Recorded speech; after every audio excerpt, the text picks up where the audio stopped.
Welcome back to If You Laugh, You're Conservative. What happens when you teach a co-worker how to drive the front end? Who's the big boy? Who's the great big boy? The big boy. What do vegans and communists have in common? I don't know. The result usually looks like this.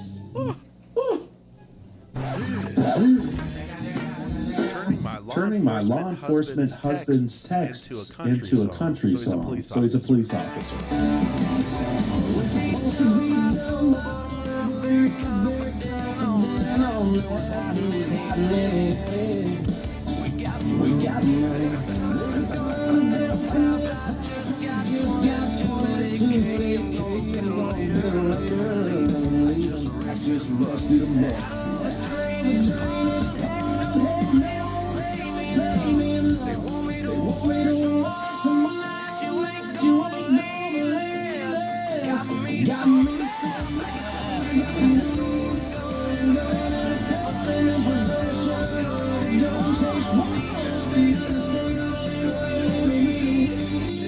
She's what off the interstate. The baseball team tried to help out with a promposal.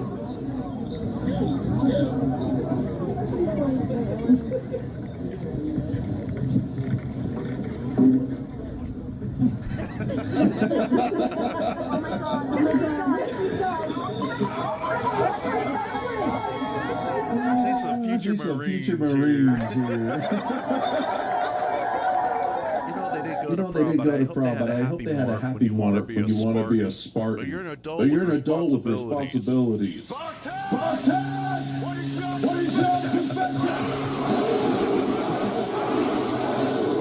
Our profession is lawn care. Have you seen how sharp these lines are?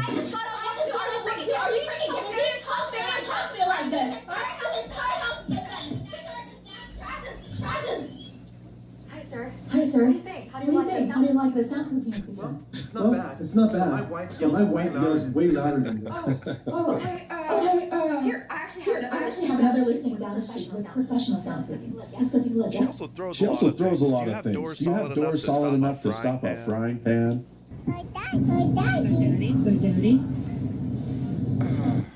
You are what you eat, I guess. You know what's embarrassing is that they're charging $31 for a case of water. When I make a noise at 6 a.m. Good morning, pineapple. Looking very good, very nice. You won't believe what he's going to whisper to your ear.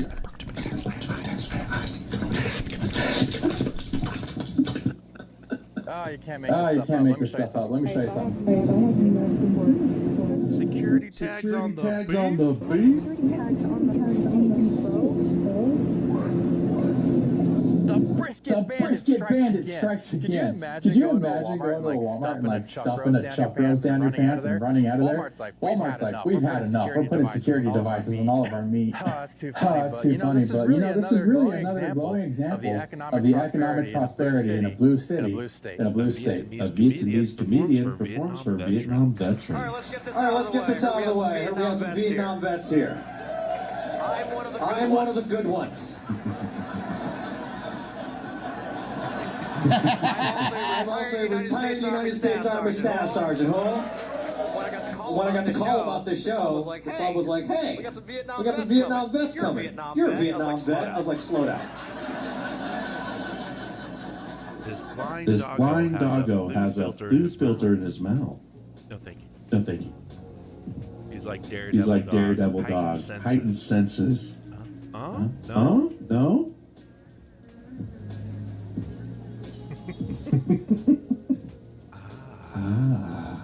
Very good. Very good. Oh. Gotta be quicker than that. Opening food at school be like.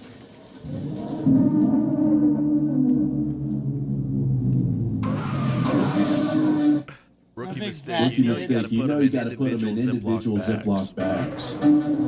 What's an opinion you have that would get you canceled? Oh gosh. I have one. I'm scared of Disney adults. So we are camped out here on Main Street. I thought I would do a cutie little outfit of the day for you. This is not a hot take. This is not a hot take.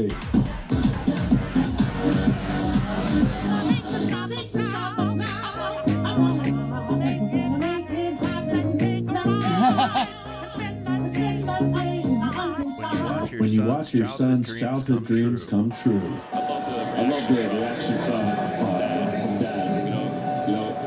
It's Little League, it's Babe, it's Legion, it's college ball. It's 5 levels. It's just absolutely amazing.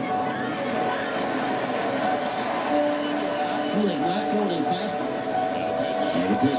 Transferring his first major league strikeout. It comes on a slide. Come on now, there's no crying in baseball.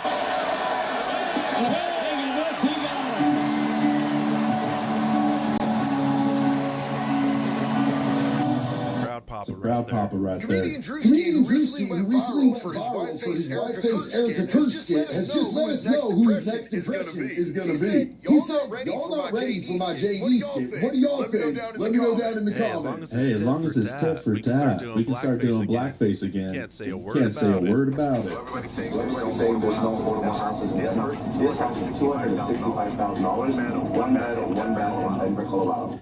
So no, there are no affordable houses anymore. This shed in an alleyway is almost $300,000. Filling the world's biggest KFC bucket with fried chicken. To fill my bucket with chicken. I was just wondering if you guys could fill my bucket with chicken.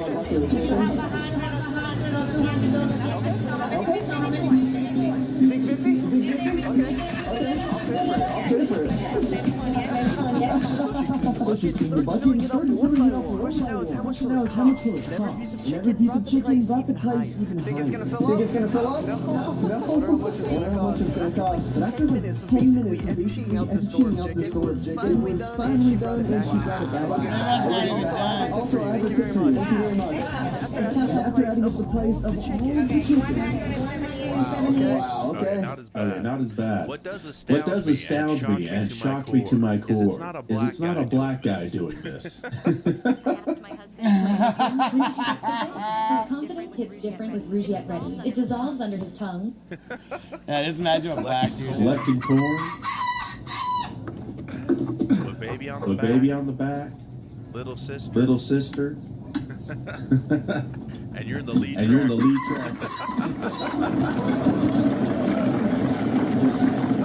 What's going on?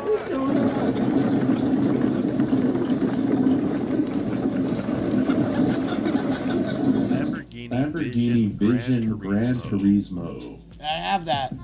One pothole and you're done for. I mean, it looks amazing. I have that car. It's like a Hot Wheels car on steroids.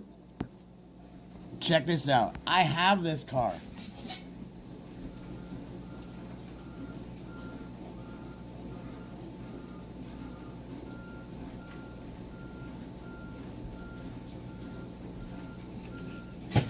I own this car. This right here. Fucking whoop. Whoop. I own this fucking car, dude.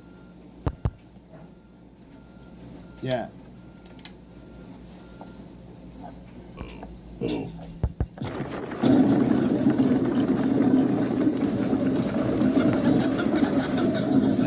Lamborghini Vision Gran Turismo.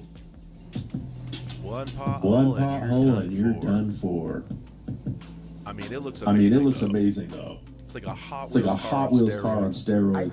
I actually found the vending machine that went viral on TikTok recently. There it is. At Park City Auto Parts in Naperville, Kentucky. Guys, check out this baby. It has seen better days. This thing is historic. Where you can even see the drinks. Look.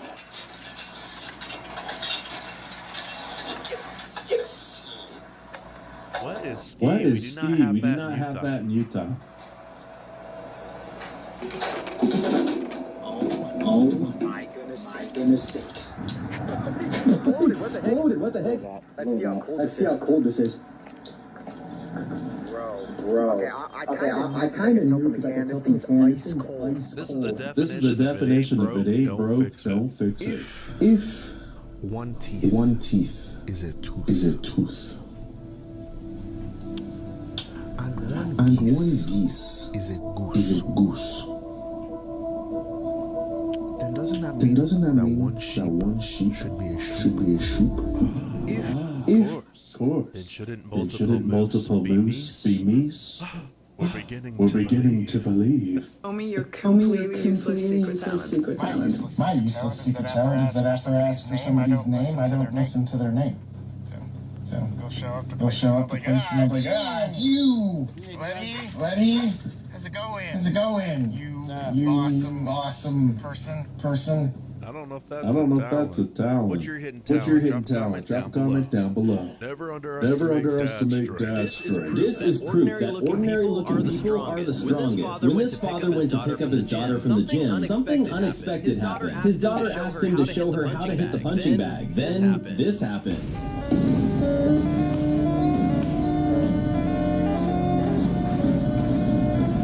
He's working the fuck out of that bag.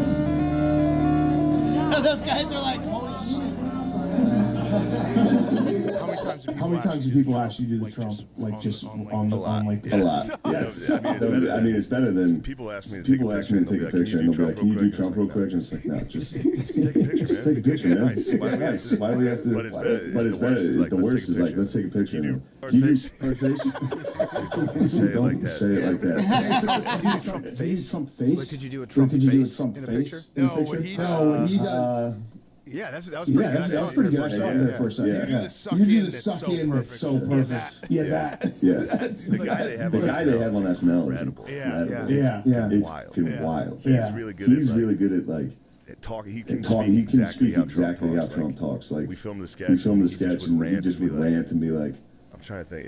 We did a sketch about like getting sneakers, and he's like, and they're not even giving sneakers to young men anymore. What's happening? When I was here, that wasn't like he just goes. It was really good. I will say one thing. If you see me out in the wild, I would rather you take a picture with me than a picture of me. I would rather take a picture with one of y'all. It's a paparazzi stalker type photo. This is what happens when people refuse to fall for the dangerous DEI agent. You don't like women in combat? No. Why not? Because everything about men and women serving together makes the situation more complicated. Complication in combat means casualties are worse. When you actually break down what they did in the studies to open the door for women in combat, I mean, they just ignored them. So the Marine Corps was the only service that actually tried to fight back. Because if they were lowering the standard to become a Navy SEAL just to let women inside the Navy SEALs, that's going to change the capabilities and ethos of the Navy SEAls. Except for a very small example of some female super soldiers who's capable of doing it. But because of how Washington works, they're going to change the standards, they're going to push for quotas. It's all an agenda. It's all to say, oh, we have this first, Because everybody knows between bone density and lung capacity and muscle strength, men and women are just different. Is it sexist to point out that men and women are biologically different? What do you think? When you mess up at work.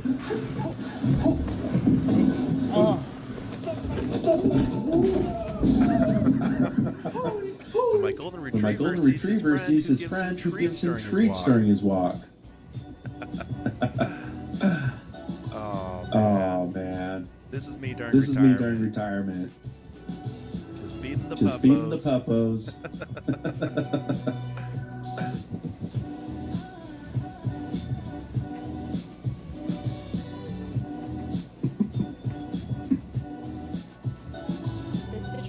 Digital calendar lightening my mental load makes it worth every time. I wasn't so convinced the Starlight calendar. Never buy it. Mauricio Campos single-handedly stopped an elderly woman from giving up over $23,000 in cash to scammers. It was about this time last year.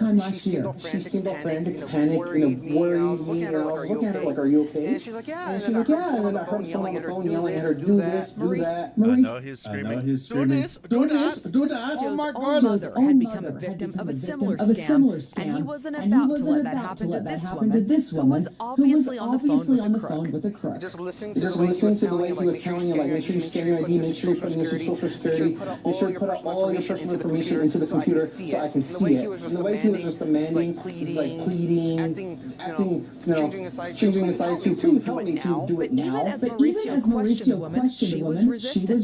She thought she was already on the phone with the police. And she told him she was fine. He questioned her more, urged her to not do that. They did call police. Police responded. And they did find that, yes, in fact, it was a scam. Police say his actions deserve attention.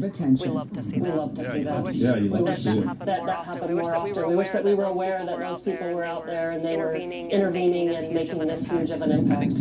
I think someone should be checking, especially on the elderly people who come in and buy these really high-value gift cards for hundreds of dollars, because that's typically how the scammers get the money, is they get these gift card codes. But yeah, man, let your parents, grandparents know. Don't share your stuff over the phone. Scammers are out there, and they're getting better and better. The lefties always think that we edit stuff to make them look dumb. We don't need to do that. Are you proud to be an American? Not really. Especially not with who's in charge right now. No. So if you were offered a one-way ticket out of the country, would you take it? Honestly, depends on the place. I know that they're gonna do that. I understand. Sorry.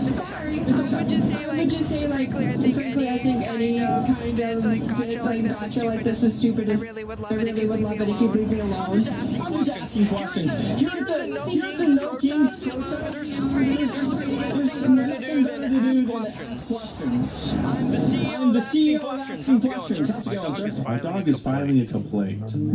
Did you go for a walk with Daddy? Yeah, was it fun? Did you get sticks? He wouldn't let you? Why not? How dare he? Oh, we're gonna have to have a talk with him. Yeah. We gotta talk to HR. When he has cuteness, aggression. You're so fine. I can't believe you chose me. I can't believe you're mine. Okay. When your backseat driver has a backseat driver. It's a turn left here. It's okay. Oh no. Babe, you're a bit close to that car. Yeah. That's a stop sign. What did they say about backseat driving, okay? Tell him to turn left up here. Tell him there's a stop sign. Tell him to close to that car. Yeah, I'm saying that. Tell him to turn stop sign. Shut up. I'm trying. Great. Now we're getting pulled over. Yeah, good job, idiot.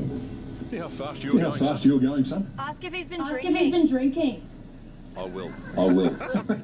Backseat. I didn't ask for license or registration. I was going to. Lead with that. All right. Gas pedal. Brake. Clutch. Key. Here's your gear shift. I'm all for teaching them young, but his feet aren't even off the edge of the seat yet. I need you to be back by in the morning. I need you to haul 4 loads of chips to Pine Bluff tonight, okay? I see you later. Hey guys, what do you think about the No Kings protest today? Were you there? No, we just came across it. Yeah, what do you think about it? It's a waste of time. It's a waste of time. And a waste of taxpayer resources. Yep. You guys We're from New York. We know idiocy. We see it. We're well versed in all of it. You know, as much as we want Donnie to fail, there are still some sane New Yorkers out there. There's still some common sense in this world, people. You're almost 105. You worked until you were 100. You still drive. Yeah? You still go out. What is the secret to a long, happy life? What's your longevity trick? Exercise, alcohol, and the love of good women with the odd bad ones thrown in. What's the greatest piece of advice you've ever received? Avoid horses and fast swimming. What advice would you give to young Colin? I'd be bold reckless. My dude looks like he's 70, not almost 105. Wow. Even in Japan they've had enough. Wake up! people are taking swimming lessons. Does that mean the world is getting whiter? I don't think that you have any data to back up the degree by which people of any race are taking swimming lessons. Swimming is for everyone, and I think if you have that culture, and I think if you can do it, it's necessary. You never know. You never know. The reason why I can't swim is because I asked someone to teach me how to swim, right? She took me all the way down to 6 feet, right? She said, okay, I'm going to teach you how to swim. 1, 2, 3, push me in. I was dying. Yeah, but you were 21 years old. You're 21. You know, I agree with the second woman. I think if you have that culture, and I think if you can do it, it's necessary. Swimming is necessarily.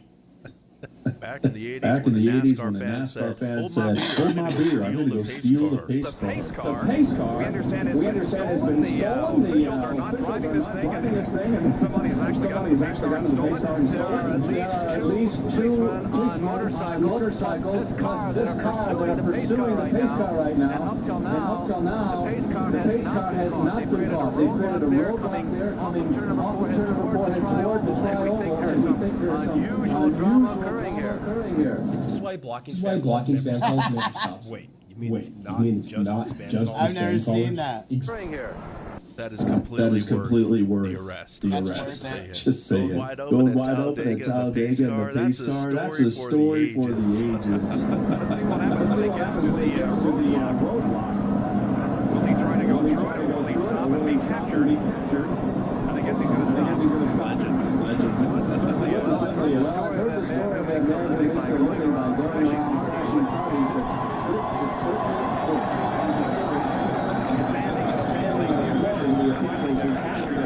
The standing ovation.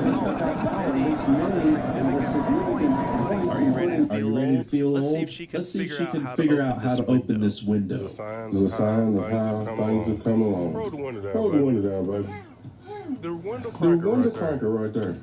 No, that's the lock. There you go. No, crank it. No, crank it. Going and talking to a woke church congregate.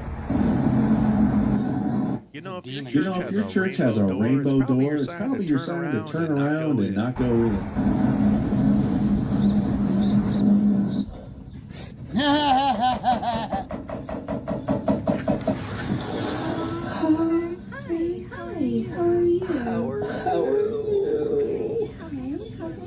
I was passing by and I saw your sign. And it spoke to me. And I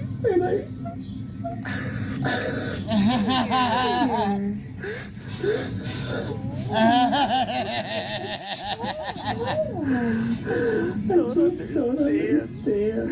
If abortion's healthcare, then how come when someone murders a pregnant woman, it's double homicide? Tender Terrorism. They murdered that chicken. You don't need to boil it. Are you gonna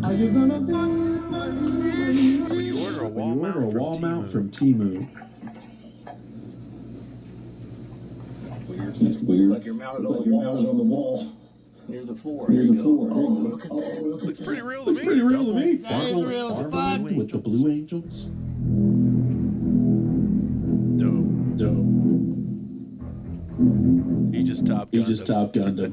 What do you think about this Ferrari? What does Ferrari think about this Ferrari? How they sued the They get mad when you say their cars a different color. Can you imagine the conniption fit they're having about this thing? Okay, it's pretty sick. I was a good-looking kid. I was a good-looking teenager. I'm just now. Arleigh Burke Class Destroyer. Why is there a shopping tag? Whoa! Ask again why he's wearing a mask. Why you wearing a mask? You got some kind of disease or something? So you're just a Democrat? Fresh air. Your face looking full. It's no case. When you're just a pregnant mom of 5 taking all your kids to the doctor at once. There seems to be a common denominator with her kids here. The Apollo IE. This looks like the Donald Trump edition. All those gold accents. Here you are, white boy. Manila.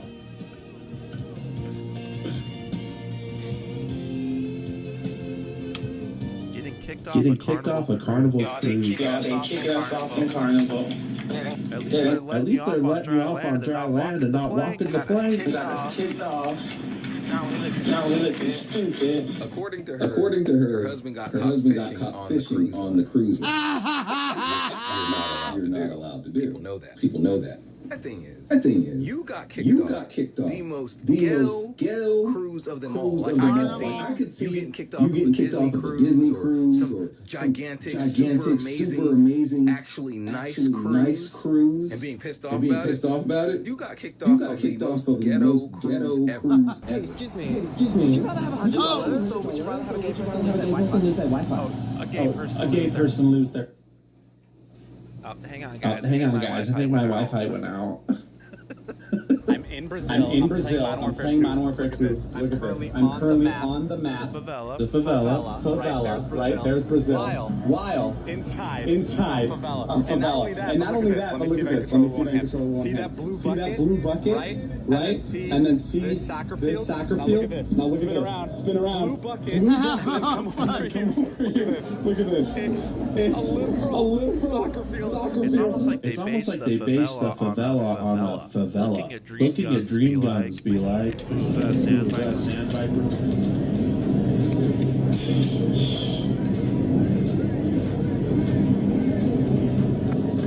Can actually get inside your teeth and remineralize the enamel, allowing you to heal cavities and whiten teeth. Those would be cool to have. They're probably like $8,000. 6 to 8 months lead time. Happy 23rd birthday, Conan.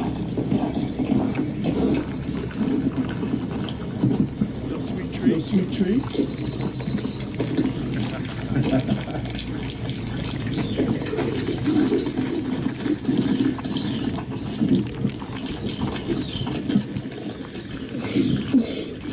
This is probably the most American video you're going to see today. God bless America. 1,000 days living openly, publicly, authentically as a woman. Here's to 1,000 days. Cheers to 1,000 days as Ronald McDonald. When you don't have money for special effects.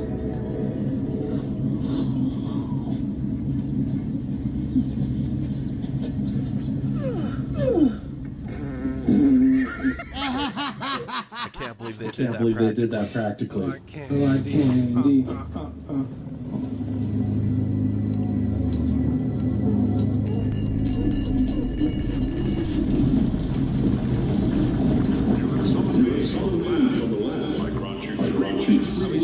She had legs. What do you think? I wish you were paralyzed from the waist down.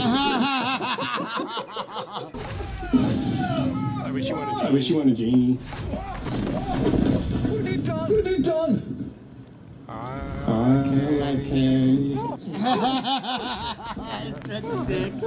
That's dark. Oh my gosh. I guess being nice again brings out hate in people. While I was in my road, over my flag, represent my people, represent who I am, where I come from, my blood. And it was nice to see people cheering me, but also people being upset, angry even, at the fact of seeing the representation of seeing myself, seeing brought hate to the point where... Hot take, but Mexican isn't a race. It's a nationality. And you are flying another nation's flag in America to show your pride. Then go live in that nation.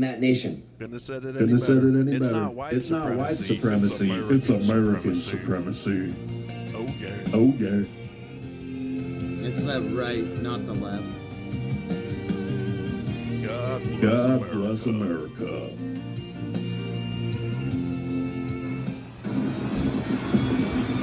Are you going to find out who I am in I'm Charles. I'm 27.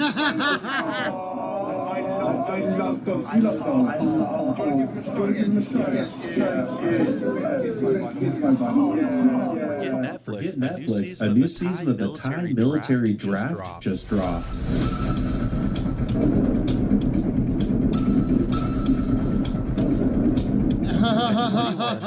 Men in Thailand must register for the military. Be a lottery. A red card equals 2 years of service. Black card means no service. Where do you watch this? I want to check it out. Next live stream, Cal football team reacts to equipment guy tackling the fan who stole a helmet. Vanilla.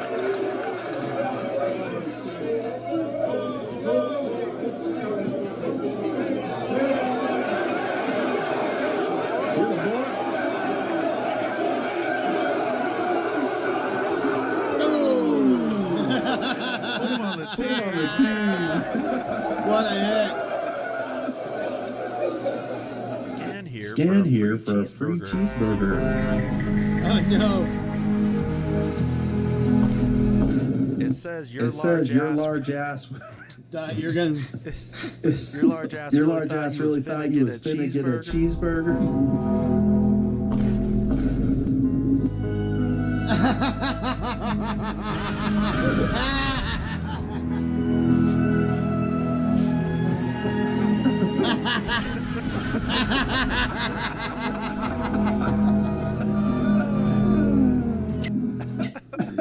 When you get home at 12:15 a.m. from a long vacation, but your wife is type A. Nope, I'm going right to a nap. I need a vacation from the vacation.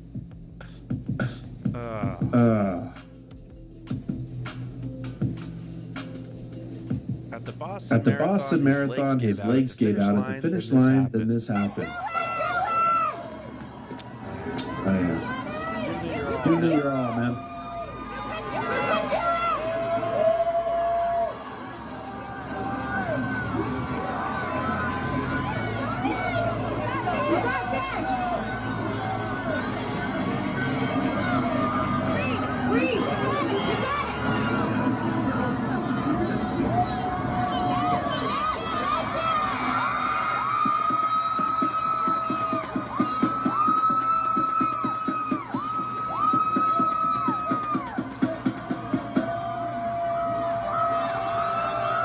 You love to see it.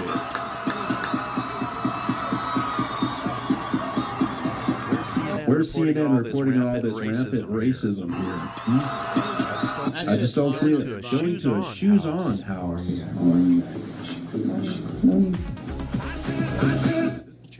Change everything you believe about pressure washing. There's this engineering breakthrough that just hit the consumer market. It's based. When my dog politely asked the person in front of us for a French fry. Excuse me, ma'am. Might I have a piece of your fry?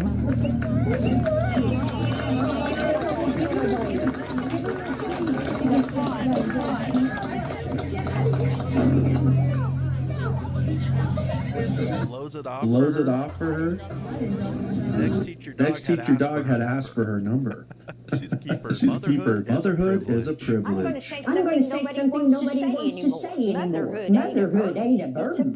It's a privilege. And some of y'all treat it like it's in the way of your life. Honey, that is your life. Raising kids, building a home, showing up every single day. That ain't settling. That's purpose. Some of y'all want applause for doing the bare minimum, but don't want to take pride in the one thing that actually matters. There's nothing small about raising good humans. So stop acting like it's less than. Start treating it like the job it is. Are these hot wings hot enough?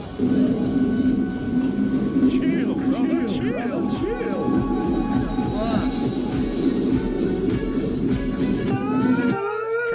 Trying to be productive at work with my last 3 brain cells.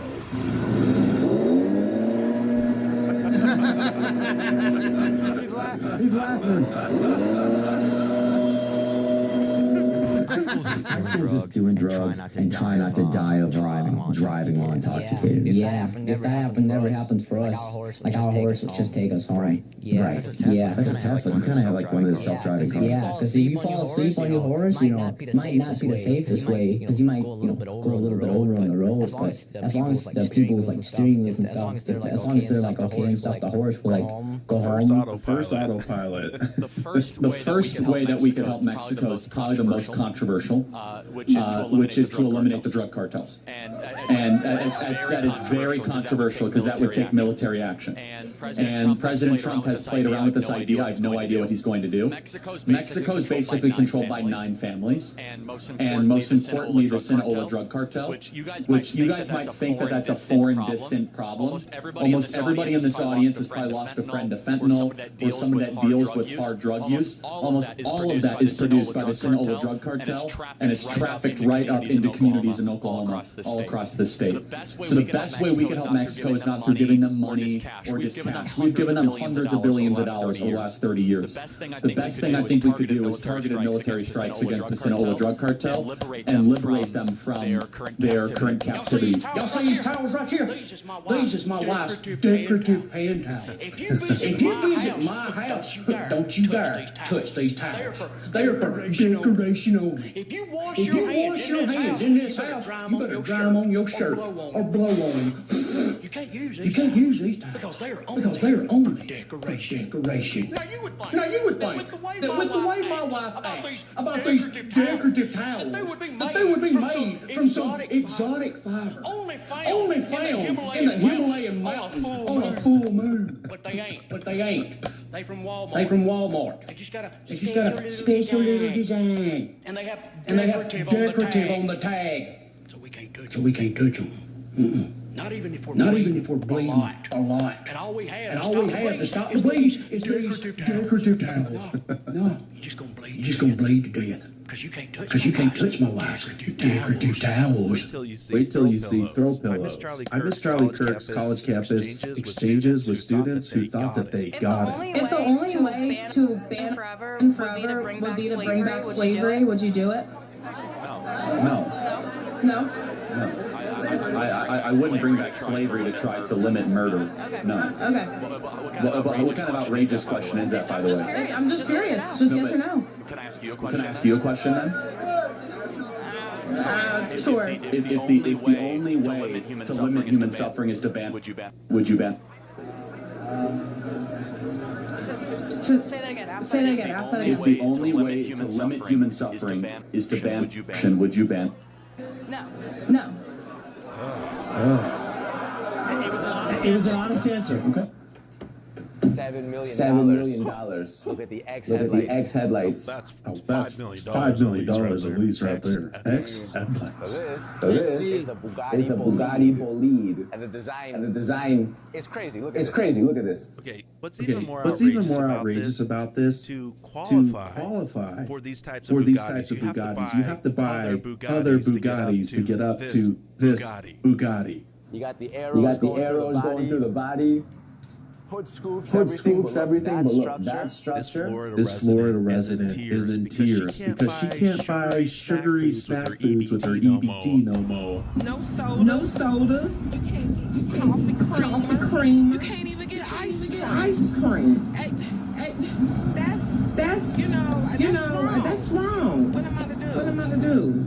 Snap was that keep you from starving, not fill up your snack drawer. That's wrong. That's wrong. Somebody needs to do something about this. Yeah, it's called you. Yeah, it's called you getting a job, so you can buy all your stupid stuff you want to eat. I know it's affecting everybody. I eat healthy. I love my food. I love my sweets. Literally right now on Carpe's website, R4 stick bundle deal is 56% off. It ships free. My sweets too. Ilhan Omar's Winery LLC was dissolved 9 days after her updated disclosures. If somebody dissolves an LLC, literally days after their financial disclosures go public, and their net worth tanks from $30 million to $95,000, it's probably fraud. It walks like a duck and quacks like a duck, probably Somali pirate. Here's just one example of shrinkflation they found. In 2021, a 15.5-ounce bag of Doritos cost $4.79. In 2022, the same bag cost $5.99. In 2023, the price stayed the same at $5.99, but the bag got smaller, now only 14.5 ounces. In 2026, a 14.4-ounce bag now costs $6.69. This is called shrinkflation. Remember the Reese's peanut butter cups used to be like manhole covers? Now there's like little itty bitty things. What have you noticed that's been shrink-inflated over the past couple of years? When you're not as cool as your older siblings, but you want to be included too.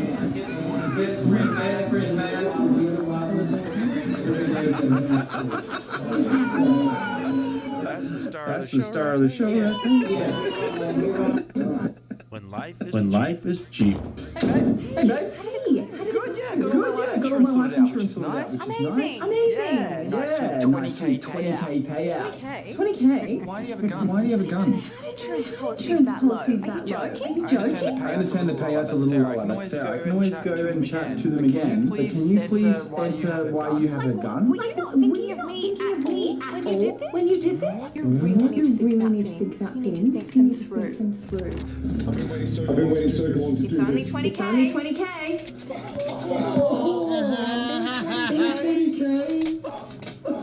See how you've made all of us feel? What is happening? You've always been a disappointment to me. Dad! The life insurance was only 20K. What life insurance? The video made you laugh.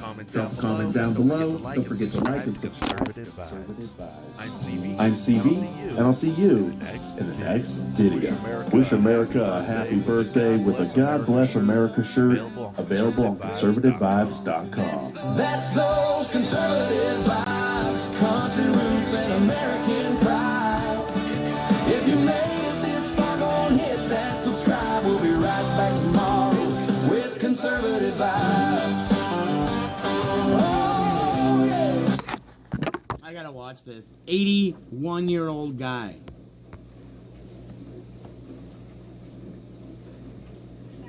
Back to a 2020 Ford Explorer black in color out of Wisconsin.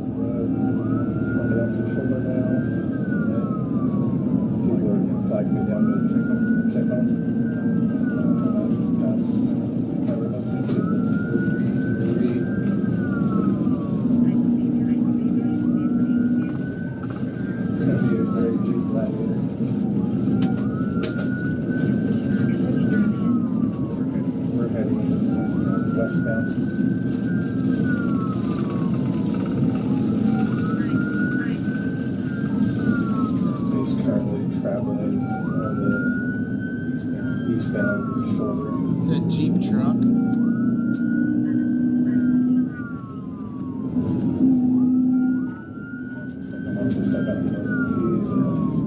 Stop. Almost went head on with the vehicle. Can you see if we have any deputies to head my way?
Shut the fucking highway down way up above there. Get all the cars off. Oh. I copy. I was just side by side with him. He's disregarded me completely. He almost went head on again with the vehicle. He might clear TBI.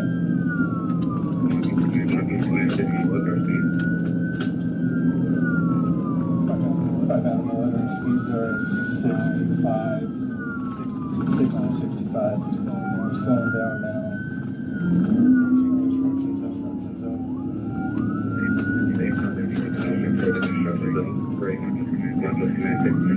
Fucking hit him.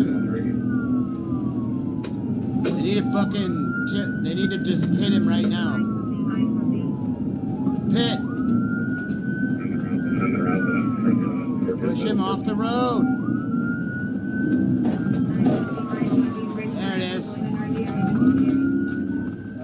I just attempted TBI. Based on a reattempt. Do it again. Stay on him.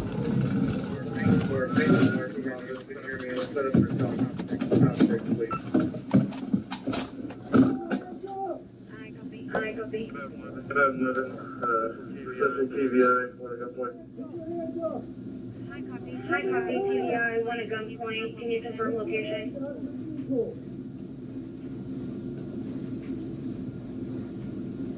Get out of the vehicle! Get out of the vehicle!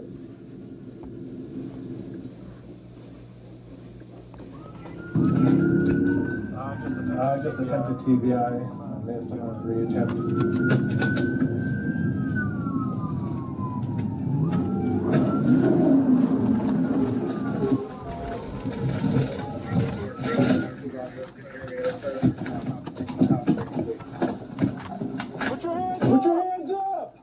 Montrose 5 out of 11.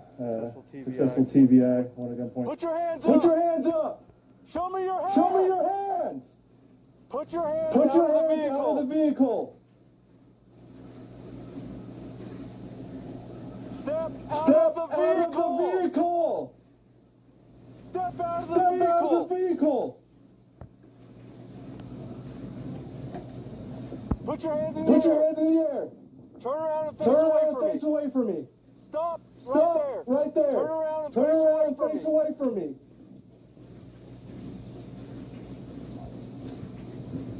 Face away from me. Put your hands in the air.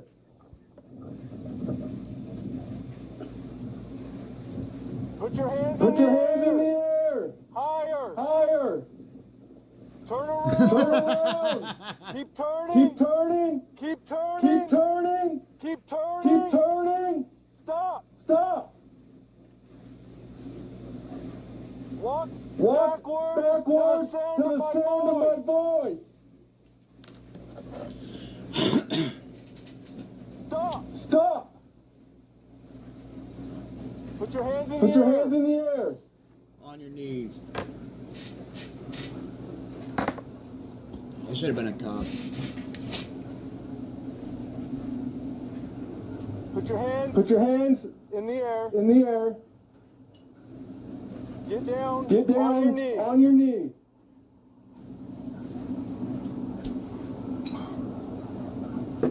Walk your hands out in front of you and lay on your stomach.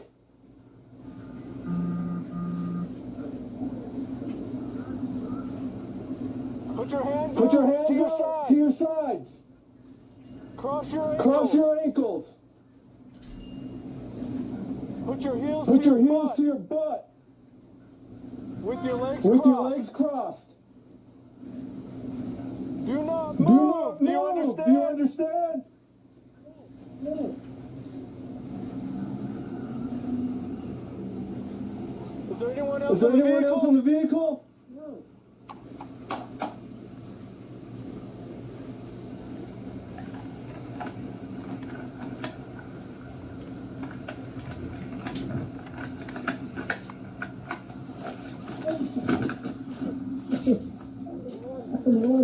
Don't move. Keep.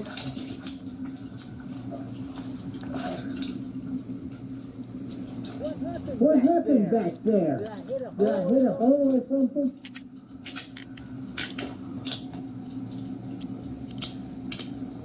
I wasn't speeding. I thought I was paying attention. Monsters 5 had more than one custody.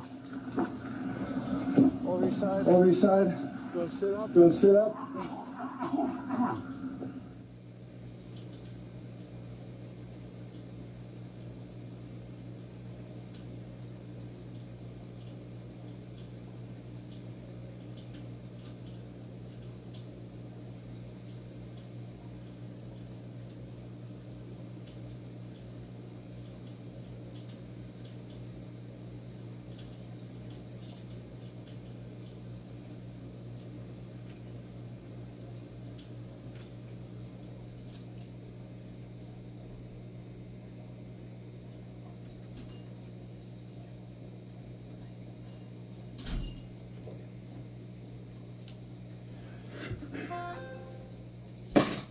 I had to go and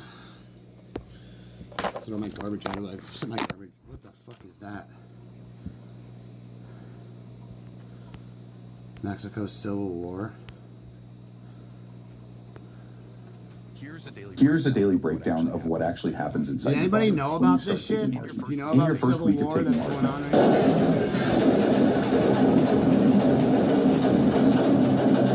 Tonight, Mexican authorities say they've killed the drug kingpin known as El Mencho, the leader of the Jalisco New Generation Cartel. El Mencho made Jalisco New Generation Cartel from something that was not known to the most powerful drug cartel in the world. I'm here with Canal C. So this woman just got caught shoplifting in Walmart, right? Mm-hmm. Watch what she does next. This is nuts.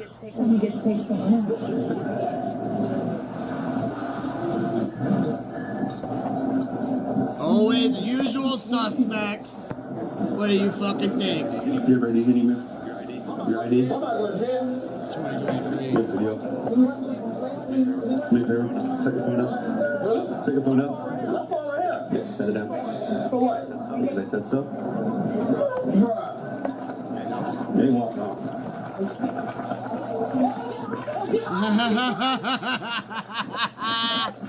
Get her. Which is a big one. How is she getting away? Dude, trip her. Grab her. Choke go. Right. Out. Tougher. Oh my God. What's your name back? No. Do I get taste? Do I get taste? Can you get off me? I can't breathe right now. I got an asthma. Can I turn over? You got an asthma, but you running. Look at all this stereotype laying right here. Stop it now. She can't roll over. She's too fat. Put your hands behind your back. Can I get up? No. Put your hands behind your back now. Put your hands behind your back. My hand is behind my back. Your hands. You also be getting built from my pants. Get what? I'm gonna get what? Built from my pants. I'm not getting a bill for your pants. No, I'm not. Good day. Well, can you get me up? Gotta get us to the EMS. I don't need no EMS. Does not matter. I don't need EMS. Now, can you get me off the ground? Sarah Hurst? Yeah. Roll on your side? Hold on. Let me fix some cuffs so getting tighter. This one. I know. You support man. Where's her neck at? I don't think she got one. You support. What is that? You're throwing you on the ground. You didn't throw me on the ground. Can you roll over on this side? I've been rolled over on my side. I've been rolled over on my side. Can you put my shirt down? Look at that. No, you wore that shirt. I ain't pulling nothing down. You know what you look like till you left the house this morning. Till you pull my shirt down. Nah. You was comfortable. Your belly's fucking gonna flap everywhere. You should be comfortable. You was comfortable shoplifting in it. And you comfortable running in it. Yeah. Where's Thomas? I need somebody to ban some people on Twitch. 40. We're doing it first. Who vehicle first? It's a female unit. What you say to me, son? I don't know me. You're under arrest. For what? You get searched. Obstruction, shoplifting, I guess. That's the reason we're here. Rip my I'm getting in the pants. car, sir. I'm putting my shirt down and stuff. Yeah, you got here recording and stuff. Should have made a better choice. No, the one person who was with me should have made a better choice. Where's she at? Because she hauled in and left me in the store with her dang on time. What? What you say? You want to tell us her name? Put my shirt down. Who is your friend's name? Her name is Brittany. She ran in the car to his mama. You kept telling her, say, you didn't hurt her. She fell by herself. We were right there, right in that first parking space right there. Yeah, white people love sticking together. That's what I love about white people. They stick together, boy. I love He them. didn't hurt her. She She fell herself. Well, in the black community, there's no snitching. Well, white people, man, that's what makes white people so great. That's what makes societies flourish. Yes, I mean, shine a snitch on the bad people. Yeah. Here's how to help this.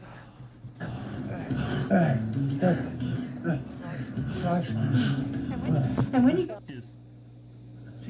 She's trying to take this white off. Yeah, it's a good white one. Yeah. he was a little bit left through the handle, right? I mean, she was. Oh, I threw her to the ground. I know, but he was. He didn't. Did exactly what he was supposed to do? Yeah, he did. So I'm telling you, my dad was working for 20 years. Would you mind being a witness to that incident? Yeah, I'll be. Sure, just give me a.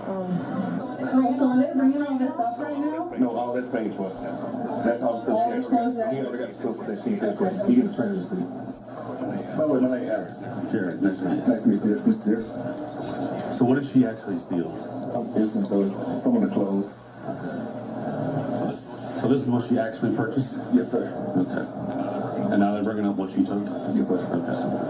Do you have information so I can get a band? Where's your baby? She at the house. She 3 months old. And this is because this is her doing, and you ran and you left me, now you got your child. That's not, because I paid for all my stuff. So you didn't shoplift? No, that was her stuff. Then why did you run? Because I knew y'all was going to take me to jail for her stuff, and my baby is at the house with my child, and she 3 months old, and she all that, and you left, then you left your son in the store. So the son was walking out still in the bicycle. That's not. We're working at the videos to see what exactly your involvement was. She was in the store with me. And then when I turned around, she was gone. Because I paid for my stuff and I told her she needed to send the money for her stuff. Okay. Let me move my car and then we can call your mom. Okay. I didn't realize you had a baby. Okay. So this is everything in there she paid for? Yeah, this is her receipt, the stuff that she paid. Most of it's food, and I know she had her EBT card, so she had scanned. I've seen her scan the food, that's all I was like, she ain't gonna scan the clothes. She like scanned a couple and just throw them in the bag. And when I saw that, she had a pile like that. Oh, this for $118. What's going on? It's not wrong. You sure? Yeah. You not heard it all? No. Walmart. Okay. That's up by a point. What she did was scan items, find food or EBT card, get your little stack of clothes on the thing, bag it up in a box. It was her, not her friend. Her friend was also doing that. I just saw just her on the video. I just saw just her. They have other video of the area. We for a court day for tomorrow. Depends on what you're being charged with. They say shoplifting. So there's felony shoplifting and there's misdemeanor shoplifting. Well, how is it felony shoplifting? Because my stuff I paid for. I'm the supervisor for this call. Are you injured? I'm not injured. Okay, I have to ask that. Okay. All right. Yes, ma'am. All right. So what I saw on the camera, ma'am, was you scanning food items, and then you put a big pile of clothes in the bagging area. No, I took them clothes out that bucket, and I told him to move them and put them in the thing because he tried to stick them in the bag. I watched you put them in a bag and put them in your tote. Some of the ones I paid for? Yeah, they were not scanned. No, actually a buddy of mine had a kid ball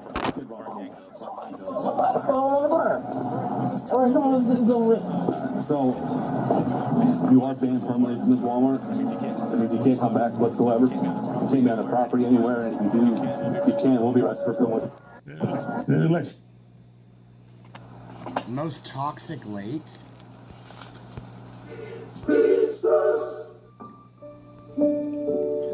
Someday. I'll come back to that.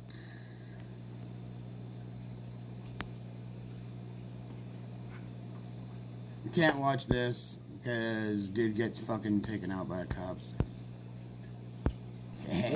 One, two, three. Oh no!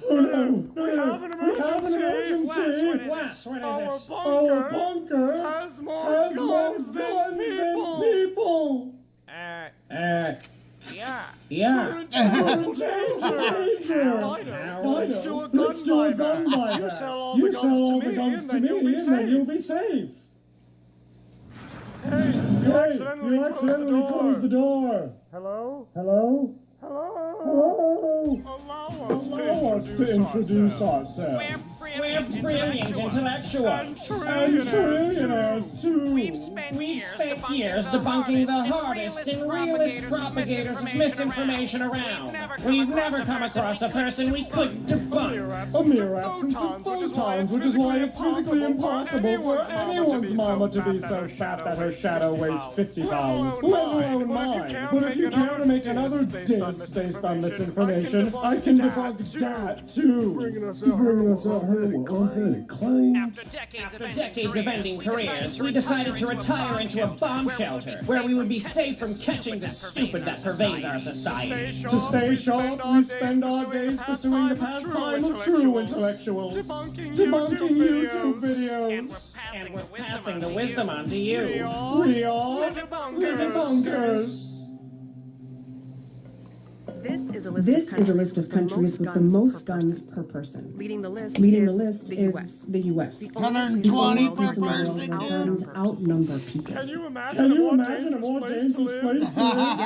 Yemen is second, with 53 guns per 100 people. Oh, right. This is primarily because Yemen has been fighting a civil war for a decade. Tied in third place is Serbia. No other country in in Europe Europe has more firearms per Montenegro. capita than Serbia. This is This is also a legacy of conflict, most recently in the former Yugoslavia throughout the 90s. But Serbia is trying to get off the list. To do that, they're trying something big. They're asking Serbians to surrender their guns. And they're not the first to try it. From the end of the Yugoslav wars in 2001 until 2023, there were five mass shootings in Serbia. But then in May of 2023, there were two, just one day apart. Without explicitly stating it, what Vox does here is slip in the presumption that more guns automatically translates to more mass shootings, which we'll get into later in the video. The inverse means less guns equals less violence, but according to the data, in the United States, that's simply not the case. The U.S. Department of Justice statistics show that between 1993 and 2018, firearm homicides dropped by about 40%, though there was a recent increase in violent crime overall during the pandemic, and the FBI's latest crime stats are incomplete compared to previous years due to far fewer police departments reporting in. It's evident that overall, there's less gun violence now in the U.S. than there was 30 years ago, despite the number of households with at least one gun remaining relatively stable, oscillating between 37 and 47% since 1972. Note also that they don't define mass shootings, a term that has no universally agreed upon definition. The Flemish Peace Institute 2022 publication they use for their Serbia data here defines the term as an incident in which several people are killed by one or more perpetrators in a relatively short time frame, usually within a few hours, and within a very limited geographical area. But then in other publications like this one from 2019, the same institute uses a different definition. Homicide in the semi-public sphere, where at least 4 people, not including the perpetrator or perpetrators, have been killed in a relatively short time and within a fairly limited geographical area by one or several perpetrators using a firearm. In other words, the sources used in this video all have different definitions, which leads to very inaccurate comparisons. You'll see this more in a bit. First, a 7th grader opened fire at a school, allowed Serbians to surrender illegal guns, called a weapons ammo. These are also sometimes called. So Serbia's going through that right now.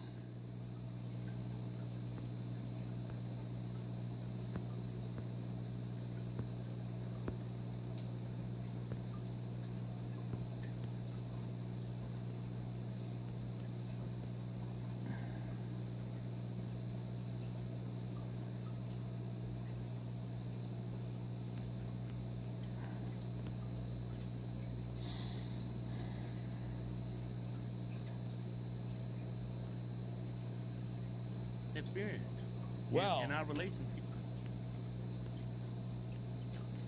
Dan Brazarian's going for fucking, dude. What's up?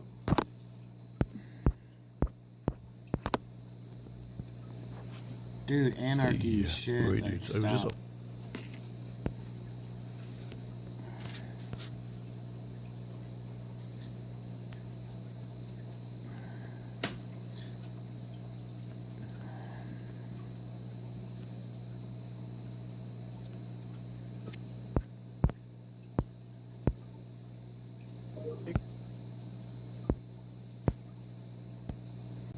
We're going to begin this morning with the latest out of the Middle East. Iran attacked 3 ships in the Strait of Hormuz yesterday and seized 2 of them, despite President Trump extending the ceasefire with Iran indefinitely to give its leaders time to come up with a unified proposal. Despite that, President Trump says the U.S. blockade.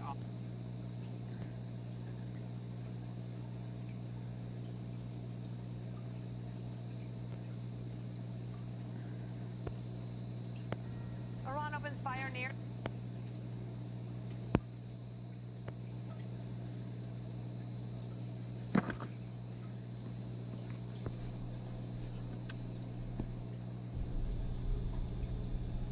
They made the Odyssey again. No one could stand between my men. I really hope they don't fuck it up.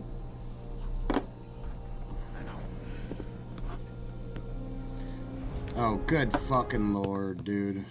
They got Spider-Man in it now.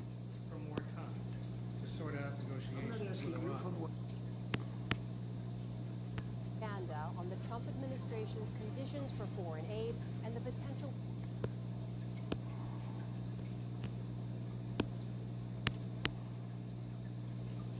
Okay,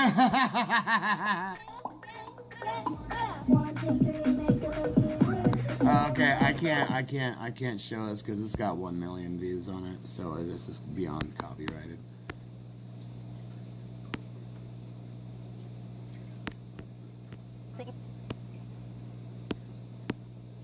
Because it's Saturday Night Live.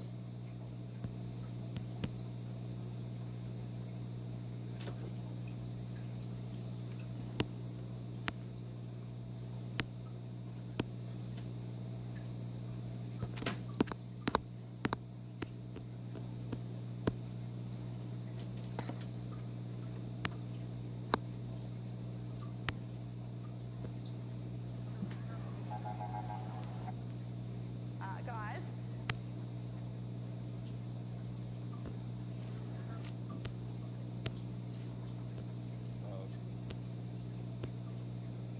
That guy's a fucking tool.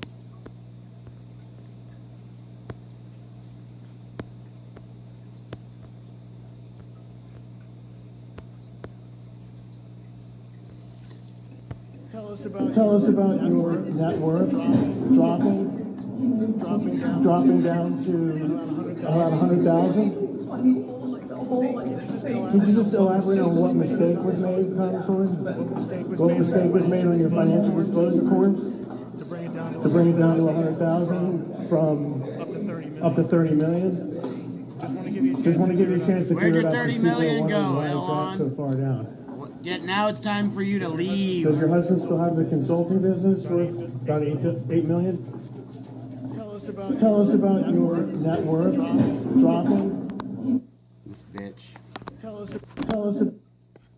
Despite that, President Trump says the U.S. blockade on Iran. David Muir, ABC's World News Tonight, America's most watched newscast. On the tracks earlier this week after Amtrak had to cancel some. Lee, thank you. There's also breaking news tonight of the war in Iran. Dramatic images coming in tonight from Iranian state TV. Pressure on Iran to return to the bargaining table. And Iran insists nothing will happen until he received medical treatment after a toxic chemical leak at a West Virginia plant. There was 3 employees unresponsive. They've got them in fresh air now at this time. Around 9:30 this morning, a chemical reaction occurring at the Catalyst Refiners plant located west of Charleston as workers were preparing to shut down part of the facility. Cleaning and decontamination activities were underway. It is believed that a chemical reaction occurred during that cleaning process that created hydrogen sulfide. A shelter-in-place situation for a 1 mile radius, which includes West Virginia State University. Several roads shut down. Hazmat teams and first responders racing to the scene. The leak requiring a large-scale decontamination effort. People exposed to the chemicals had to remove all their clothes and be sprayed down. 7 ambulance workers were among the injured. Ames Goldsmith Corporation, the owner of Catalyst Refiners, stating they are deeply saddened by the deaths of 2 colleagues and promising to work with officials to determine the cause of the incident. David, officials believe the toxic gas has been largely contained inside one building, but they're still monitoring the air quality outside, out of an abundance of caution. David. All right, Stephanie Ramos with us here tonight. Steph, thank you. Also, some very alarming moments in a neighborhood in Texas rocked by 2 home explosions just 2 hours apart. Multiple people hurt, including a child. Authorities were on the scene of one home explosion when another home nearby suddenly exploded too. Trevor Roll with the images tonight. Tonight, a Texas community on edge after a pair of home explosions hours apart in the same neighborhood of this San Antonio suburb, sending 5 people to the hospital. These are small single-story slopes showing multiple victims. Looks like the whole back of the house is still having the walls come down. Around 6 o'clock Tuesday, emergency crews raced to the first home, finding the back of the house blown open. Just 2 hours later, with fire crews still on the scene, they heard another loud boom just 2 doors doors down. I just had another explosion. The Bravo Delta quarter of this house is completely blown through, just standing up on rubble, and the roof is completely blown off. The neighborhood forced to evacuate. About 8:30, the explosion happened again, and everybody's house shook. We all ran back outside and saw the huge fire. The house went down so fast. Officials say 3 of the people injured are in critical condition, including a child. David, investigators are now working to determine the cause of both explosions, but the fire department says this was likely the result of a buildup of natural gas. David, Trevor rolled for the news tonight. Trevor, thank you. To Capitol Health Secretary Robert F. Kennedy Jr. was grilled today. Kennedy was asked, does President Trump know there's a major measles outbreak here in the U.S.? How he answers, and he was also pressed on the move to no longer require the flu vaccine for members of the U.S. military. Here's Elizabeth Schulze tonight. Health Secretary Robert F. Kennedy Jr. today grilled in back-to-back hearings on the country's worst measles. It's about your vote to confirm him, given his inability to be more forceful on that? You know, I've commonly asked that, and I've commonly said, you make a decision. Voters in Virginia overnight approving the plan to redraw the map, giving Democrats a better chance at winning 10 of 11 congressional districts in the state. This measure in Virginia passed last night comes in direct response to President Trump's demand for Republicans in Texas. Fucking voter, they're trying to do voter suppression and everything over there to take over. For Republicans. We have learned tonight that Georgia Congressman David Scott has died. He was running for a 13th term in Congress. His health declining in recent years, once a leading voice in the Democratic Party. The first black chairman of the House Agriculture Committee. House Minority Leader Hakeem Jeffries tonight calling him a trailblazer. Congressman David Scott was 80. Tonight there are new developments in the case against the popular singer known as David, charged with sexually abusing and murdering a 14-year-old girl in Los Angeles. The autopsy now states that Celeste Rivas Hernandez, who authorities say was found in the trunk of his car, died from, quote, multiple penetrating injuries to her upper body. Prosecutors say her remains were found in 2 bags in that trunk last September. David, his real name David Burke, has pleaded not guilty to all charges. Fucking Satanist. When we come back here tonight, the disturbing discovery in New York City's Times Square, a baby found, and what we've learned tonight. Also dramatic moments, a state trooper trying to stop a suspected DUI driver on the wrong side of the road. What that trooper we just watched that. Also the urgent search for crew members tonight, an American cargo ship capsizing. The impact of the war in Iran tonight on fuel, a major airline now canceling flights. And celebrating the endangered baby elephant making her debut on this Earth Day, right here in the U.S. at 500 pounds. Well, you can call her America Strong. We'll be right back here. A lot more news ahead. Tonight, authorities here in New York City are searching for a man who they say abandoned a baby girl in New York's Times Square. They say a 1-year-old dressed in a pink onesie was left in her stroller just before midnight last night. She appeared to be unharmed. Police say they are in touch tonight with that baby's mother.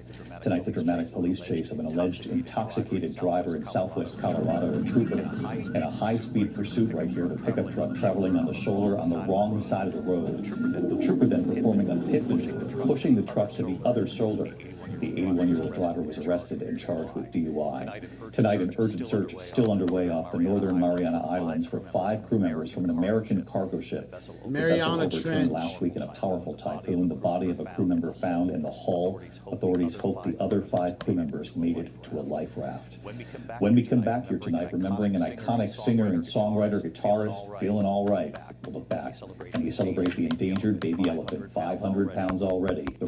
Has died, an English singer and guitarist who wrote in bankruptcy in a year.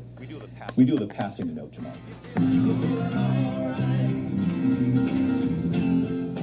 The song rock and roll icon Dave Mason has died, an English singer and guitarist who wrote the classic Feelin' All Right. The song was not an immediate hit, but was eventually covered by more than 24 stars. He was also a founding member of the band Traffic. Dave Mason was 79. San Antonio Spurs star Victor Wembanyama suffering a concussion in last night's playoff loss to Portland. The 7'4" forward slamming face first into the court in the second quarter. He's now in the league's concussion protocol, but they still play the Spurs' next game, which of course is Friday. When we come back here tonight, we'll take you to the zoo right here in the U.S. celebrating their endangered baby elephant tonight to mark this Earth Day. You have to see her in a moment. At least they brought the crash back. Let's watch the Smithsonian National Zoo in Washington. Baby elephant Lin Mai, the first endangered Asian elephant born at the zoo in nearly 25 years, making her first public appearance today. Playing in the water, the trunk right to the camera there. She's about 2 months old now, nearly 500 pounds already. She eats every 2 hours. If we're pushing it just a few minutes past feeding time, she lets us know that we're late. Elephant manager Robbie Clark, part of her care team. She's very smart. She's curious. She's showing us that she has some independence, which is fantastic. Her favorite activity, they say, bath time. She has her own little kiddie pool that she has the opportunity to splash around in. She gets very playful. I think she looks forward to it every day. Lynn Mai joining a helpful herd. Alongside her doting Aunt Swarna, they call her, she's ready to meet you. Starting today, you can visit her at the zoo, and you can see her on the zoo's live webcam on their website. So tonight, on this Earth Day, we celebrate the new baby endangered Asian elephant. The first time at the zoo there in nearly 25 years.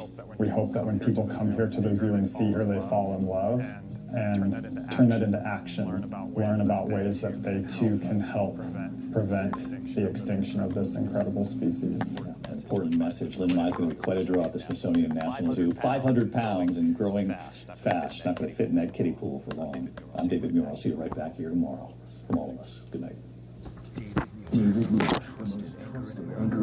No, he's not. You're just a fucking CIA fucking shill. That's the thing. Most of those guys are all CIA guys. Snoring for years. You're in the danger zone for sleep apnea. Yeah, let's get the game in, right?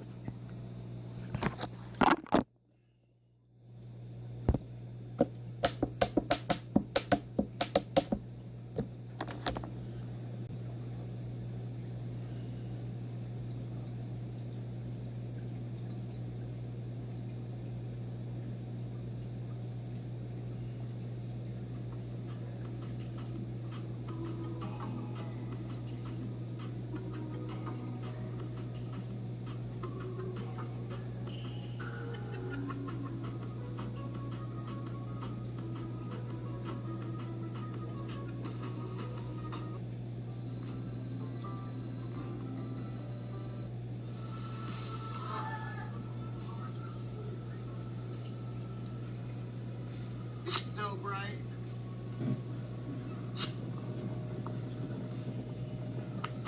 Hey, I asked, you know, I was just...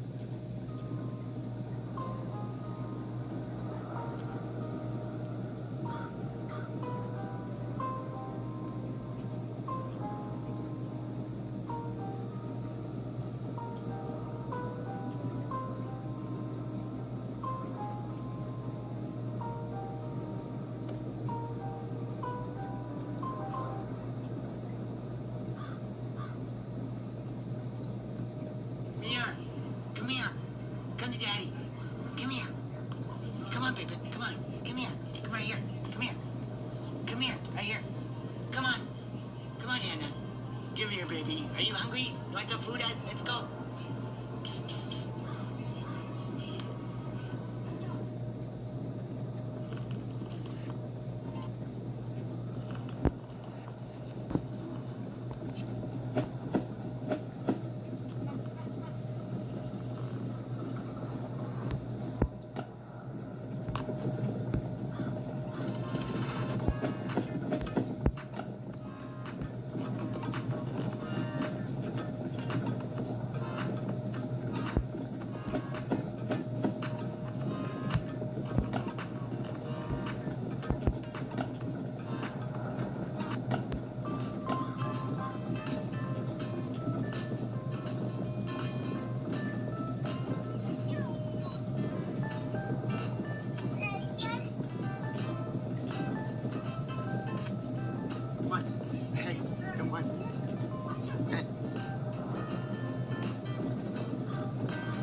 If you're over 60 with money in an IRA or 401k, a federal law that just completed its rollout.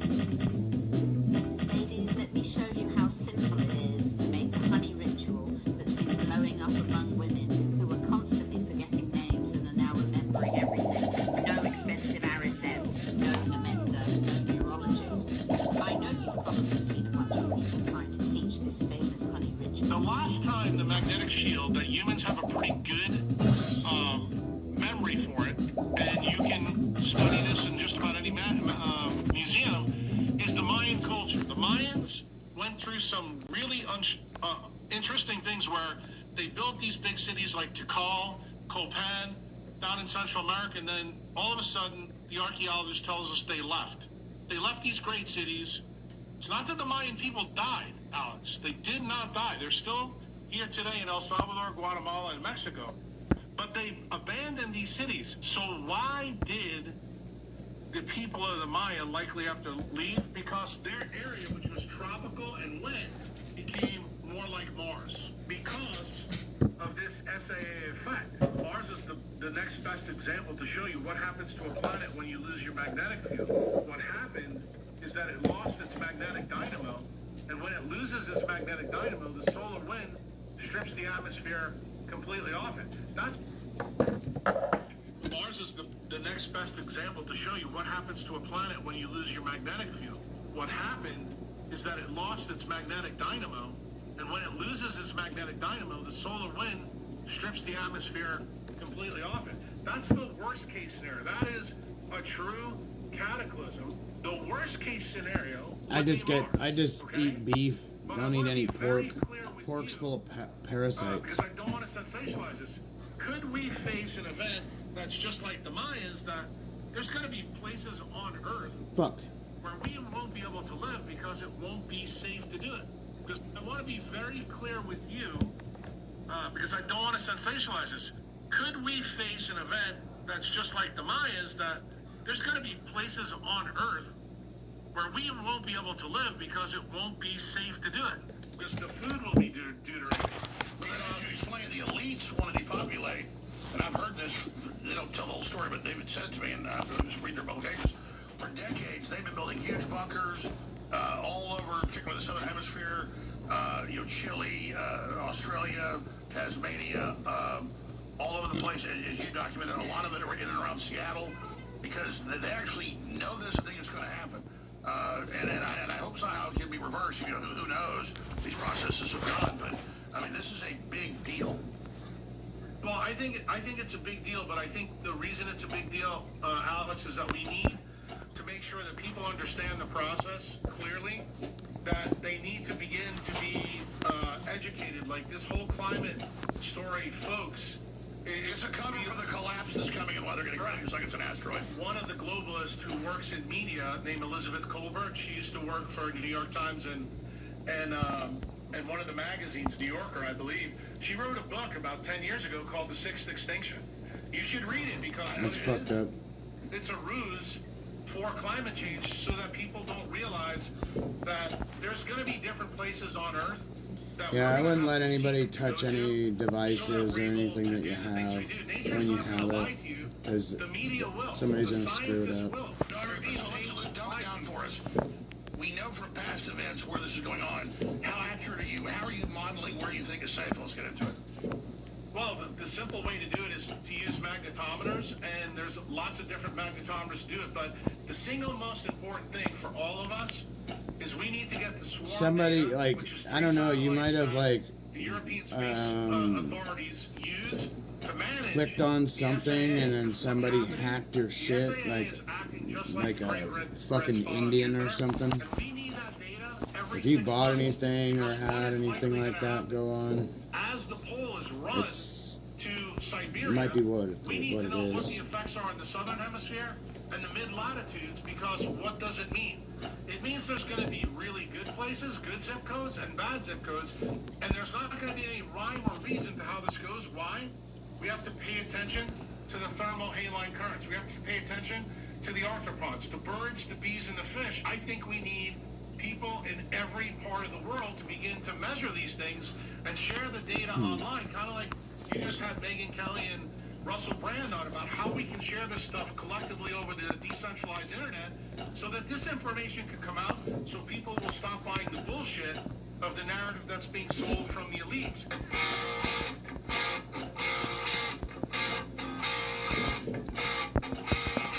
All right, I've been on air 32 years, and I remember early on reading mainstream news articles and News Scientist, nightly news. The magnetic field started changing, and also the poles started moving from where it had been, and people can see this on compasses. And then you've got all the famous clips of Democrats and globalists saying the world's going to end in 2030 and all this, and they say that to create fear, to make you not have kids, make you give up. They say you're killing the earth, all the rest of it. But there are big earth-changing events. They thought it was every few million years big comets or asteroids hit the earth, but now that we have satellites, they can see the scars of giant comets and meteor blasts all over the earth. You see the moon, you see them stand out because there's no foliage, there's no water, there's no erosion. But on the earth, now that we have the satellites, we can see that we get hit a lot more often than they thought.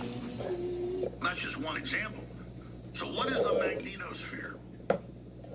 What's happening with the poles? What are the globalists getting ready for? Why is the pole moving so fast? Dr. Jack Cruz is a neurosurgeon, author, and leading educator in quantum biology. You can describe what that is. JackCruz.com. Dr. Jack Cruz.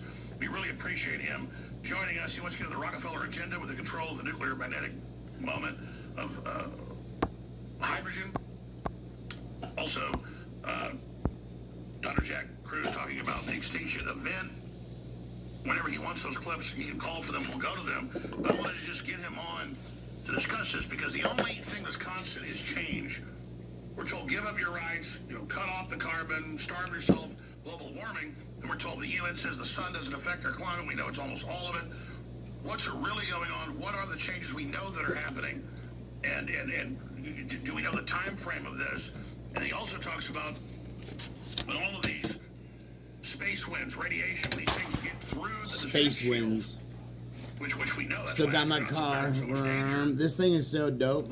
It's like if it totally collapsed? you can't even. This thing can't even like run over a rock or anything. Nothing. Listeners are pretty informed, but this is a complex issue. So start wherever you'd like. Really here for the next 10 minutes or so. Just opening statement. And thanks for being here. Yeah, no problem, Alex. The issue is, as you mentioned, a couple of the guys came down to El Salvador to interview me about MKUltra. And they got sidetracked on this story because it's actually topical right now. So most of the viewers out there need to understand that when climate change is used in the media, it's basically an acronym for magnetic shield failure, because that's effectively what it is. The climate isn't changing, but the magnetic field is. They're trying to keep the narrative towards something they can control, because if people understood what this really means, it's a problem. So I shared with the guys that you had on your show last week a paper that was written on June 13th of 25 that basically showed something that physicists didn't realize, and it's very unusual, that the Earth's magnetic field is coupled to oxygen levels on Earth for the last 540 million years. Why is that important? All complex life shows up on Earth at the K-ray explosion, which happens at this time. So you begin to realize that oxygen is a big deal with the magnetic flux. What the paper blamed it on is they felt it was related to tectonic plate movements, which is absolutely ludicrous. Why? Because for the previous, 3 billion years on Earth, we had tectonic plates. That makes no sense. But what it is going to is the thermal mainline currents in the ocean. Why? Because what happens right before this time in Earth? It's called the Neoproterozoic era. And this is where we have the best data. The last time the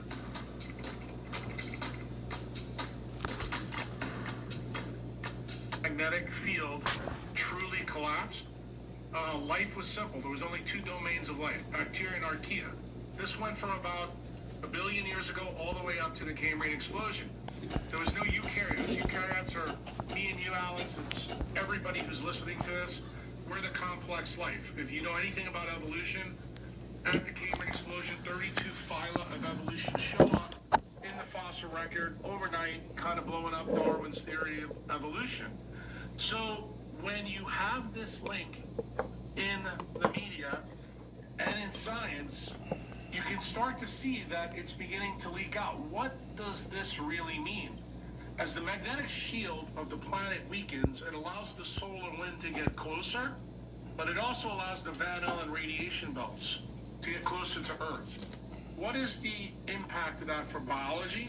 Anything that lives on the surface or in the crust, which is the oceans, is going to be heavily deuterated. What does that mean?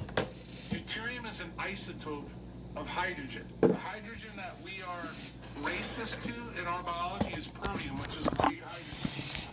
Deuterium has an extra neutron on it, and then the third isotope is called tritium. Tritium is radioactive hydrogen, and usually, from all the teaching I've done all over the world about this, I tell people you don't really have to worry about tritium because our magnetic shield takes care of it. Well, that's all well and good until the government released some data after this paper came out last June.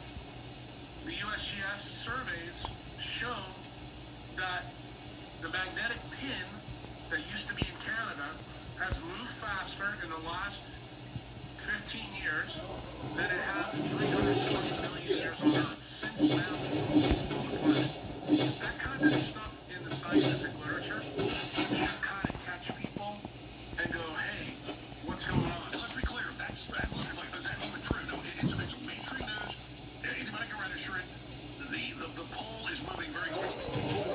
Yeah, from Canada to Siberia. So that's the one fact that anybody can go and look at. Then the big fact is I think most people know about the South Atlantic anomaly. It's been present on Earth. People have been talking about it for a long time, but it was pretty well contained, and nobody's been thinking about it. The way I teach my clients and my patients to think about it, the South Atlantic anomaly should be thought of like the giant red spot on Jupiter. The difference is, on Jupiter, you can see it because it's a gas planet. On Earth, you can't see the SAA because we are a rocky planet, but it's based in the crust mantle boundary, kind of where this diamond is cooking with gas. The USGS just informed all of science in the last couple of months that the South Atlantic anomaly is now close to tripled in size, and it's now breaking off a new lobe that's already at the west coast of Africa. And this is really problematic. Yesterday, in the New York Times, and this is not covered by those 2 guys that you had interviewed last week, the New York Times and Science Magazine then report that scientists are now worried that the Gulf Stream that's off the east coast of the United States, called the thermal haline current, may decrease. Now, why is this a big deal? This is a sign that the science that I'm telling you about is absolutely factual and correct. But what's the canary in the coal mine that I want Alex Jones and his audience to understand? To make sense of this, you have to understand something about the Atlantic Ocean, because the South Atlantic anomaly, most people say, well, it's over Brazil, it's out in the southern hemisphere. Why does it affect us here in the United States? Well, you need to look for two things.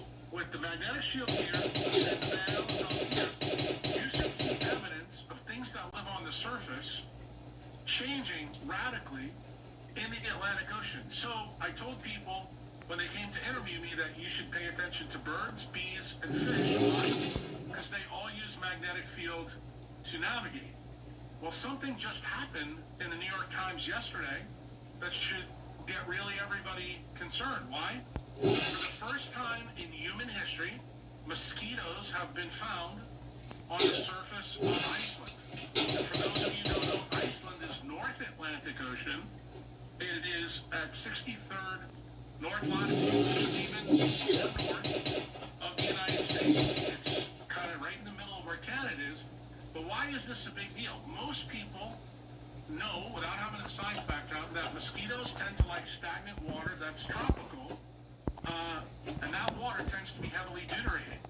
The second fact, is mosquitoes are arthropods. Arthropods are a type of animal that actually get repelled by magnetic fields. So the main reason Iceland has never had mosquitoes is because the magnetic field up there was so strong that mosquitoes would be repelled by it and they would stay down closer to tropical waters. That's actually how their biology works. So what happens when that universal stator, the magnetic dynamo, begins to fail? It no longer can keep the mosquitoes out. So the mosquitoes are the canary in the coal mine. This is all confirmed. People that don't know, butterflies, hummingbirds, everything, have magnetic cones that literally register off of this. And so we have mosquitoes up in Alaska and places in Canada. It's not because it's cold there. It's because they were being held back. People don't understand why. The police will tell you everything goes crazy. It's light. It's out there and different things with the different space winds and different magnetic fields that are coming in that all affects us. So imagine how the moon that's going crazy like women who are menstruating that usually controls all that. This is something like you're about to make thousands of times stronger than an event like that.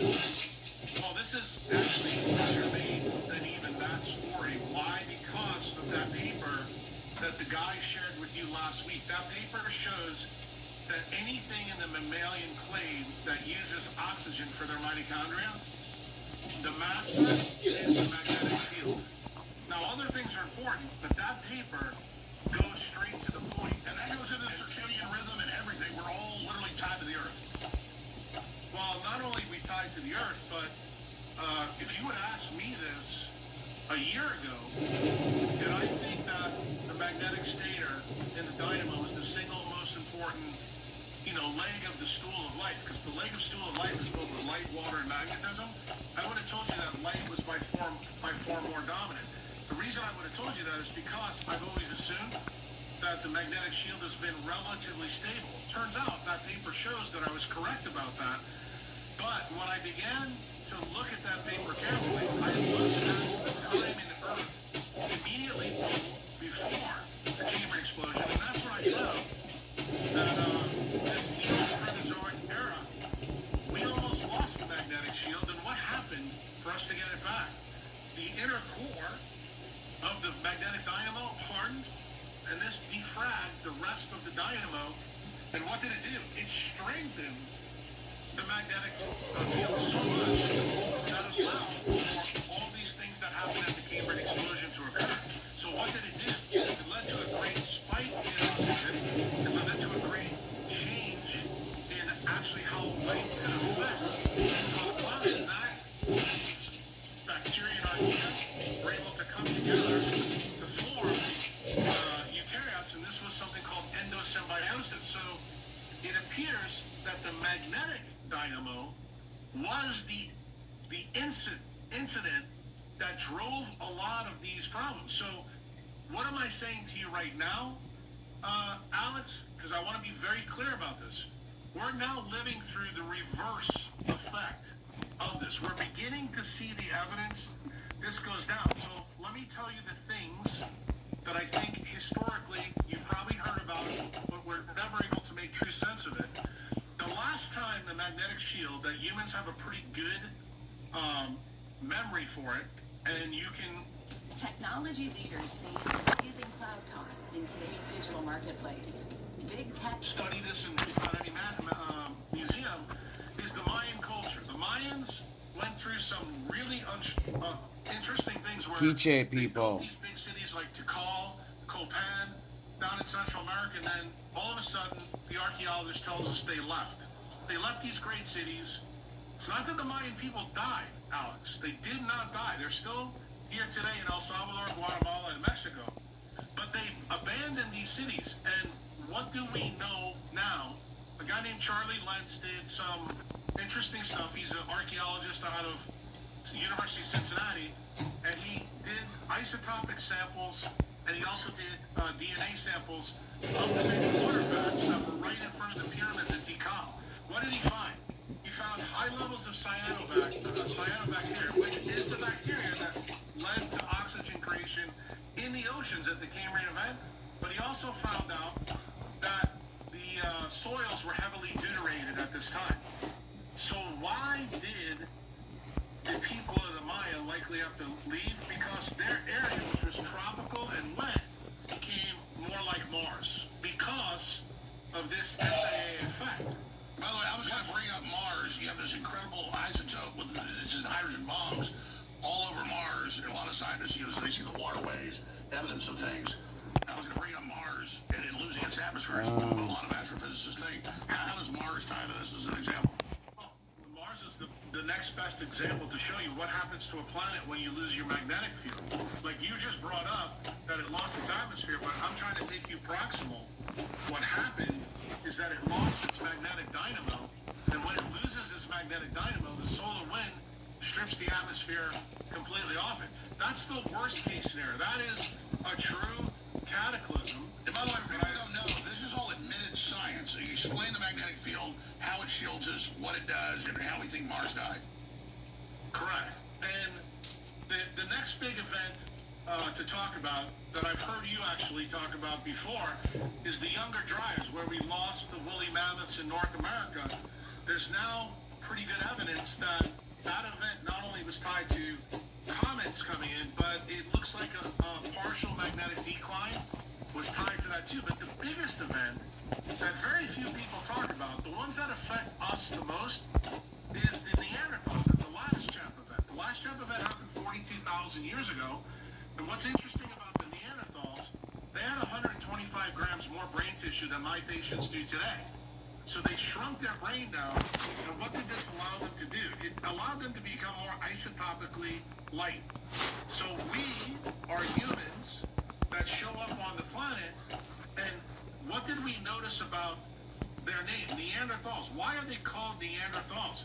Because above the 51st latitude, where is the only place that their bones have been found. When they went higher than that, it turned out that they couldn't live at that level. We show up, and we can go all the way up to 6. Yeah, why can Cro-Magnon do it, but the Neanderthal didn't?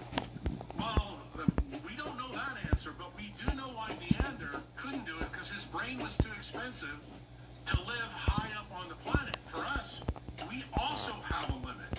Our limit is the same limit as photosynthesis, which is about the 60th latitude. That's where the boreal forests go, all in the northern hemisphere. Remember, we can't say anything about the southern hemisphere because there's two continents. One is at the pole, where nothing lives except weddell seals and penguins. But Australia and the tip of South America do have big lessons for us. And it turns out that both of these continents have been struggling for a really long time for the same reason. And when you understand truly what's going on here, the worst case scenario would be Mars, okay? But I want to be very clear with you, because I don't want to sensationalize this. Could we face an event that's just like the Mayans, that there's going to be places on Earth where we won't be able to live because it won't be safe to do it, because the food will be deuterated. Well, then as you explain, the elites want to depopulate, and I've heard this, they don't tell the whole story, but David said it to me, and I'm going to just read their publications. For decades, they've been building huge bunkers all over, particularly the southern hemisphere.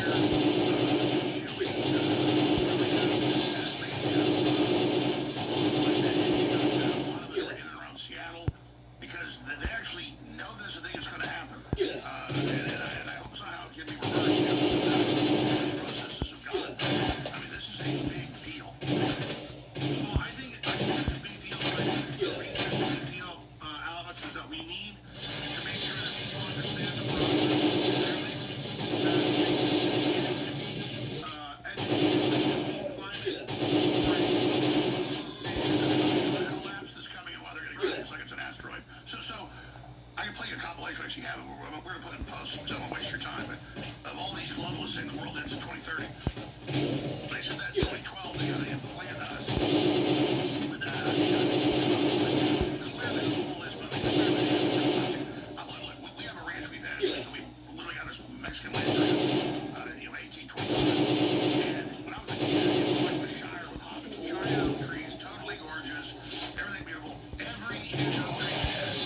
It's got no arms.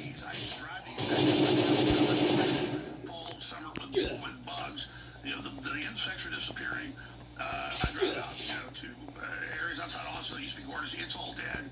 I talked to all the botanists. They say everything's dying. The soil's poisonous. I mean, the earth is dying, and it's not us doing it.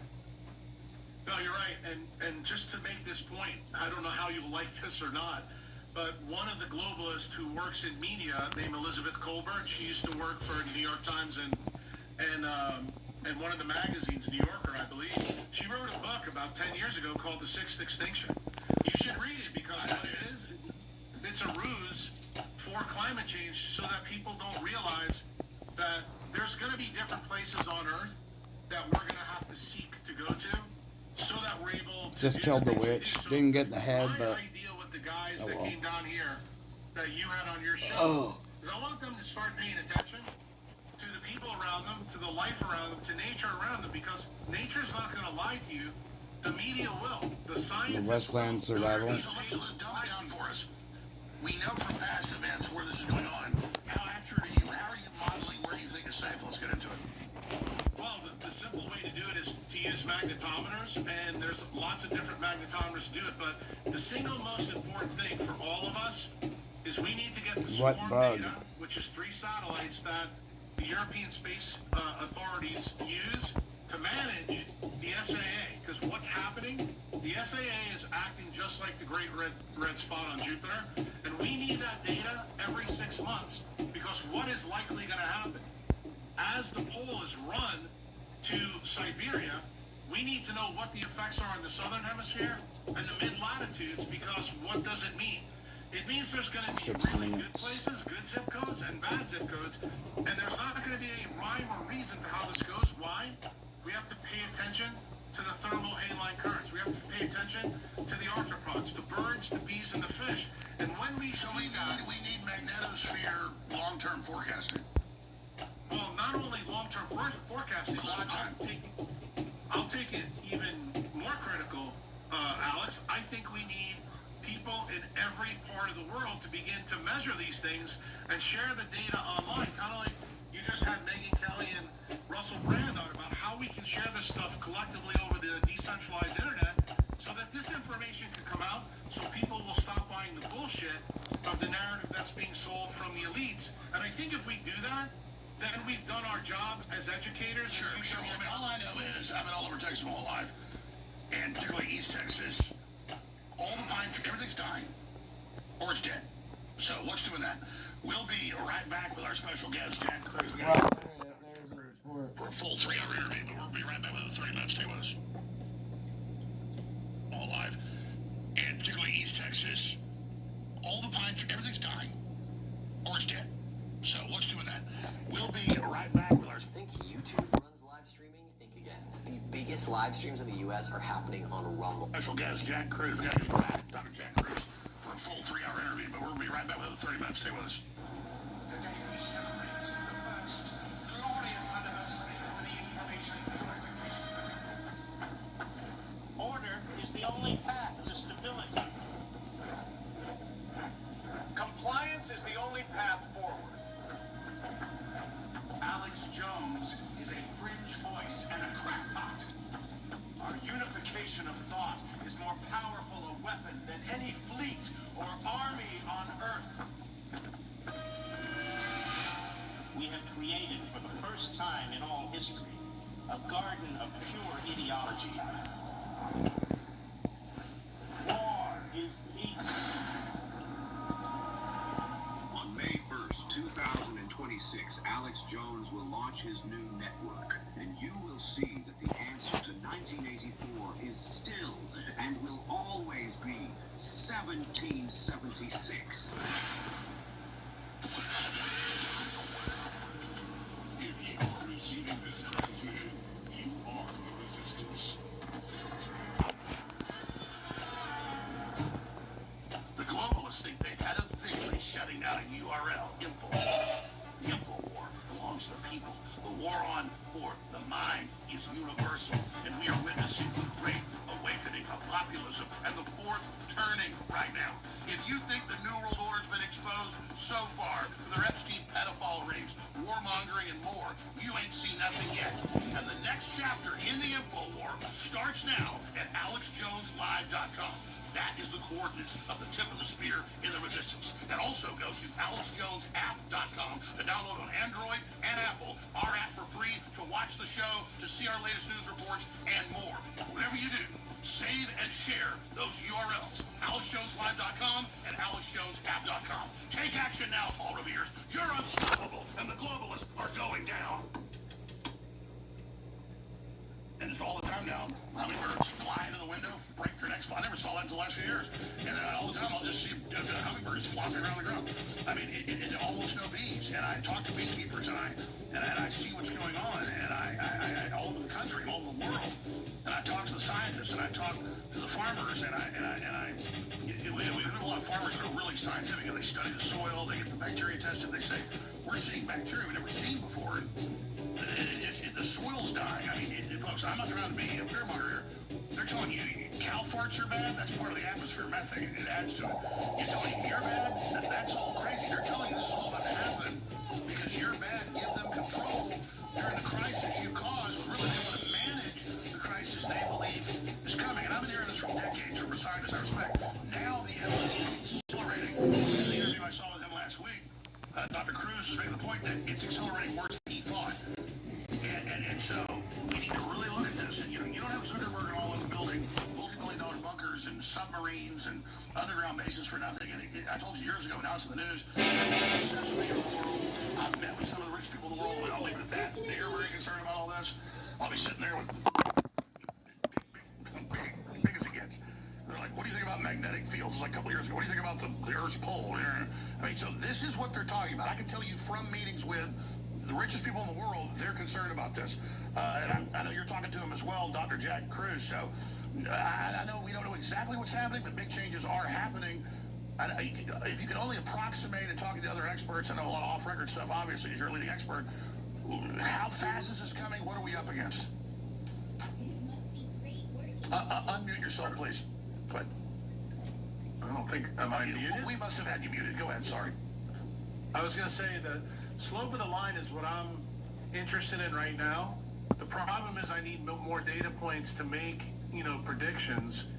But I would tell you what's happened in the pole, the loss of the magnetic north from Canada to Siberia is the same maneuver, the same motion that has happened in 320 million years on Earth. That's happened in literally 15 years. So it tells me there is no slope of the line. This is asymptotic. And that means we need to really pay attention to this because we're all magnetic beings. You may not realize it. And if you give me a little bit of time, I can explain this, I think, really well to people pretty simply. If you think about a baby is born, it's about 80 to 90% water composition. When you're about 20, 30 years old, you're about 70%. When you're Alex's age and my age, we're about 50%, okay?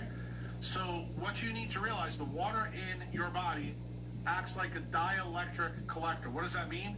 Collects photons from the sun. The photons then make this thing in the water in us called an exclusion zone. The exclusion zone keeps everything greater than the size of a proton out. So it makes kind of like a battery in a cell, okay?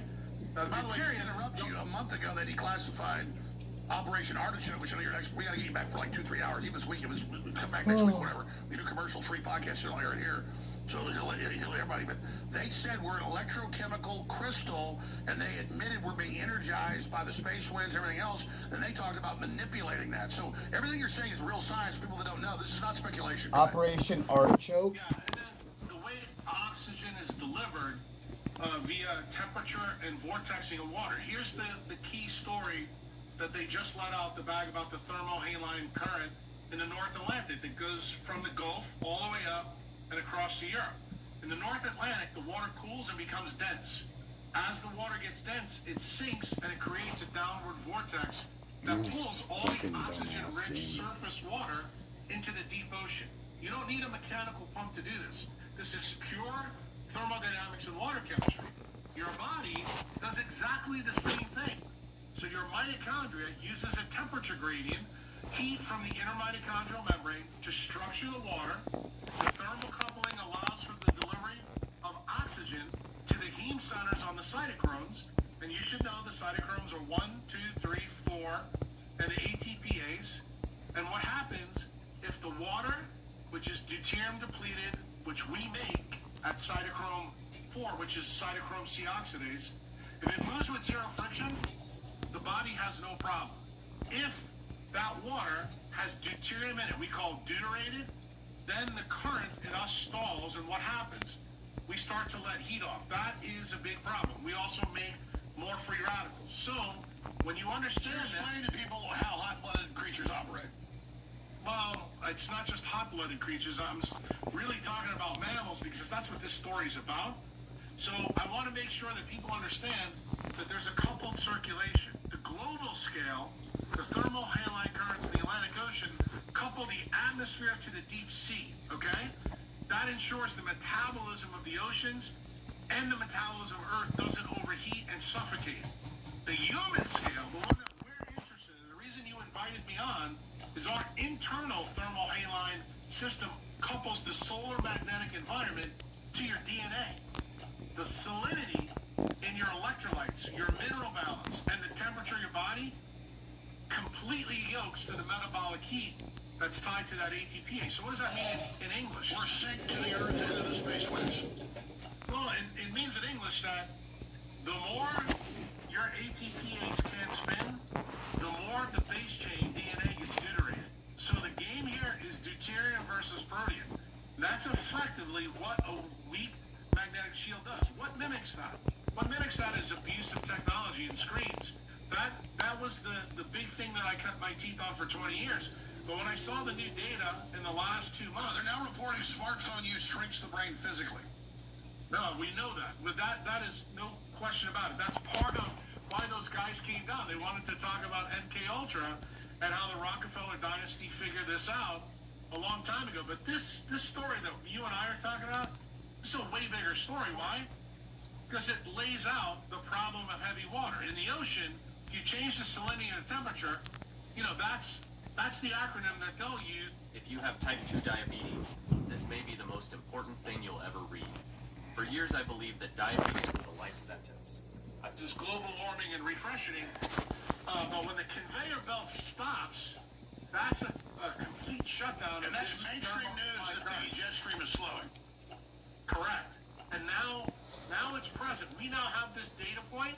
So when you understand, when you change the isotopic salinity of the water, you're adding deuterium to the system, you're killing the oceans. The oceans lose their oxygen. That's the reason why the fish are dying. And then when you think about the things we're doing, like if you're using synthetic supplements, foods, things like that, you're also thickening the internal sea inside of you, and it creates a metabolic shutdown. That's actually what metabolic syndrome is. It's what Alzheimer's disease is. It's what Parkinson's disease is. It's what ALS is. Well, let me throw this at you. You got to come back in the next few days for 2 hours. I'm begging you with a commercial free because I just want to let you run all this and send us the documents. There's so much what you're saying. I've seen myself, but I'm not an expert like you. How is the secret project since the 92 that they partially classified geoengineering? Bill Gates is planning to block out the sun. They say to save the ocean. Are they actually trying to save things? Because the scientists I've talked to say what they're doing is like the opposite. What do you make of all the geoengineering going on? The CIA director, previous one, admits is happening. I think that they think there's a possibility that the Earth could be in a big-time shutdown event like we saw before the Cambrian explosion. If that's the case, mammals on this planet will be what the T-Rexes were down the road. So what are they doing? I think they're trying to terraform the Earth to see if they can rebuild. I agree. So what they're really doing is testing right now. Correct. That's what I think it is. And I told the guys that came down to visit me that, you had on last week, that some of the nefarious things that, I've talked about and you've talked about in your work, this gives you a new way to look at it. Is limiting the population necessarily a bad thing if the magnetic shield is, need to get bear claws really going by the and wayside? Like, say it goes back to where it was before the Cambrian. That means we're going to have 8 billion people wanting to travel to the places where magnetic flux is the highest, because nobody's going to want to die. It's going to be like army ants destroying the Amazon. It's going to be an explosion. It'll make World War Z look like a cakewalk. Correct, because you're going to have way more power. I mean, let's just say 8 billion people on the planet, when they become aware of this, this is a way bigger deal than, trying to, send an army into Iran on Israel's behalf. I mean, it's just ridiculous. And that's why they're trying to get robots ready to defend the elite cities. Correct. And I do believe that AI now has a very interesting program. And I told your guys that when you understand that when you have lattice lock CSF or lattice lock blood, you may need to be defragged by, Neuralink or something like that just to stay conscious. I even made a comment. I was about to ask, there's got to be processes to decontaminate the blood.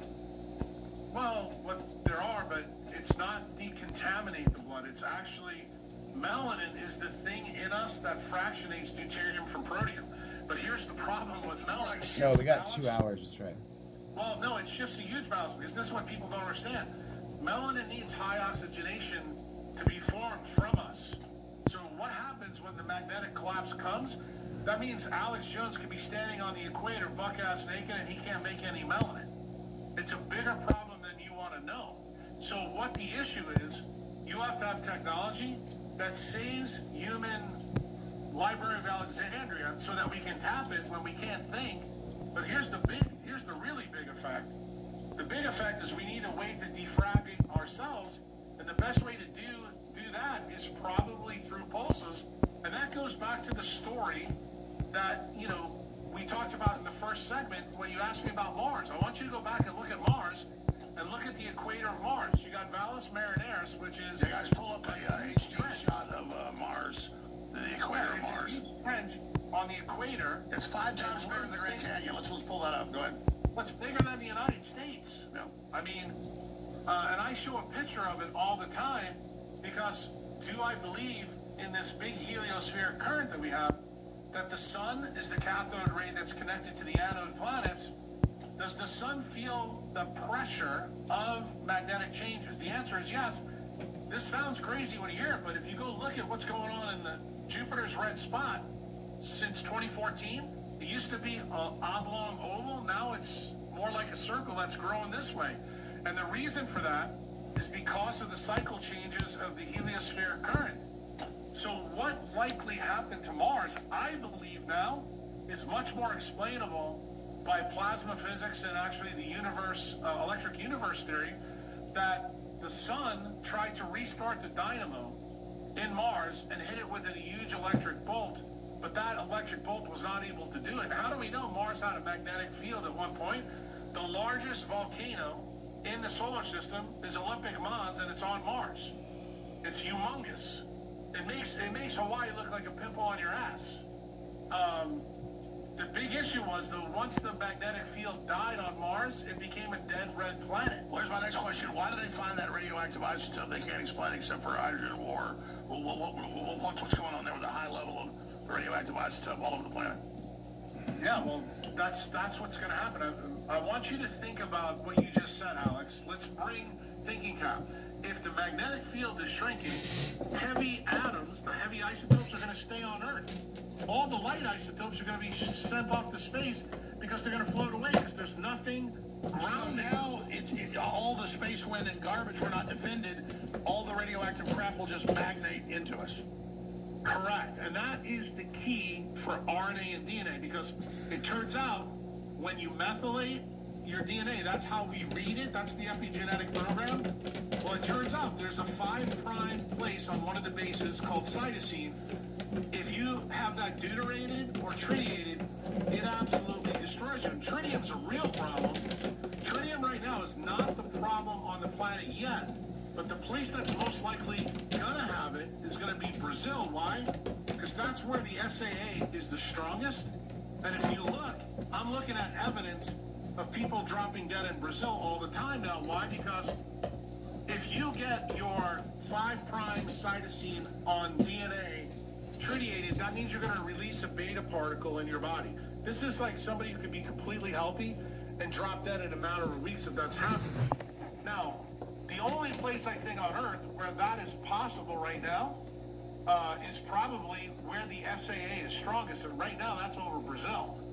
And we also have evidence that crazy stuff is going on in Brazil. I mean, you know, the stuff that's happened there, that's not a function of, you know, anything else but geomagnetic flux. And this is really important for your listeners to hear.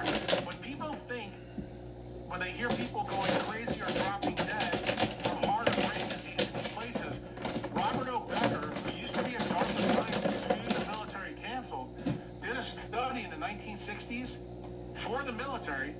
He actually went to England with a guy named Charlie Baldwin, who's a physicist, and another physicist named Friedman, and they studied when the Earth gets hit with a geomagnetic storm, do we have more psychiatric admissions in the UK? Turned out the answer was yes. That information was shared with the federal government in the 1960s, and then they hired Becker to do some of the studies on the Seafair antenna that they were going to use for the Trident subs. And then when that showed that that antenna would affect the Earth's magnetosphere 80,000 kilometers above the surface, and that is published in Andrew Marino's book called Going Somewhere. It's also published in the Archives of Congress. You go back and look at it. Then Becker did the most amazing study. He decided to look at 765 kilowatt towers, which are by you in Austin and everywhere in the United States. Those are the ones that was my next question. We know with Doppler antennas, all this bit like the weather. How is all the human manipulation adding to this? I know the solar winds. It's additive. There's no question it's additive, because if you live around this stuff, it basically means you're putting more deuterium in your base chain of DNA. Honey and cinnamon could hold the key to naturally protecting your brain. Hey, and this is the reason why all the Maha epidemics are there. You know, we want to blame this, that, and the other thing, but this is the base case. All the other things are a problem. They definitely add to the risk, but because we now know that this data from SWARM and the data from the USGS on the magnetic dynamo has been hidden. I mean, and Alex, I want you to really understand this. The best data we have only goes back to 1832. That's when a guy named Gauss, Friedrich Gauss, started looking at this stuff. A Gauss meter, which measures magnetism, is named after him. When did we last get hit with a big coronal mass ejection? The Carrington event? Yeah, it's 1859. I believe that's when the field really began to start weakening, and I think that was the Earth taking a pot from the sun to try to get this situation go. If you look at all the chronic health conditions on the planet now, they all directly couple back to that event.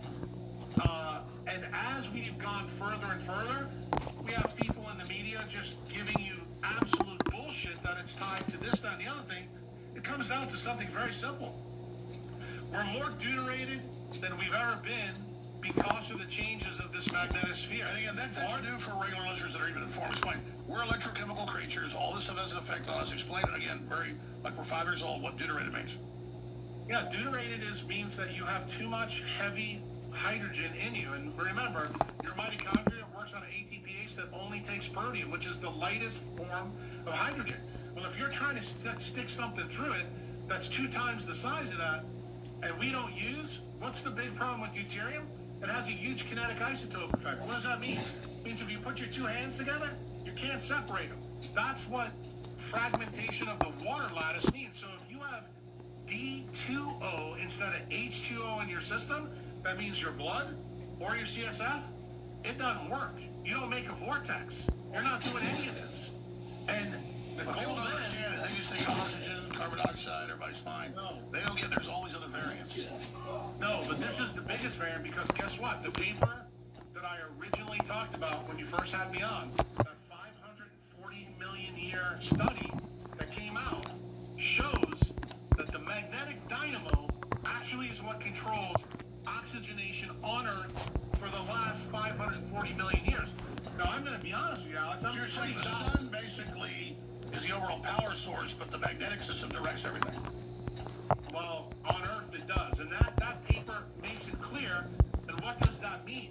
It means that we have to do a really good job of paying attention to how, in our local zip codes, that that food is isotopically fractionated. How our body is doing it, as you said, in Austin.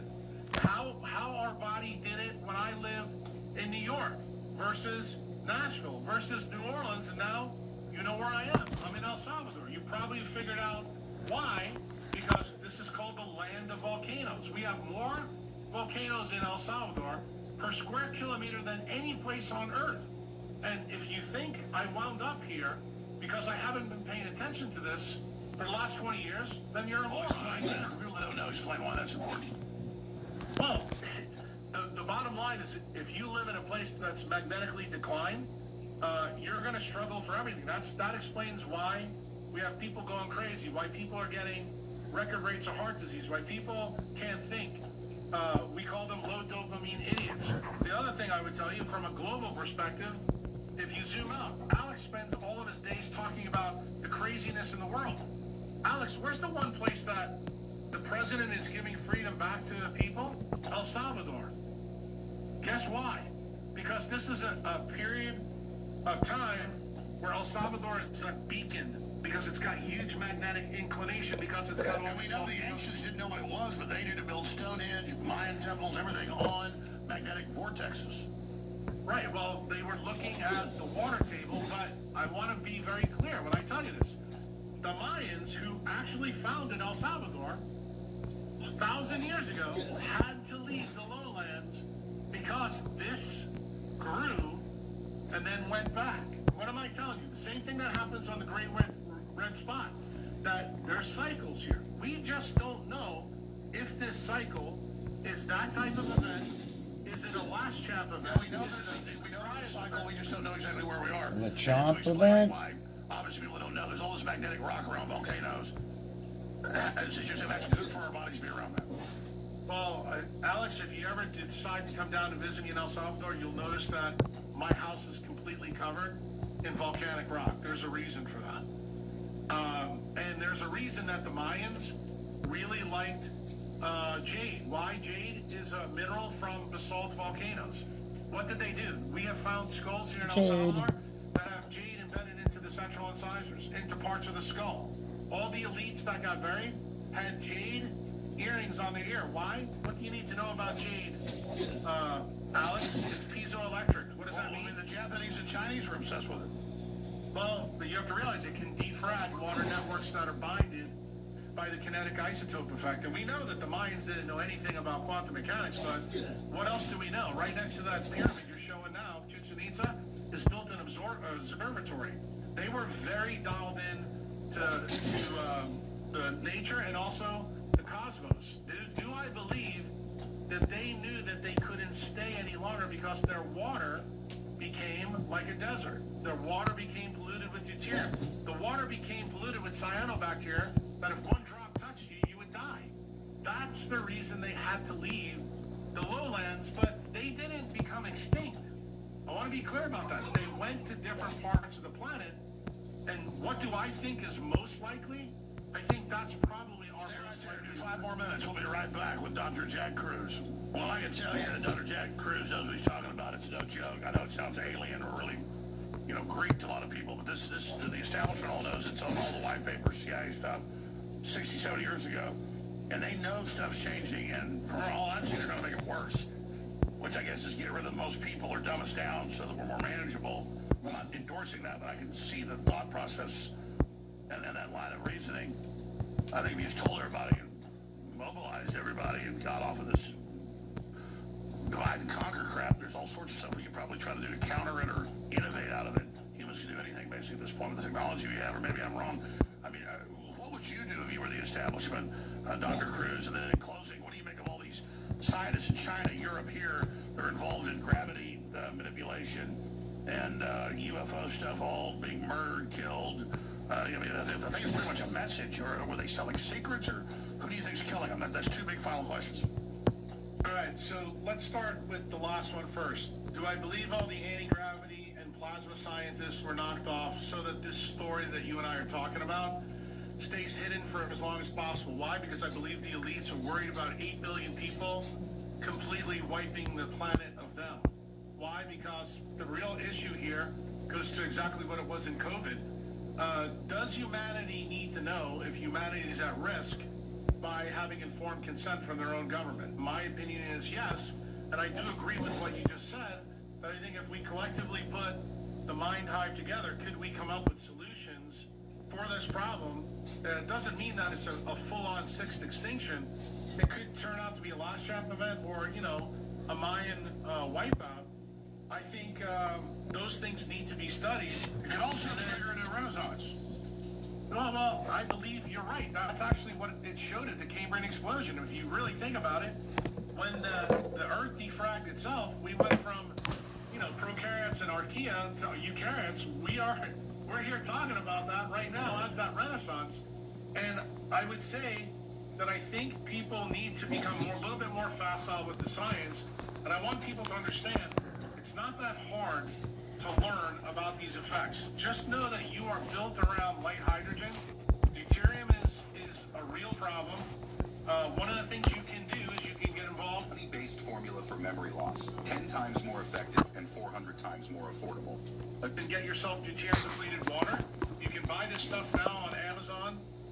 It's expensive, there's no question about it.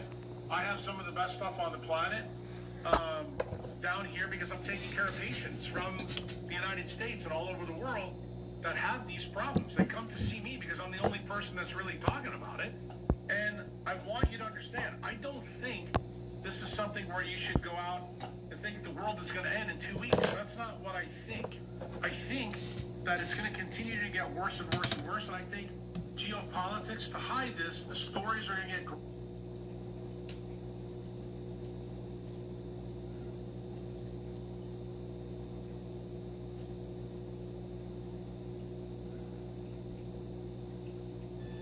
Still stuck in the same routine and waffle, same job, same hours. Political power. And one thing that's interesting about the Islamic immigrants from, you know, Arabia and North Africa is, unlike the traditional immigrant experience where people wait until they gain political power, you know, like the Irish, the Italians, you know, Jews, like it's like a couple of generations before you start getting involved in, you know, the political apparatus of your community. You'll see first generation Somalis like, you know, Ilhan Omar getting involved in politics at the, you know, right there, right all of a sudden. And that is a different thing than we've previously seen. And it makes you start to think, like, maybe you weren't, like, in some sort of crazy survival situation where you needed to, like, hurry up and go somewhere else and establish a new life and get your feet back under you and get your whole thing together. Maybe you have a plan of what you want to do. I don't know. I mean, I think there's no question that's what's going on with a lot of this stuff. You think that's like they are here to destroy. In many of these cases, they were not the refugees. Ilhan Omar's father was one of the people doing the bad things in Somalia. They were fleeing from him, not the other way around. Right. And that's the case with many of these people. Or her brother, you know. Yeah, but many of these people, Hassan Piker was not some poor person who needed to come to America for opportunities. His parents were wealthy. They came here. Pictures of him with ponies. Yeah, they're wealthy. So this all is a fraud. It all is a scam. And they are here. They do hate America, and they're here to destroy America. Yeah, that is the goal. I align with the idea, the concern that the corporatocracy is going to buy us out and make us a permanent rental class. And I think that I align with the leftist communists. They want to stop that too, but their methodology is to use violent force sometimes. And like, I'm open to the government seizing property, like if it was Chinese bought American farmland. Like that's arguably communist to use the government to seize private property. But by the way, in those cases, it's called eminent domain. They actually give them the market value of it. They don't just take it. And we do that all the time. If they want to expand the road out in front of here, the government can seize the property in order to expand the road, but then they have to give you the market price to do it. That's been something that's been around for a long time.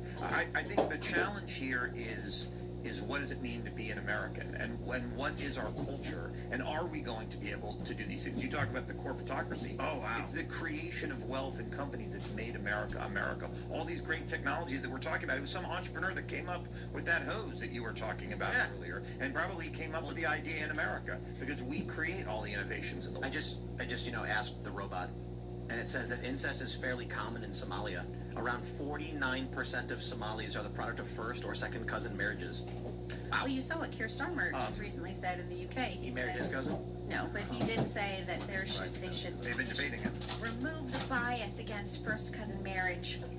You know, So in West Virginia, when you try to get married, because my wife and I, we got married, and they go, "Are you related to each other?" And we were like, "What? No. Do you ask everyone that?" And they're like, "We have to." Yes, they do. And I was like, "Is that common in West Virginia?" We're like, "No, it's not actually." It's the difference between a family tree and a helix.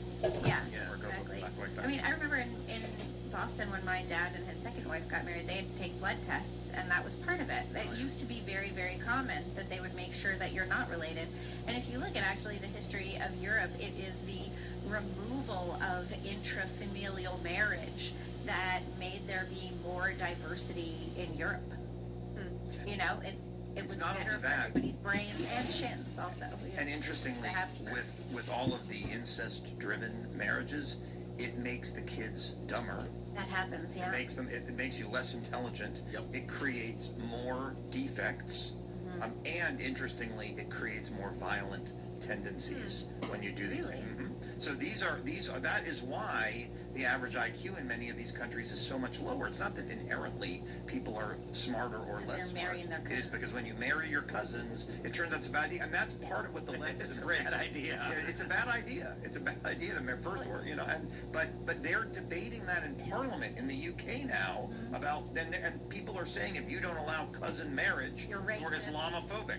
You know, well, no. I mean, if that's what if we can say, part of our problem in our society today is we have stopped saying some cultures are better than others. There used to be a time there were cultures that said it was okay to eat people, and we said, nope, not okay. There were cultures that said child sacrifice was okay, and we said, no, that's not okay. But somehow we have forgotten that, and it is okay for us to say the American culture is the best culture that's ever existed. Well, and we should say it. We should. And we used if you to don't like say it, get out. That used to be a thing that was common. Where people would say America's the best country. But now we're up against the internet, so you really have to prove it. Words aren't enough. We got to show the world that we can lead this I thing. think we've been doing that, and you know, good example is in terms of like, you know, Americans. Like, there's not a lot of cousin marriage. Everybody marries somebody totally different from their background.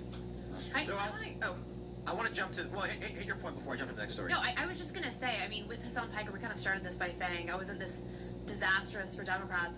I don't know that that's true, because they seem to be embracing him and sort of glossing him. Obviously, he's on the New York Times podcast. He's getting platformed. He's invited to Yale to speak. At the same time that, for instance, at UCLA, a woman who survived the 10/7 attacks was faced with protests because it was offensive to students that somebody who had survived that kind of violence should speak because they were none of it makes any sense. But it's interesting. We're also saying, you know, Obama spending time with Zoran Mamdani. So there is just an eagerness, and you even saw it in the facial expression of the woman who was interviewing him. There's so much eagerness to latch on to what they see as charisma and reaching the youth, and no one in the Democratic Party is willing to call this out. Well, my favorite part of the Yale speech was when Hassan said that the collapse of the Soviet Union was one of the greatest what do you say, catastrophes of the 20th century. And then he was like, after it ended, you know, people were committing suicide, they lost their jobs, there was a lot of rape, and children being murdered. And it's funny because it's like, and all that was happening while the Soviet Union existed too. So, like, your point is bad things the Soviet Union were doing persisted after they ended? Okay. Was he talking about the way it got broken up? Because I think it was like businessmen that kind of decided how it was going to happen. And that's He why was Russia saying that lost after the Soviet Union collapsed, there was a lot of suicide, murder, crime, and those bad things emerged from the collapse of the Soviet Union. He's trying to make this point that while the Soviet Union was bad for a lot of reasons, they had some stability, and after they fell, everything was chaotic and destructive. And the problem is, Soviet unions went and, like, you know, I don't know, killed like 30 million. The Soviet everybody in 30 million people. Too. There's like so many people in jail. Yeah, Ukrainians starved to death in the 30s, the Holodomor. Yeah. And they had ethnic supremacy movements, and so all of that was really bad. We don't like the Soviet Union at all. And Hassan, you know, I wonder too, because how does someone so intentionally, like, you know, I don't think he's stupid. I don't think you get to these positions by being dumb, but he is dishonest. And there's a lot of examples of this. Here's what I'll do. I'm going to jump to this from the New York Times. This is the article where they actually highlight the interview with Hassan. The rich don't play by the rules, so why should I? I want to... Is that a quote from Hassan? I'm just going to do this real quick. I really want to see if that's something he actually said. Because if it is... Okay, no. Okay, Spiegelman said that. I was going to say, if Hassan said that, I was going to say he is rich. But I want to jump to this portion of the interview so you can understand the depravity that is the modern liberal condition. Tolentino says, this is one of the individuals on the podcast for the New York Times, one thing that should be legal that isn't, bracket. I'm going to read the bracket for you in a second, the M dash, sorry, but I want to finish her thought. One thing that should be legal that isn't, maybe things like blowing up a pipeline, let's say that. Now, there's a big thing in the middle there that I do think is worth reading, but just to point out, her idea is it should be legal to blow up pipelines. Now, let me hear what you said. One thing that should be legal that isn't, it's interesting because I have to regularly explain this stuff to a small child and have so thoroughly explained it to her that some things are against the rules, but they're okay depending on who you are, and some things are not against the rules, but they're not okay. There are so many perfectly legal things I do regularly that I find mildly immoral, like getting iced coffee in a plastic cup. I find that to be a profoundly selfish, immoral, collectively destructive action. I have taken so many planes for so many pleasure reasons. I have acted in so many selfish ways that are not only legal, but they're sanctioned, and they're unbelievably validated. So maybe things like blowing up a pipeline, let's say that. She literally said it is morally wrong to drink coffee in a plastic cup, but it's okay to blow up a pipeline. The current state of the modern liberal condition is that murder, terrorism, and theft are legal and or should be legal and are acceptable. I bet she also is complaining that gas prices are $1 higher than when the conflict in Iran started. She's not. She doesn't drive doesn't have a car. Did you all see Greta Thunberg? I love this. When Cuba gets sanctioned, she goes, "They are stopping the oil from getting Cuba," and it's like, lady, 10 years. You hate oil, you idiot. You said ban all oil. What do you think was going to happen? Just get up some solar panels. Because I don't know. Drive over there with fake. your solar panels. They're all fake to advance this ideology. These are all tools in their arsenal to try to get to communism. You know what Tom Piker should have said about the Soviet Union is they just didn't do enough communism. That's how he felt. Not that was the catastrophe. We haven't really tried communism. It wasn't done the right way. That's exactly it. Involved in the vanguardism, we technically never have had a communist system because a communist state is an oxymoron. Communism means there is no state.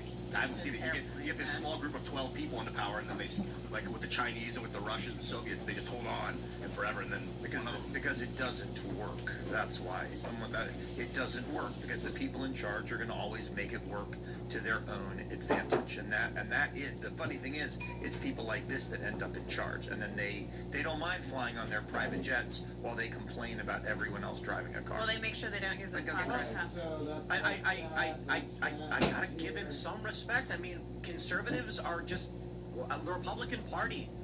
I really hate Republicans. Well, they're staring into the abyss. Like, they don't know what's Republicans go up on stage in their suits and they go, you know, when I get into office, I'm gonna say, slow down there, Democrats, and everyone cheers and waves their American flags. And then Democrats go up on stage, and what did Hakeem Jeffries just say? Maximum warfare. So I've been in Congress a year, and you're right. I'll tell you what I've learned. Democrats ruthlessly use their power to advance their ideology, which frankly I find and most Republicans are content to manage our decline. Yep, we just have to be polite. We must be polite. Don't be too aggressive. Don't fight too hard. That wouldn't be nice. There's a great quote. Curtis Yarvin, I think, said this, that Republicans treat power the way a wine snob treats alcohol, and Democrats treat power the way an alcoholic treats alcohol. A great analogy, and it's true. And I can tell you, being inside for the last year, that is what it is like. I also think inherently, like, conservatives, the conservative impulse, and those Republicans are conservative, is to maintain the status quo, is to preserve what we have. And naturally, most Democrats are revolutionaries. They want to destroy, they want to blow things up. That is the progressive revolutionary impulse. You know how I imagine it? There's like high school, you know, it's like maybe like a middle school playground, and there's this kid with like a leather jacket, and his hair's all messy, and, you know, all the girls are like, oh, he's a bad boy. That's the Democrats. And then there's this like nerdy kid who's like walking, and then the kid in the jacket shoves him to the ground, and then all of his friends start laughing, and the nerdy kid gets up and goes, that was really funny of you to do that to me. You're so smart. And he's like, yeah, shut up, get out of here. That's how I view the Democrats and the Republicans. Like, remember when Bowman, like, pulled the sign off the door and then opened it, committing a crime, and then they're just like, we're not going to do anything about it. Look, they're doing it right now. I mean, the Democrats have said we're not going to fund the people who protect the border and manage immigration and custom enforcement, and Schumer called them all evil in the last day or two. So that is what they think. They don't believe in law. Schumer said evil? He called them evil and rogue and everything. So these are people who literally check your passport when you come in and out of the border. I mean, that is where we are, where there is good and there is evil. And unfortunately, I think a lot of my colleagues refuse to understand this is not our fathers, this is not our grandfathers. I don't think so. I think they're cowards. That is true as well. I think, because you can see there's a handful of Republicans that are not cowards, and they get into trouble in the media. They're willing to stand up, speak out, perhaps, cause fights. But many Republicans just keep their heads down, shut up. Because it's easier to do. Yeah, because we're I trying to America and like reversing that. What? Fuck, I almost put my fucking dip on. Made some food. Totalitarian networks that seize your free speech and shut off your bank account. Well, but that's where we're headed. And that's what we're deplatforming everyone who disagreed with them. So all I that's gotta what they were do is using combine my technology butter to do. We're the side with that my wants to let eggs people be able to say whatever and they heavy want. cream You may get criticized for doing it, but I think there's and too many vanilla. people who are willing to just go along with the grand slide, and it is very, very frustrating, and I wish we were willing to fight more. I do this job for two reasons. They're my children, and I'm very, very worried about what the future holds for them. I'm not convinced that the America they'll inherit will be the America that we grew up in. You just got to make sure that they lift, and they're trained with the firearms. I wanted my oldest son to watch tonight, but he's at the gym, so. That's a good thing. That's a good thing. There you go. It seems like it's like society's hanging on to the 20th century with oil and all these old technologies, and we're rapidly advancing to light speed information like AI, communication, virtual realities, that some of these Oil's in wild new everything. technologies like talking plasma. We're in It's actually an old tech, bro. I know. Like 20 years I know, old. and people still don't know what it is. Some people still don't know what it is. But like most of maybe Congress their minds aren't intelligent enough to comprehend the potential outcomes of reality in the future. No, Like, and they're just like, whatever, we'll just get more oil. You lost just your keep doing the mind same thing. again. There's until it's different 42 members of trillion. Congress with different specialties and areas of expertise. I know, but what it seems like as a whole, most of the body seems oblivious. No, it's morally weak. I don't know. It seems like they're confused and distorted because they don't know what to do. I'm fairly certain, correct me if I'm wrong, but you probably have a better understanding due to classified briefings on technology than the average person, than the average, American. Yeah, and I benefit. That's the world I came from. I spent 22 years as a software entrepreneur, so I maybe I understand it better than most. My point to you, Ian, is that we are hearing from members of Congress that they've been briefed on advanced technologies already. So your idea that they're unaware of these things, they're more aware than you are. But sometimes people oppose the technology. So I'll give you a great example. So AI's big deal. I mean, you were playing unbelievable songs that you created with AI. But to do AI, you need to have a lot of energy to make the computers work. And now you'll have people say, I don't want one of these data centers in my backyard.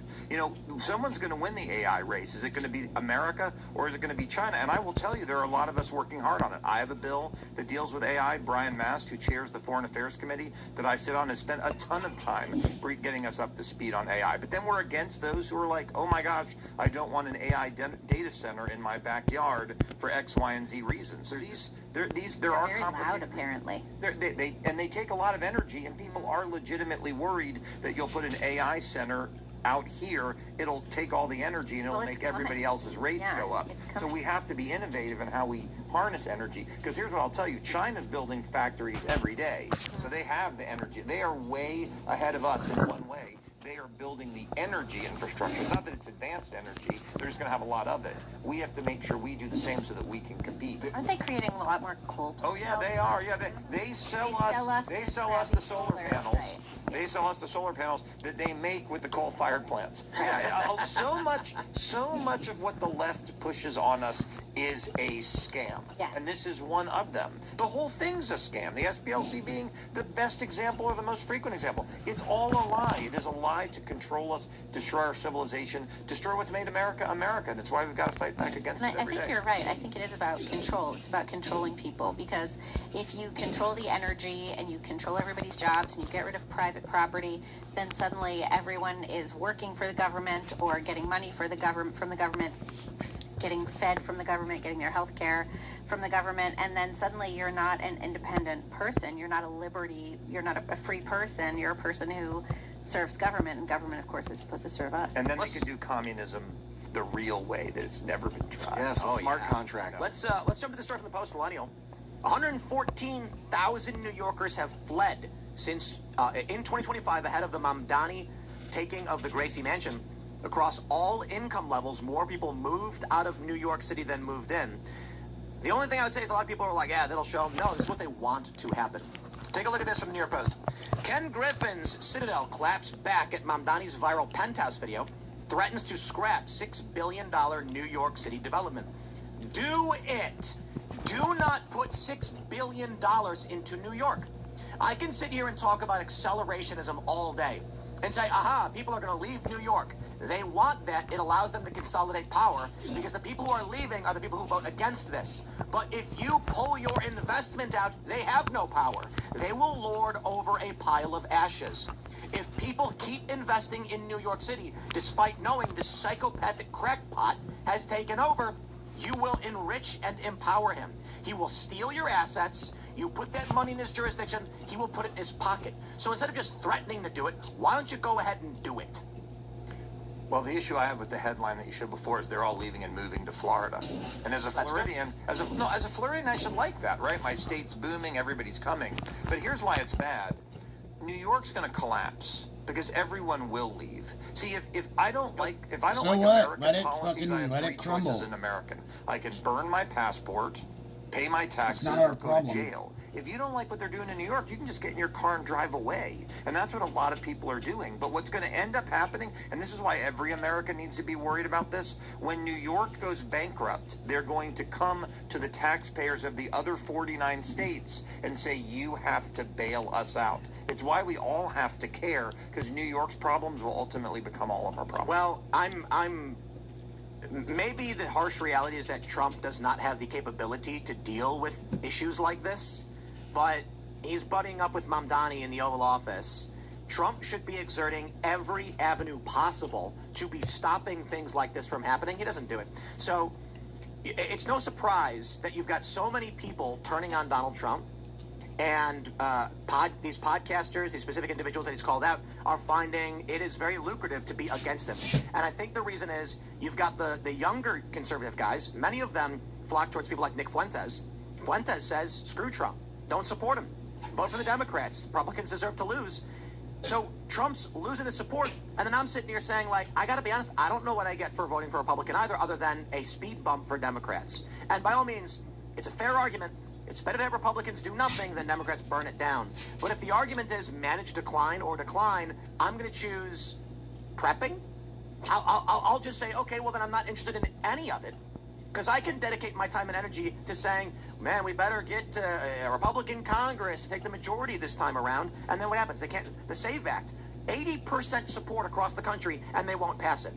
So the thing is, if I felt that it would be punishing for Republicans to vote against them, I would, but it's not.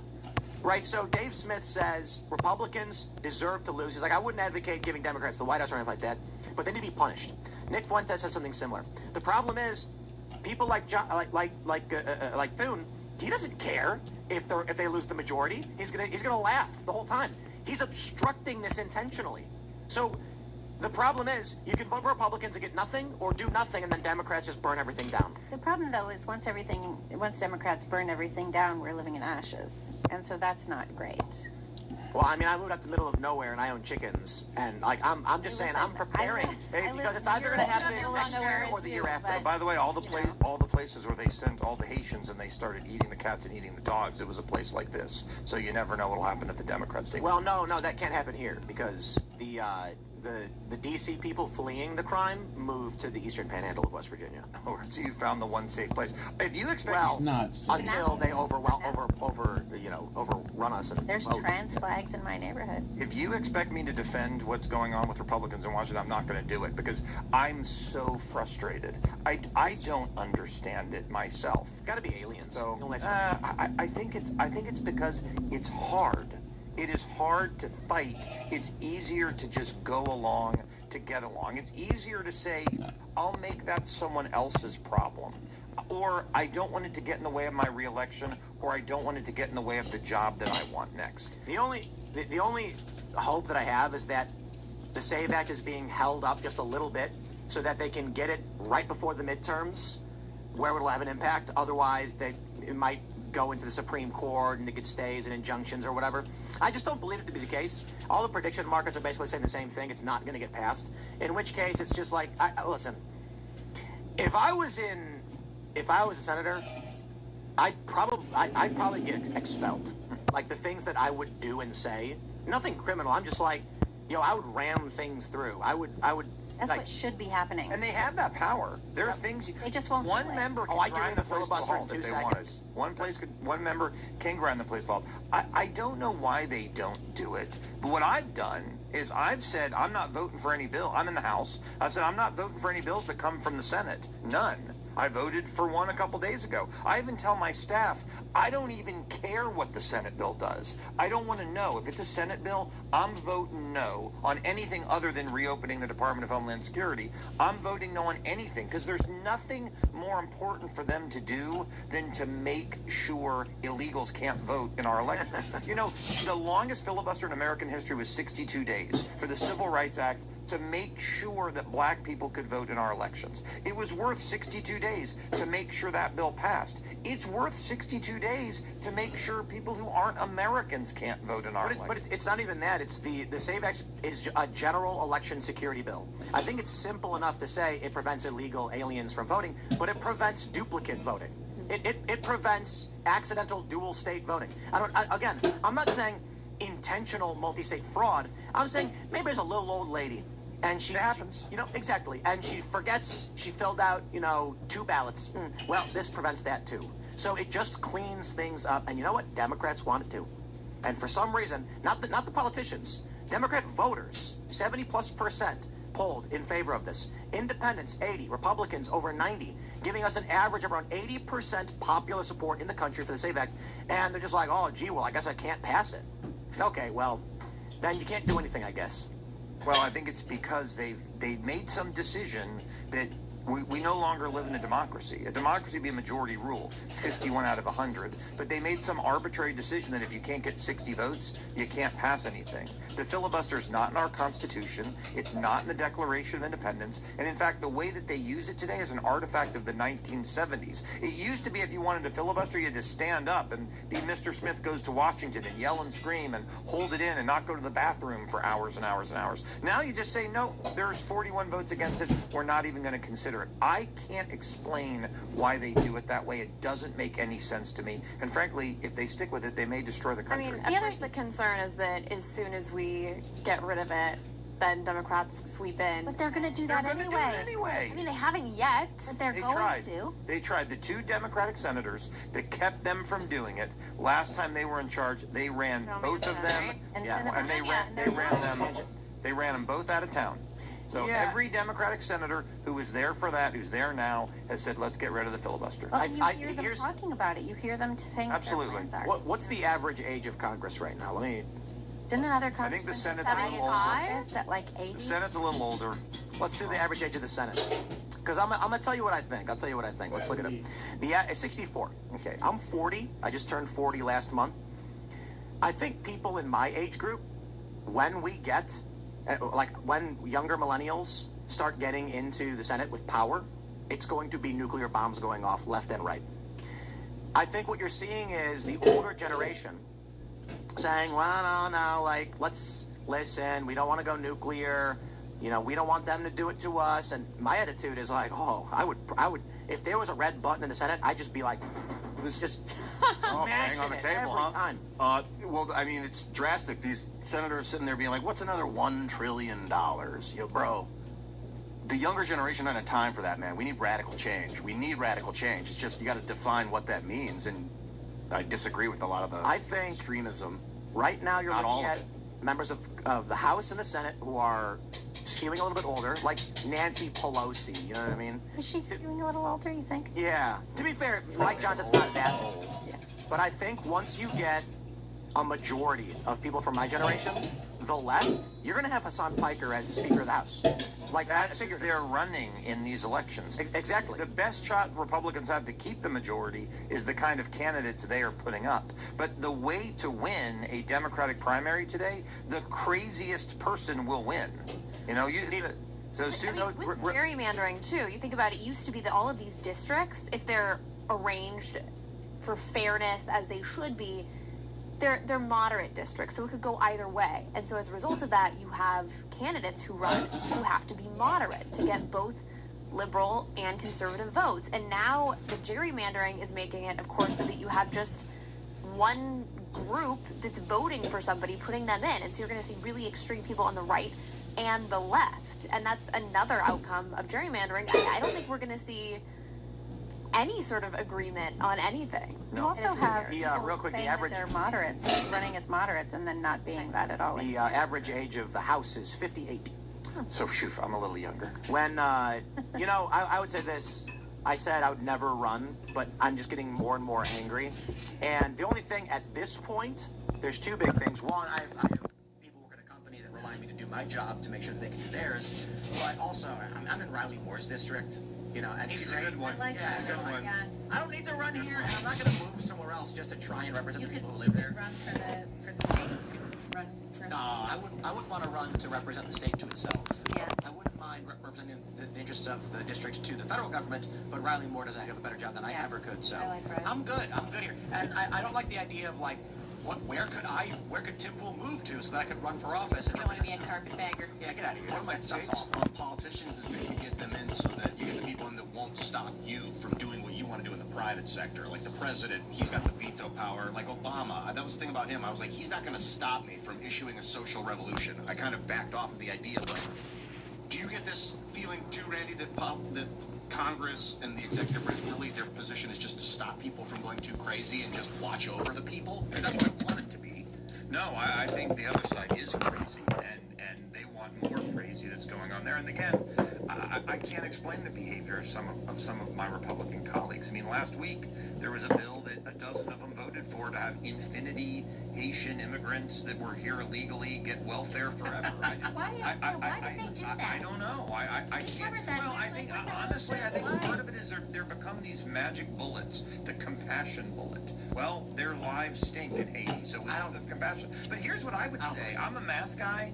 When we're borrowing $1 trillion or more a year that we don't have, that's going to be a big problem. The reason we have problems in Washington is people. I tell my colleagues this all the time. You need to worry more about the judgment of your children than you do the judgment of the voters. Your children will forgive you if you lose an election. They will not forgive you if you destroy the country. That's who's going to remember you when you die, is your kids. And I think there are too many people focused on the moment and the next election and getting to the next job and doing everything else. And they're not realizing that America's 250 years old. We're not going to make it another 250 years if we continue to do things the way that we have done them. Every great empire in history, when they have collapsed, the overwhelming majority have collapsed, not because they got beaten in a war. It's because they did it to themselves, usually because they borrowed more money than they could afford. I think it's just the sad reality is over a long enough period of time, we're looking at a loss of trust in society. You know, we made a joke the other night about if you ever wondered what it was like in a high trust society, because we don't find it these days, go to a ski resort where people put thousands of dollars worth of ski equipment just next to a fence and then walk away, go inside, have dinner, come back out 3 hours later, and there it is. Nobody touched it. Nobody wants it. It's high trust. We expect that we're not going to get attacked. So I look at someone like Zoran Mandant, and I respect him tremendously. He's a warrior. He is, this is true. He is a warrior who is willing to do anything to get his way. And the right in this country, the traditionalist Americans, have very few warriors. So you look at Mamdani, he's from Uganda, he comes to New York, he lies his ass off, and he says, basically, I'm going to put a bunch of policies into place that will burn the whole place to the ground, because he clearly does not like America. No. That's why he said in his campaign that he would protect illegal immigrants, non-citizens, from the American people who voted to have them removed. I want to stress this. The American people voted for Donald Trump. Immigration was a principal issue. In response to that, Mamdani said, I will protect you from them. When he was campaigning directly to the people who broke our laws that we voted to have deported. It is very brave to go into a foreign country and propose these things. I mean it seriously. Could you imagine going to the UK?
Welcome back. Standing up on a soapbox and denouncing Islam? I mean, they destroy you. Yeah, they knife you to death. They'd stab you. And Zora Mamdani knows one of those swords. He can come to the United States and tell the American people to their faces, you voted, F yourselves. I will stop you, and you can't do anything about it. And he's right. No one does anything about it. That's why I think he should be denaturalized and deported. So, I mean, I think he lied to become a citizen. I think he did not disclose all of the relationships and all the views that he had when you have to fill out that form. Right, that was a big story. And I think he should be deported. And Ilhan Omar as well. Right? Even the Star Tribune stated it was possible, the preponderance of evidence, she married her brother so that he could get immigration status. And the INA is clear that if convicted of that, she can be denaturalized and deported. But you know what? No one is going to do it because we are a nation. Unfortunately, we have our cowards outweigh our warriors on our side, not on theirs. Indeed. And I want to stress this to Democrats like Hassan Piker. Hassan Piker is a great man. I didn't say good. He is a man of magnitude who is willing to incite people to violence and advocate for murder and death in the highest of places. Conservatives are unwilling to take that step because it would be wrong to advocate for these things. Hassan Piker is willing to electrocute his own dog on camera so that he can have the aesthetic of his dog on camera. There is a degree of brutality and lack of remorse that he has, and that, unfortunately for people, they need to realize a man who is willing to electrocute his own dog for views is willing to do a lot more that you are not. And unfortunately, in this arena, the most brutal guy wins. And the Republicans are soon wearing squares who say, hold on there, let's not fight. And he's staring at you while shocking his dog over and over again. I don't think the most brutal guy wins in this. I think the most brutal guy might win the ticket and then get killed by the deep state immediately. So I don't think deep state is the most brutal guy. They're aligned with him. The other thing is he's getting celebrated every step of the way. He was at the Vanity Fair party. He's getting this glamorous cover shoots and GQ. I mean, yes, he is willing to do shocking, crazy things, but the culture is wholeheartedly embracing it. Because they appreciate someone who's willing to overtly say what they all believe and are afraid to do. That's why they all agree with him. It's not that they don't agree. They like that he electrocutes his dog. And I'm not saying that to be cute. Many people attacked him and criticized him for doing so. But his fans like that he does that stuff. He had a shock collar on his dog, is that what it was? And it malfunctioned or something? Malfunction? Bro, there are montages of him muting his microphone and then clicking a button. The dog. Oh yeah, and threatening his dog. Look, I'm the guy who... He wants the dog as an aesthetic on his show.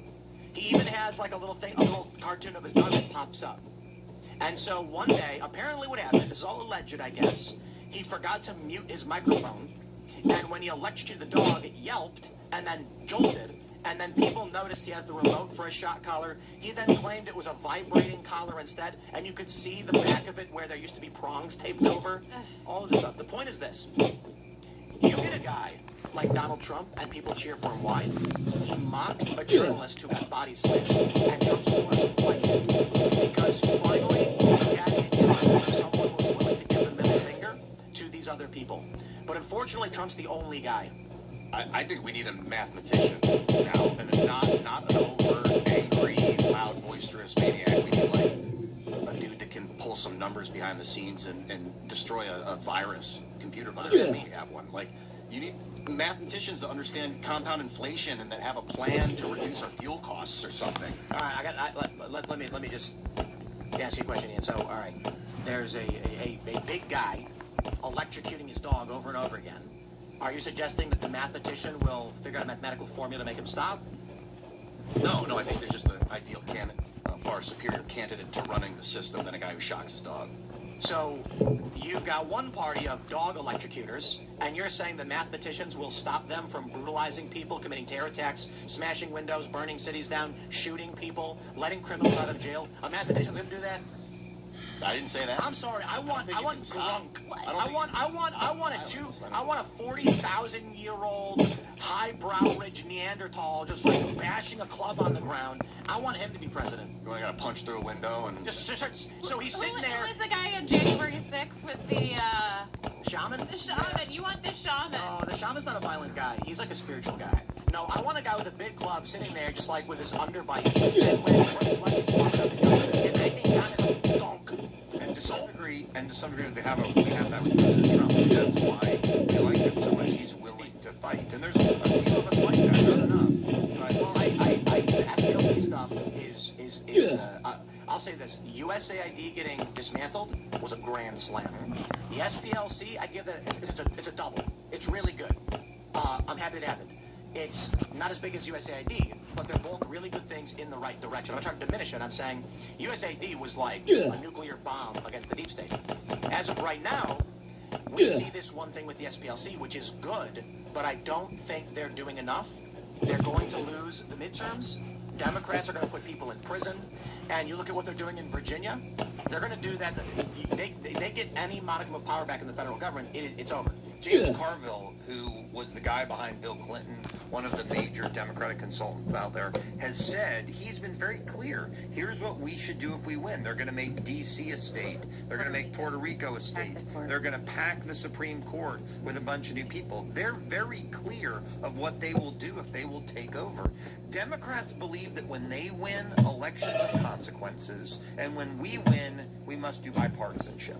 That's how it works. It's a one-way street. And what I always say is, I don't make the rules, I fight by theirs. Well, he also said, don't run on this, Democrats, but this is what we're going to do. It's but just don't like tell anyone this is what just we're like the governor of Virginia. I'm a moderate. She's a liar. Gerrymander, yeah. When you do make the rules, you're the ones. I don't make the rules of the fight. I'm one of 435 people, and I am in the fight, and I'm glad to be there. But there aren't a lot of us that are willing to fight. I'm the newest member of the Freedom Caucus. We're willing to fight. There's a lot of people that are, and by the way, on both sides, that just want to get reelected. I'm okay going home. So what I'm not okay with is letting the country collapse. That's what I'm not. I will say, I mean, Republicans are in a tough spot, obviously, but Democrats are not in a good spot. They're not polling well either.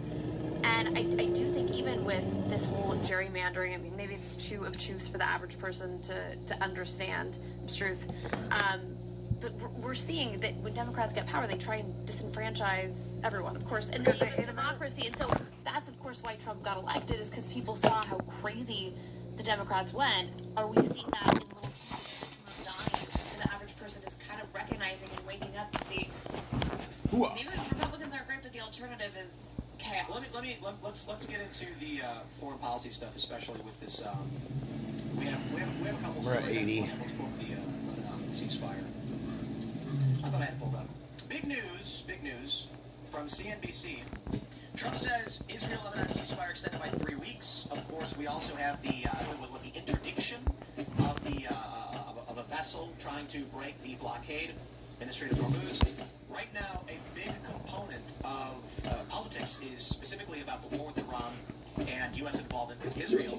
And so, bring this up. My question for you, with Tucker and Megyn Kelly and so on, and many formerly big Trump supporters breaking from Trump on principally the issue of Iran, but also the issue of our alliance and support for Israel.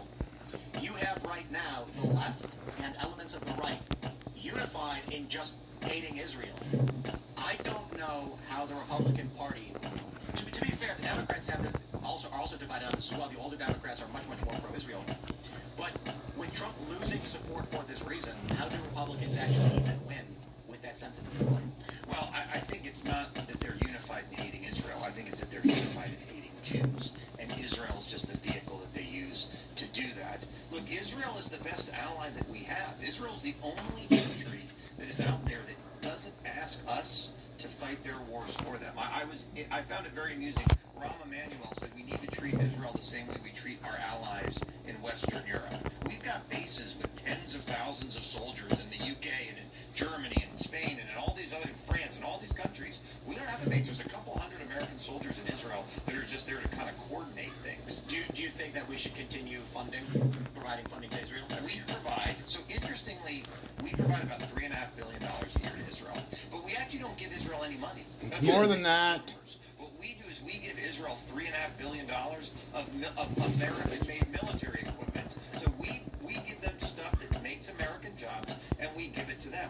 It's been estimated that what Israel gives us in return for that is worth 10 times as much. What do we get? We get intelligence gathering. What? Their hummus is good. Their hummus is good. But we get intelligence gathering. So President Trump wants to build the Golden Dome. Where do you think the technology for the Golden Dome comes from? Yeah, they do a lot. The other thing is Israel is the beta test site because they're always in a war.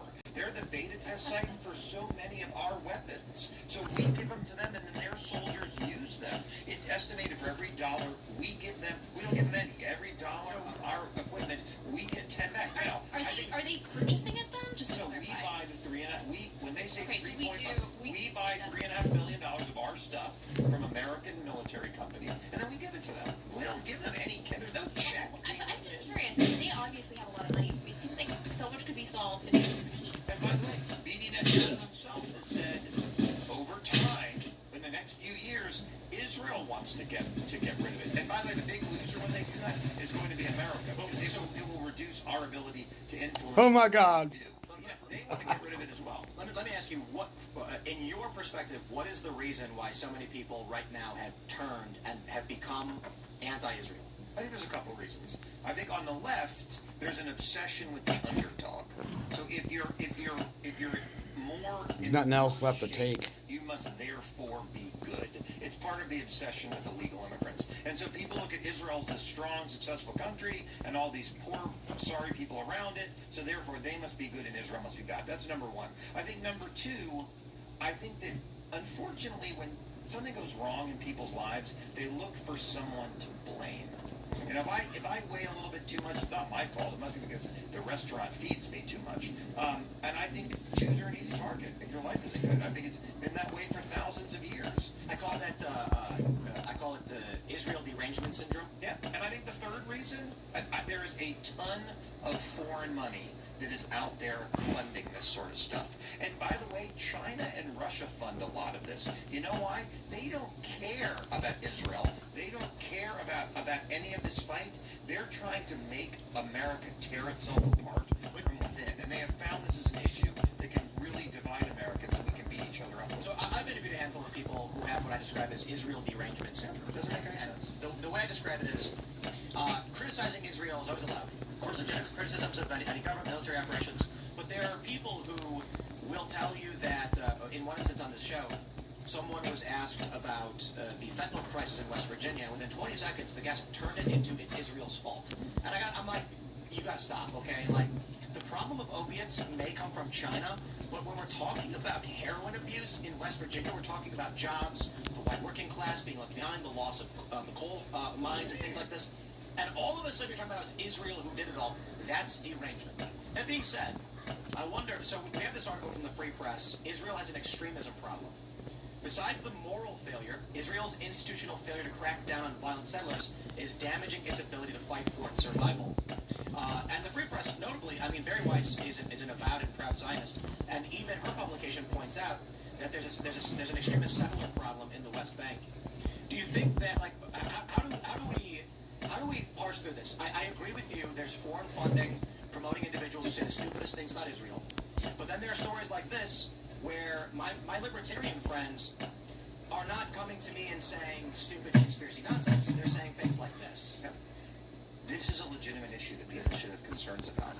But the most pernicious form of anti-Semitism is when every other country does it, it doesn't bother you. But when Israel does it, you lose your mind. So there's a place not far from this in Syria called Suida, which most people haven't heard of. And the people who live there are Druze. They're not Jews, they're not Muslim, it's like it's their own religion.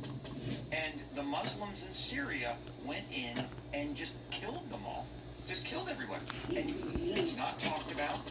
No one cares about it. No one worries about it. Why? Because it's not Israel. So what the issue is, that's absolutely an issue. And people should talk about it, but they should talk about all of the other bad things. I agree, and so this is true. But when people obsess about this, and to the exclusion of all of the others, that is the derangement. No one cares about Christians being slaughtered in Africa right now. And I would Nobody cares. I would say it's really interesting. There was that image that was all over the internet about a week ago where an IDF soldier had chopped a crucifix, which is horrible, unacceptable, disgusting. But of course, that image went viral overnight. Well, here's what's happening in Europe now. There's an attempt to basically undermine Christian iconography by a lot of immigrants there. No one cares about that, but this image of the IDF soldier going after the crucifix went viral. Of course, disgusting. And Israel had the proper response. They condemned it. I don't know what's happened to that soldier. They've punished him. They gave him a raise and sent him somewhere else. Statue. So yeah, horrible. And they did address it. They made it right. But that hasn't gotten the same amount of coverage. And again, no one cares about all of the other horrible things. The Prime Minister of Israel, apologized for one of his soldiers, that he didn't do it, one of his soldiers doing something terrible. The head of the country felt the obligation to apologize because it is unbelievable. But in Turkey, the Hagia Sophia, one of the most extraordinary churches of Western civilization, they destroy it as a Christian site and turn it into a mosque. Nobody cares. One thing that I brought up that really bothers me, so we had a guest on the show a little while ago who said, because like the issue of Ukraine comes up, and then, she makes this thing of like, well, Zelensky's Jewish. And I'm like, yeah, and she's like, well, they put it in there. And I'm like, why? And she said, because Netanyahu wants his corridor to Ukraine, which is just like something made up on the spot.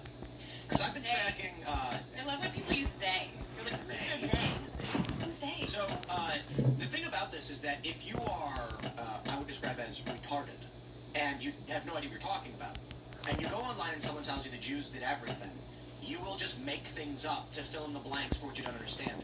The reason why the Ukraine war exists largely has to do with the Turkey pipeline, Gazprom, natural gas into Europe. It is a big, multi-decade decade-long issue. You know, Biden, Hunter Biden's on the board of Burisma. You've got the prosecution of Michael Zlochevsky. All of this not at all related to Israel. No. But they make it about Israel. And then I point out this. We've given more to Ukraine in 3 years than Israel in 50. By all means. You can tell me that we shouldn't give Israel any money or military aid through spending, that we should not be allowed. I will listen to all of these arguments on foreign policy. But when I ask you about the same thing is true for Ukraine, and you're like, I don't know. I'm like, okay. I'm not going to accuse a person who has legitimate criticisms of Israel derangement syndrome. If you don't know about Ukraine, I just say, take a look into it. Because we've given them more money. Their president has come to our Congress. They've all waved the Ukrainian flag in our land. People in this country, liberals all over the country, are flying the Ukrainian flag. And I look at that very similarly. We give them insane amounts of money. They lobby on behalf of a foreign president. My question only is, why is there only one place you care about? Why not Burma and, or the Uyghur Muslims or Sudan? You've identified, again, that most pernicious form of anti-Semitism. When people say if you criticize Israel, it is anti-Semitic, it's not. It's when you only criticize Israel. That's what makes it anti-Semitic. I would layer that a little bit more. If you only criticized Israel, I would just simply ask, is there a reason why you think Israel bears more focus than any other country? You're allowed to have a response to that. I know that, Dave Smith, for instance, would say, yeah, here's why I think that. Say, okay, if you give me a legitimate reason, if you can say, I understand what China is doing, yes, maybe we could focus more on it. I would say the derangement is when people make things up like Netanyahu installed Zelensky to build a corridor. I'm like, now you've lost your mind. Yeah. And what I find most offensive about that is it would take you maybe 30 minutes. I mean, these days with Grok, you can just type it in. And it'll give you a whole breakdown of the past 20 years. It'll give you the cliff notes on how we were trying to build a natural gas pipeline. Syria wouldn't let us. The United States government sided against the Assad regime, so that which put us in conflict with Russia. Then Hillary Clinton said we want to no-fly zone over Syria. All of this related to energy and not Israel. So when you ignore all of the past 20 years of foreign policy that we've been talking about, tracking, and our elections, and then go, I don't know, the Jews did it, I'm just like, okay, you are deranged. If you say, honestly, I don't know, I got no problem. Someone comes to me and says, I see these stories about children being blown up in Gaza, I see these civilian sites being targeted, I'm not a fan of that, and I don't want my money funding it. I say, okay. I mean, it's not, sure, that's an opinion. Except most of it's not happening. Civilian sites aren't targeted. I mean, well, I think the issue is that there's a distinction between civilian and military in Gaza because of the way Hamas operates. But the fault of that is on Hamas. You blame the people who misuse. So, by the way, under the laws of war, when you use human shields and the human shields die, it is not the fault of the person who kills the human shields. It's the fault of the person who used them. Isn't this the leftist thing, though? The left likes to go to these protests, start a fight with a cop, and then only film the reaction of the cop and say the cop's beating innocent protesters. So when you have Hamas putting missile sites in schools and hospitals, do we, like, this you know what I really, really can't stand about the Israel-Palestine conflict is that the obsession that people have over it, and for Americans, young liberal left or right, who have no reason to be so fervent about a foreign conflict like this. Because I've tracked this, I've been to many of these countries, I've been to 38 different countries tracking conflicts and the rest, and they seem to have strong opinions. I don't understand why. So let me just finish this point. Israel is in a conflict with Hamas. I have to drop my dog off. And I go, that's a war. One side has more power than the other. So if Hamas fires missiles, Dog Israel's off going so to it crush doesn't them. attack the bears. Hamas uses civilian and sites the to gator. to store weapons, launch weapons, and do command operations. Israel Totally says, okay, fucked we're up. not going to allow this. According to Israel, they'll put out messages saying, if to evacuate, we're going to blow it up right now. When I look at all of the facts of the matter, I say, I don't have any answers for any of you people. I hear the argument from one side, I hear from the other. Man, maybe the United States shouldn't be involved in whatever is going on there. But then I have people who come to me and they're just like, no, Israel's lying about everything, they're wrong about everything, and I'm like, why have you chosen a side in a foreign conflict you're not involved in? Because they're fighting the war with American gifted weapons. And that's why I said, if you were to come to me and say we should cut off military support to Israel, I say, okay, that's an opinion, right? That makes sense to me. You say, I don't want to be involved in this, I say, sure. You can make a counter argument. I understand these opinions exist. What I'm saying is it doesn't make sense for someone to be like, Israel is evil. They want a corridor to Ukraine. They control our government. Like, all of this stuff is just not real. No, it's making false claims is silly. It diminishes your argument. But it is true that the Israelis are fighting wars with American weapons as gifts. So people in America have a right to be up in their butt about but what people they're should also doing. understand what the war's about. So, the root of Christianity all took place where Israel is, right? That's where Jesus was born. That's where he lived. It's where he died. And when I went to Israel with my colleagues last August, they got to visit two sets of places. They got to visit the Christian holy sites that were run by Israel, and then they went to Bethlehem. I didn't join them when they went to Bethlehem. It was on Shabbat. I wasn't going to go to the masjid on Shabbat. But when they came back from Bethlehem, I asked them, what was it like to go to the birthplace of Jesus? You know what they told me? It had nothing to do with the birthplace of Jesus. They said, I can't believe how bad it was kept versus the Christian sites that I visited that were controlled by the Jews. Bethlehem used to be 90% Christian. Now it's 10%. In Israel, the Christian You ever wonder population is why? growing. Christians Because are the Jews free. killed They them don't all, hear you this stupid crazy fucking Jew. nonsense from these Oh my wackos god, like this Tucker. fucking But dumbass you know Jew what on drives the here economy of Israel is when literally there's not a where war this going on? guy. It's Christian Let's just say tourism. this guy. Because Christians Not want to that- come not to to Israel keep to see going their off road holy as a sites, Jew. and they're This preserved fucking and they're dude welcome to be there. that's talking It is not just Israel at has stake a for Israel. It's not fucking Israel's stake for United Jews. States It is Israel's flag stake to protect what it means to fucking be Christian, decorated the holiest sites yarmulke. in your religion as well. There is something funny in, like, there's a viral post going around about Israel. I think Tel Aviv's having a big pride event. Yeah. And it's just like, the whole thing is ironic and paradoxical, I guess, where every leftist in the United States basically hates Israel. You know? It's a pretty liberal place socially. I know, yeah. It's just, the whole thing is... Because they're obsessed. They're obsessed with this idea of victims are good. If you're poor, you must be. The rich are bad. The poor are. Well, I got a question. You've been so oppressed. That's the other reason. Created. People ask me this all the time. The reason the left hates Jews right now is because no group of people's been treated worse in the history of the world. Thousands of years. Don't wait around for the They were government treated like to save shit us. because they were The shit. entire philosophy of the left is if your life stinks, the government's your only answer for it to be better. And I have news for you. When I had a tough childhood and I came home having gotten my butt kicked by someone, my grandmother would always tell me, you don't wait around, you don't make excuses, you put yourself up and you get back up. So I have a question for you, right? So I keep My hearing grandma, about how my grandma, the biggest my grandma podcasts raised in the me. world right now are those that are critical of Israel. It's like Kyle's And fucking the cousin. people that Trump has been Other criticizing, these Kyle. prominent podcasters, all have some of the top spots. And they're all very critical of Israel. Some of them discuss what they call greater Israel and Jewish supremacy. And I guess my issue is, why haven't the Jews control, considering they control... There's no white supremacy, there's just Jewish It's a great Jewish question. and Jewish You know, it has a supremacy. lot to do with numbers. You know, there are fewer Jews in the world than there are people who live in Beijing, China. It's only 15 million Jews. Yeah. There's 1.2 billion Muslims in the world. So if you measure your audience based on number of people, do you think you're going to get a bigger audience if you target Jews or if you don't target Jews? There aren't that many of us. And I think that's the biggest issue. This is a Jew-heavy This issue, one, or a the guest we had, Jew-heavy I'm not going to say her episode. name or whatever, but people can look her up. She said that I was evil for protecting an evil group of people that were controlling everything. And I'm just sitting here being like, we do a really bad job if we're trying to control everything. I mean, it's really come on. bad. You only just got Paramounts?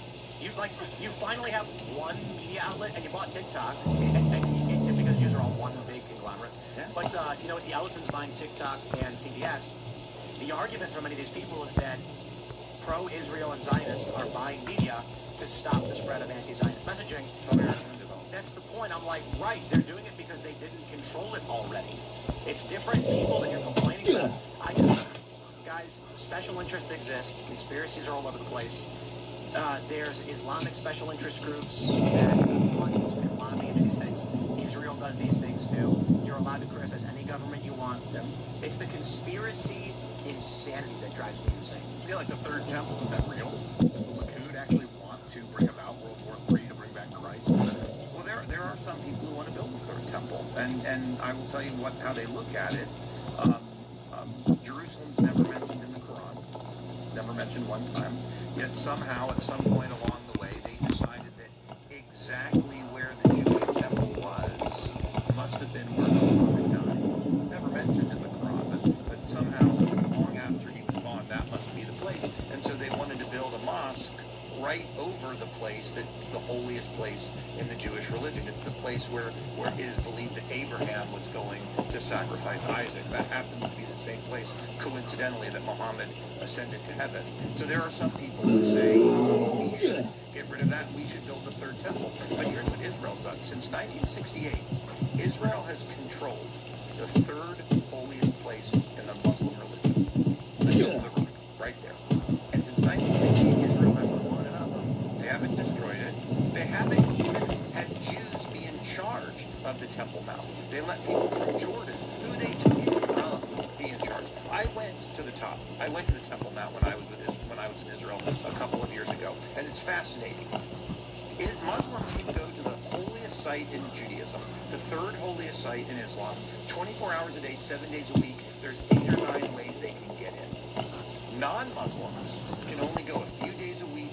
At certain times, there's only one entrance. And when you go in that entrance, they put you into one of two groups. If you look Jewish or if you don't look Jewish. By the way, we're told that Israel is all about apartheid. This is real. But when I went, I tried not to look Jewish. I looked as American as I could. You know why? I went with my younger son. We went up there. If you don't look Jewish, you can go anywhere you want. You can walk around. You can go anywhere you want. You can't go in the Dome of the Rock. You can't go in the Al-Aqsa Mosque. But you can walk around and look at anything you want. But if you look Jewish, you have to be in a guided group that walks in a certain route, straight, left, right, with police surrounding you. Why are the police surrounding them? It's not for their own protection. The police are surrounding them, filming to make sure they don't pray, to make sure Jews don't pray to the holiest place in their religion. That's crazy. That's how it works. That's apartheid, but it's Muslim apartheid. It's that Israel's actually forcing apartheid on Jews.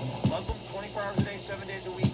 Everybody else only certain times. And if you look Jewish, you're going to get arrested if you try to pray. What I would say is this: what kind of religion can't share? I have been to plenty of Christian weddings and ceremonies in my life. Never felt uncomfortable being there. I had Christians come to my bar mitzvah and my kids' bar mitzvah. All good. We can all live, and we largely share the same beliefs. But I have to be marched around if I look like a Jew in the holiest place of my religion, and Israel allows that. That is the Jewish state of Israel's decision. Not only to not build a third temple, but to stop Jews from praying at the holiest place in their religion. Is there a third temple, like a faction of people that are willing to? Because we've been talking about the end times philosophies and like a great war that will coalesce where Jesus comes back and destroys, the aberrant Jews that have strayed or whatever, and then. But like, would people bring that on themselves? Are people in government crazy enough to start World War III? It's not government people who want that, but there certainly are people who want to build. There are certainly people who want to build a third time. It's a big question. I know you don't have the answer to that question. I'm not Israeli. I never went to Israel. It's one of the funny things about being me. I always get accused of being a dual citizen. I'd never even been to Israel until I was in my 30s, and none of my family is actually from there. But I've been there a lot, actually, mostly since I got elected, because of all of the work that I've done, really to try to make America safe for Jews. Because I will tell you this: the pernicious threat of anti-Semitism. Anti-Semitism is the canary in the coal mine. It only starts with the Jews. It doesn't end with the Jews. Every society in recorded history that has become anti-Semitic has always been collapsed. It's not because the Jews did it. It's because it's a brain rot. It's what Tim's talking about. Why this obsession? By the way, they believe all kinds of other crazy things. None of it makes any sense. And well, good. Well, that's just why it was so crazy after October 7th. It was like October 7th, giant massacre, horror, teenagers, children, women murdered. And then the next day. Was that day in New York? I'll never forget. They were like marching around, people ripping down American flags, ripping down Palestinian flags, and being so excited that there was a massacre. And then maybe then October 8th, we were hearing about Islamophobia. And when you think about what happened after 9/11, right? We had 9/11, and then it was so shortly after 9/11 that everyone was like, don't say anything bad about the terrorists when you're Islamophobia.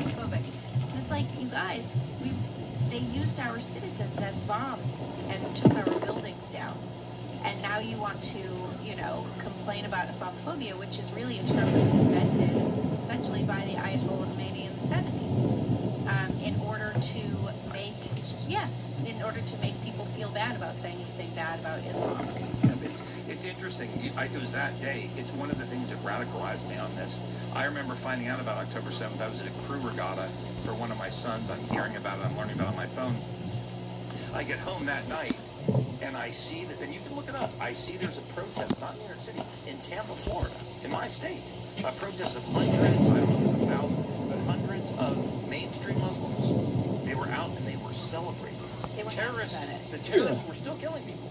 And they were celebrating. And the image I'll never forget is watching people that were holding up their phones, showing people the videos. Remember, because the Hamas terrorists, not only they broadcast it live for people to see. Still don't believe And they were celebrating it. By the way, the reason it happened so fast is that was part of the plan. The plan was to attack. What I've learned doing what I do is there's the physical attack, and then there's the PR attack, and it happens at the same time. But look, this is a threat to America. If the Republican Party goes down the same path that the Democratic Party goes down, our civilization will collapse. Look at this brain rot. Hassan Piker, it's not just about the Jews, it's about you can steal. Let's go reset our hunters thing and then go get a new gun to kill some bears. Drug to destruction. Because we already got gator all skins. Of the protesting too that you've touched on. I mean, there's some reporting, but as what of we right know now, from the past is in the 70s, the Vietnam protests, none of these protests are organic. None of them. At all. Even the Soviets, with a very small amount of money, can fund the this meat sentiment, got and then sent. it just snowballs, because then the news outlets are covering all of these, and then people join in. But it initially is not organic, and you can sow so much discontent with a few $1 million run here, really then targeted. I'm We're not seeing even going to go in there. that I'm going to run this way. has been funding some of these protest efforts. It'd be nuts if you had to go through again, there and all that. You put in a very tiny amount of money, and you can completely change public opinion. The fact, even back in January, all of the protests against ICE in Minneapolis, So my bike's the not fact here, that people are able to get signs, you know, the They're all the day, same. the same signs. It's really outrageous, and but it works. And the fact now that we've basically taken sort of a step back with all of the immigration policy, that's a direct result of basically the CCP spending a few $1 million on these protests, that now we've seen sentiment completely change around that issue. Well, then you find out about Unite the Right and the SPLC. Yeah, which makes me think that there is a bunch of anti-Israeli money. Yes. Just like the SPLC was doing, radical white hate groups, and they were building them up to make them the enemy. Let me ask you a quick question, Ian. How many Muslims in the world are there? I think he said 1.3 billion at the top of it earlier. Do you know the specific line from the Hadith pertaining to what makes the end come? No. You don't? It was in the Hamas Charter. Well, Can I read it for you? You sure can. Let's see. What was the... Everyone in the chat already knows it. Let me pull it up, and I'm going to read it. Let's see. Here we go. The hour will not be established until you fight with the Jews, and the stone behind which a Jew will be hiding will say, "O Muslim, there is a Jew hiding behind me, so kill him." That is that it's in the Hadith.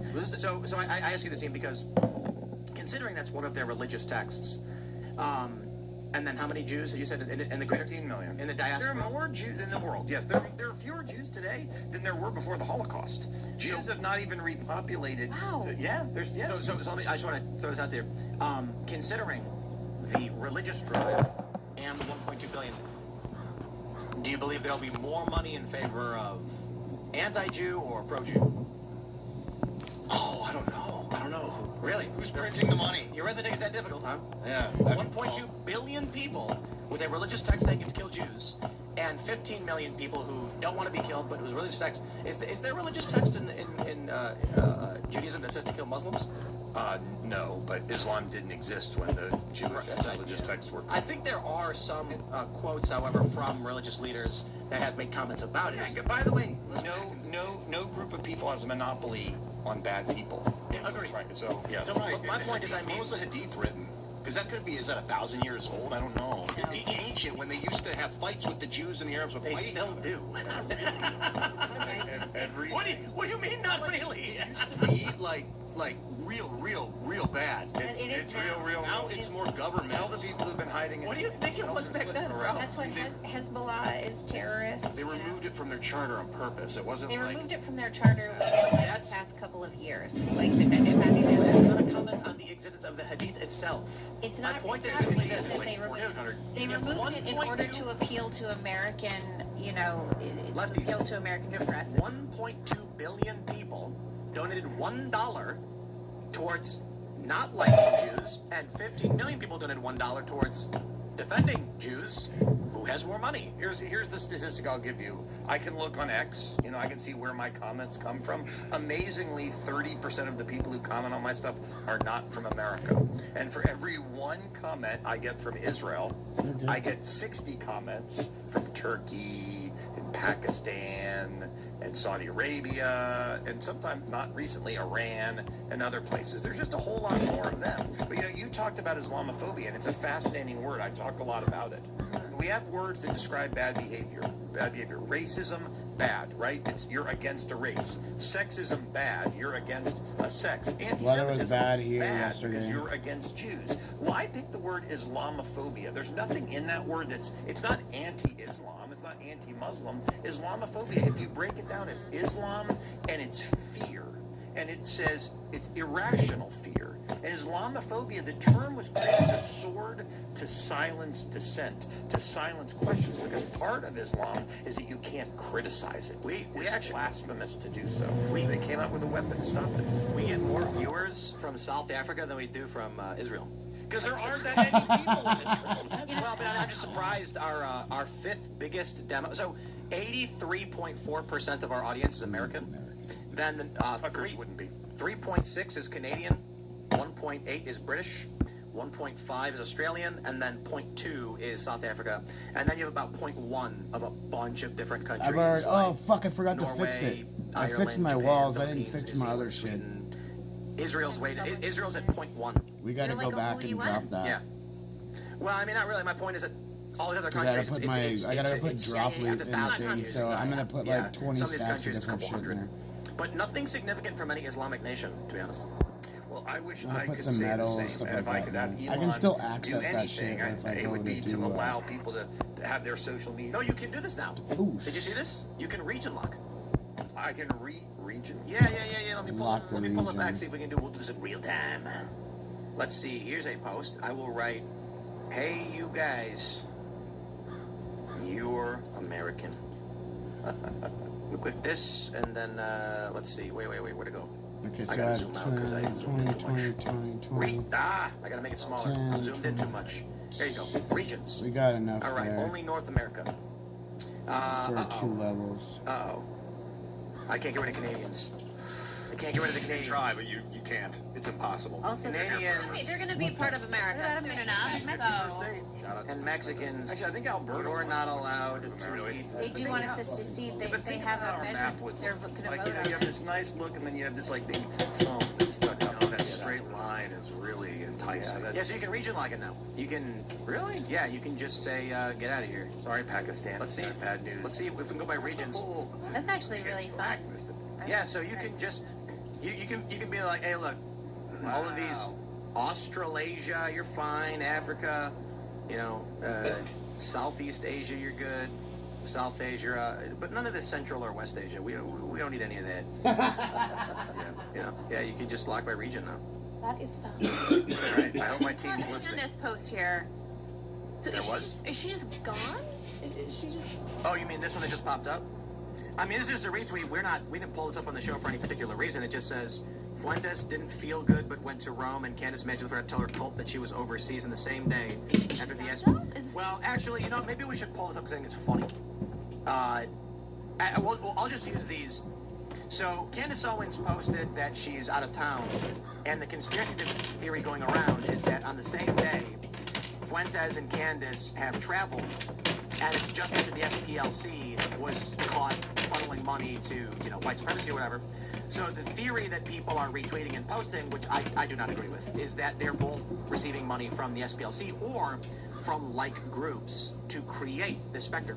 Now, the interesting thing is, actually, funding prominent podcasters to attack groups of people, be it, Jew or otherwise, you could then as a nonprofit say like, oh no, oh heavens, you have to give us money to fight this. So I understand why people are posting it. I don't think it's true though. Everybody says like Fuentes is a Fed or respond. I don't think that's true of Nick. Candace I think is weird.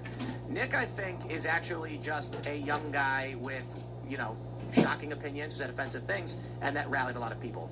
The reason why I think he's not a Fed or a client or anything like that is because he's banned from everywhere. Candace, on the other hand, breaks the rules all the time and says things that she shouldn't be allowed to say on any of these platforms, but for some reason is never banned. In fact, she's recommended. So that just doesn't seem, that seems weird to me. Not to mention, her lawyers work in the same building as federal agents, which she admitted, and somehow, for some reason, Candace, who hates Zionists and says she will never allow Greater Israel to happen, hired the preeminent Zionist lawyer to defend her in court, who then, when exposed by Laura Loomer, dropped off the case. So I don't know what that's about. It's just Most good lawyers are Jewish, so there's that. But I understand why. But your point is, why would Candace hire a preeminent Zionist, and while insulting everybody associated with Zionism? She's crazy. So But why would a Zionist take the job? That's a great question. Money, I can't answer. getting paid. Yeah, I don't know. That's why I think she's fake. Plus, she attacked Nick Shirley, which just screams op. What is a Greater Israel? Conspiracy theory. What to happen? It's the one that you brought up yesterday. They're trying to set up as like a there's a theory that the funny thing is Israel's generally been willing to take any land it can get if people will stop fighting it. But there's a theory that Israel wants to be a lot bigger than it actually is, and that would go like all the way down into Egypt and like all the way over to Saudi Arabia. And actually, as far as I know, there's no one who actually wants this, but that is the view. I think they would have kept the Sinai Peninsula. Yes, I mean Israel gave up. The Sinai Peninsula was 3 times as big as Israel, and they gave it up. And by the way, it worked. There was a time in which Israel said, "We will trade land for peace." The entire story of Gaza is that, where Israel left Gaza and said, "Here you go, Gazan Arabs. It's all yours. We're not only going to make every Jewish person who lives here leave." Talk about ethnic cleansing. Israel ethnically cleansed Gaza, not of Arabs, of Jews. We're going to take them all, and then we're going to dig up every dead body of a Jewish person. This was like 2005. 2005. We're going to ethnically cleanse Gaza of Jews. We're going to leave. Take every Jew out, take every dead Jew out, and give it to you. We're gone. Live long and prosper. And they left them with all of this stuff to build an amazing country out of. And then there was massive humanitarian aid. Yep, they had greenhouses. They had all of this stuff that they could have turned it into an amazing place, but instead, nope, not enough. We're going to attack. So that's the opposite. Hamas. That's right. That's the opposite of Greater Israel. That would be lesser Israel. Well, I heard that this is the theory, is that they intentionally took the Israelis out of the area so that they could say no more 2-state solution. It's impossible. Now we have a group that we can destroy and they made a second state. They said, "Here you go. It's your state. We're gone." And by the way, just so you know, a lot of the Jews who left Gaza, they didn't want to leave. It was a very traumatic thing. The Jews who actually lived in Gaza were forcibly removed by the government. They didn't want to go. I have a question for you. What do you think would happen? And we'll let Ian answer. I have a question for him because I want to ask you afterwards. Okay. What do you think would happen if the wall around the Gaza Strip was completely removed and Israel granted free motion to all of the people in Gaza to the rest of Israel?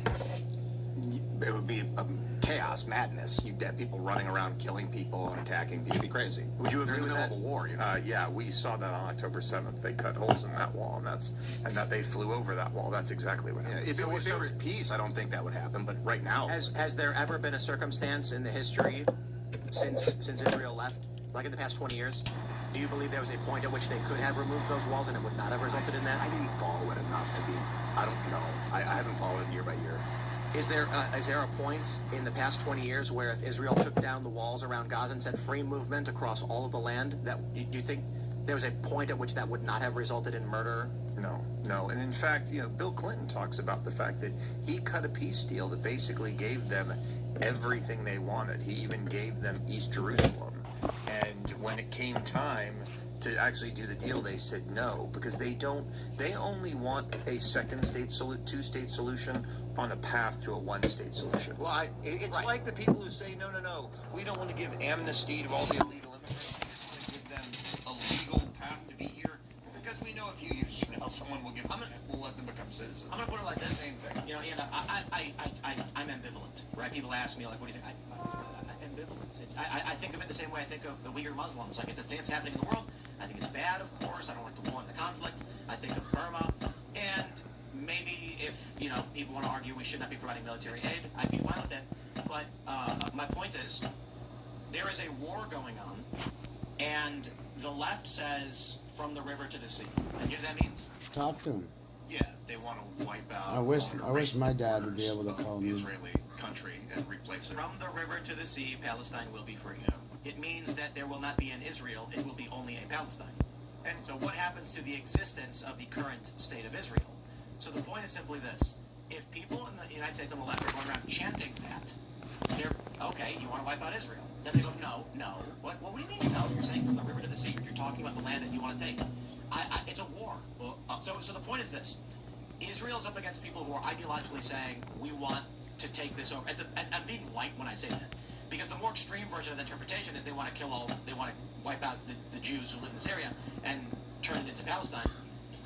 I don't understand. And again, I say this as looking from the outside at a foreign policy issue that I see no different from any other foreign policy issue. When you have people advocating from the river to the sea, what is the opposition to that supposed to do? Open the doors and let them come and just do whatever they want? Like, if people say, we will kill Americans, should we open the border and let those people come in? No. That's what we are doing. Exactly. Did she pack? Did your mom pack a bunch of shit? Said, we want to wipe Israel off the map. And then, so in the media, they were like, he wants to kill and destroy everyone in Israel. He's like, no. The borders need to be erased, and it needs to go back to pre-1947. That was what he was saying. Sure. But the terms were taken and translated and made to seem like he wanted to obliterate all of Israel. But even if you look at 48, though, if you look at 48, so, Israel was basically created in 48, and at that time, all of the other Arab nations kicked out about 1 million Jews in Iraq, Iran, all over the place. But our families have lived here for hundreds, thousands of years, whatever. They were like, that's it. So all of the Jews were kicked out, and brand new nation. If her drawers are empty, like all of them. Where to go. So anytime you hear like this whole thing, like Palestinian, my great grandma was kicked out, and now I'm a refugee because for some reason the UN has decided who are If her drawers are empty in her dresser, and then in the closet there's big gaps, like where her clothes used to be, then you have an issue. Jews has that same thing all over the Middle East. Sure. They're going to be refugees and moving somewhere else and creating a new life. I don't have a claim to the land that my family lived in England 300. Like, it's time to go back with your life. Let's go take those castles. Half the people, everyone always focuses on Israel and they say, oh, it's all these Eastern Europeans. More than half the people who live in Israel are effectively Jewish refugees from Morocco or Iran or Iraq. They were Jews that lived all over and they all had to leave and go to Israel. We're going to go to your Rumble rants and Super Chats, so smash the like button and share the show with everyone you know. She's probably The drunk. uncensored portion of the show will be coming up at 10 p.m. You don't want to miss it. That'll be at rumble.com. People drink and start having We got this issues. from NNY. He says, good ad read. Question. Why didn't you suggest the phrase hose mad? Seems obvious. I don't know. Maybe they didn't want to go that route. Maybe they're not trying to target, the manosphere or whatever people want to call it. Rocket hose was kind of close. Yeah. Angry Marsupial. I can't read this. I can save it for the after show, however. Super Pooper says, believing in God is fake and gay. If you believe in God, you shouldn't be able to vote. God is real. You are incorrect. Yes. That would be an interesting thing to try and implement. Yeah. Maybe we can't pass the SAVE Act, but maybe we can How pass old's your mom? whatever that is. They would vote for that. Yeah. I think we finally found some way to monitor votes. Atheist amnesty. Omega Rosetsu says Hassan Piker really needs to rethink his position because if someone robs him, he is rich. Therefore, he stole from someone else to get his riches. He should not have an issue with this. That's correct. That's the point that Douglas Murray made about trying to steal, asking if he'd steal the book in defense of living. They're like, no.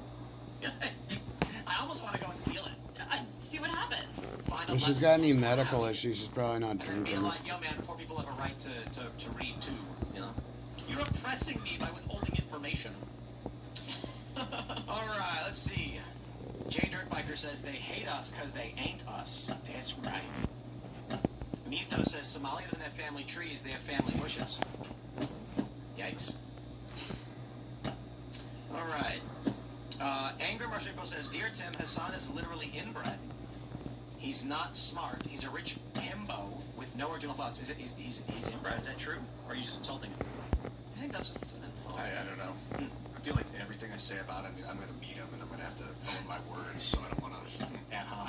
You go to a lot of Vanity Fair after parties? Yes, definitely. That's my style. No, not yet. I think the next 20 years it's going to be nuts in politics. Like, so, Probably got guys, chemical imbalance. The divide between there are Most variables women that change do. this, but the divide between left and right now is so extreme that when these people get into politics, someone's going to get caned in Congress. That being said, Anna Kasparian and Nick Fuentes, it's like watching the same show. I'm not saying this to insult either of them, guys. So if Anna, you're offended, or Nick, you're offended, I'm not saying this. I'm saying there are a bunch of memes where they quite literally show Anna talking and Nick at the same time, and they're saying the exact same things. Like, they both call Israel a parasitic nation, the true enemy, all of this stuff. It's pretty wild to watch, actually. And she's left and he's right. And so maybe the one thing that will unify the political faction of this country among the youth is hatred of Israel. It is the one thing that unifies them, but I also suspect they're both getting paid by the same people. So that is. Well, here's the trick, though. You don't need to be paid by someone to be paid by them. Let me put it like this: if Let's set this here. and you flood someone's live stream and then super We'll go back up there in a second. saying something like you should feel this way, then they're going to be like, oh, maybe I should. My audience is telling me to feel a way that I should feel, right? And you can also go into the back end through Google and buy ads against certain content. So the example that I really love is there was a fitness influencer who was getting like 20 to 30,000 views on like, today we're going to do push-ups and we're going to work on our biceps or something like that. And then after October 7th, he made a video saying, you know, a bunch of people have commented asking me for my thoughts on this tragedy, and, you know, I'm not a really political guy, but I know it's considered to be like a serious tragic event, so my heart goes out to the victims. That video gets 100,000 views. So what does he think? Wow, I'll make more money if I do this. So then he makes some fitness videos. Sure enough, a week later, he makes another video about Israel. 100,000 views. Here's the thing. The comments were all critical of Israel.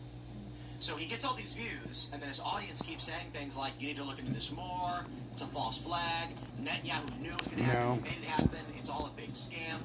And then within a month, every video he's making is anti-Israel. I've done that Gator Boss twice.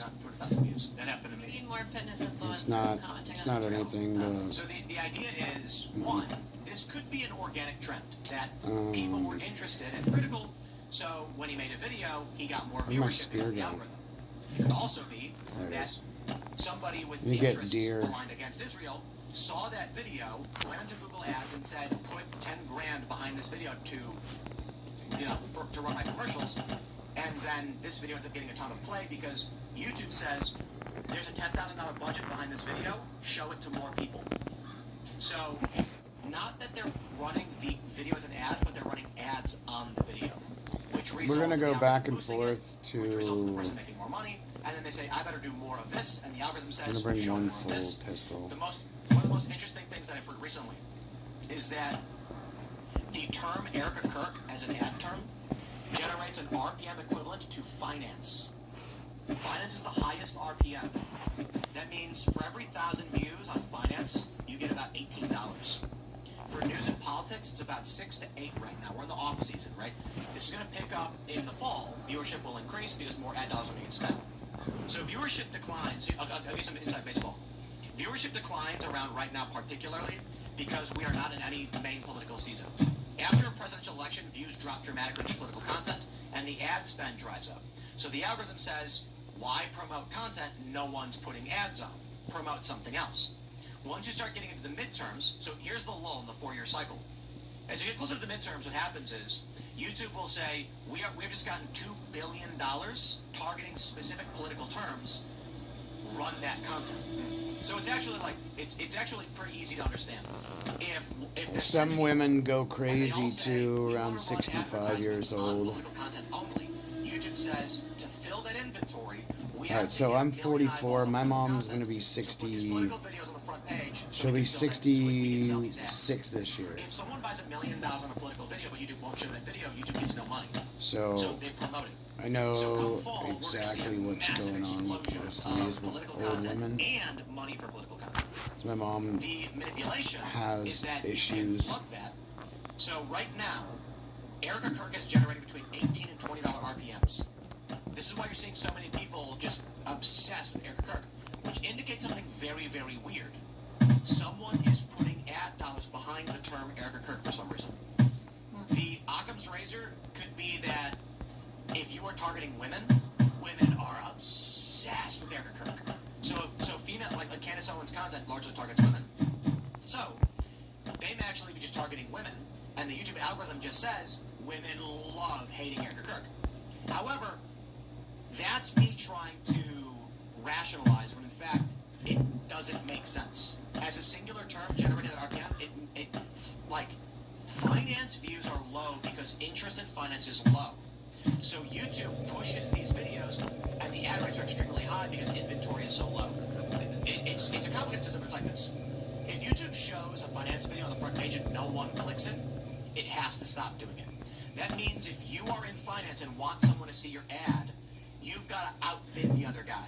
So I say, look, there's only 1 million available views today in finance. I want to get those for my company, so I'm willing to spend $20 for every 1,000 views. Then the other financial planner says, I'll do 21. And this auction system is what drives the price up. In politics, however, the news takes over. YouTube can very easily put a political show on the front page and get 1 million views and sell out that ad budget. So there's dirty baseball going. I'll put it like that. I think that. Maybe Candace just, even before she started down this crazy path, understood that there was so much interest there. I mean, and that's why she kept doing it. You have anything bad to eat last night? Or too much sugar? We have a new shorts channel because shorts are bad. They'll kill your YouTube channel. What ends up happening? So we did them for a while. We stopped because YouTube sends about 3 notifications per day. Some people are We have a abusive. live show plus 5 seconds. You add 3 shorts to that, and that's going to add the mix. Shorts are worth no money. Between 1 minute and 3 minutes, you're not going to get any ads or any views, or you're not going to get a lot of sponsorships for that short of content. So what ends up happening is you dilute your notification reach, adding content that makes no money. So we stopped.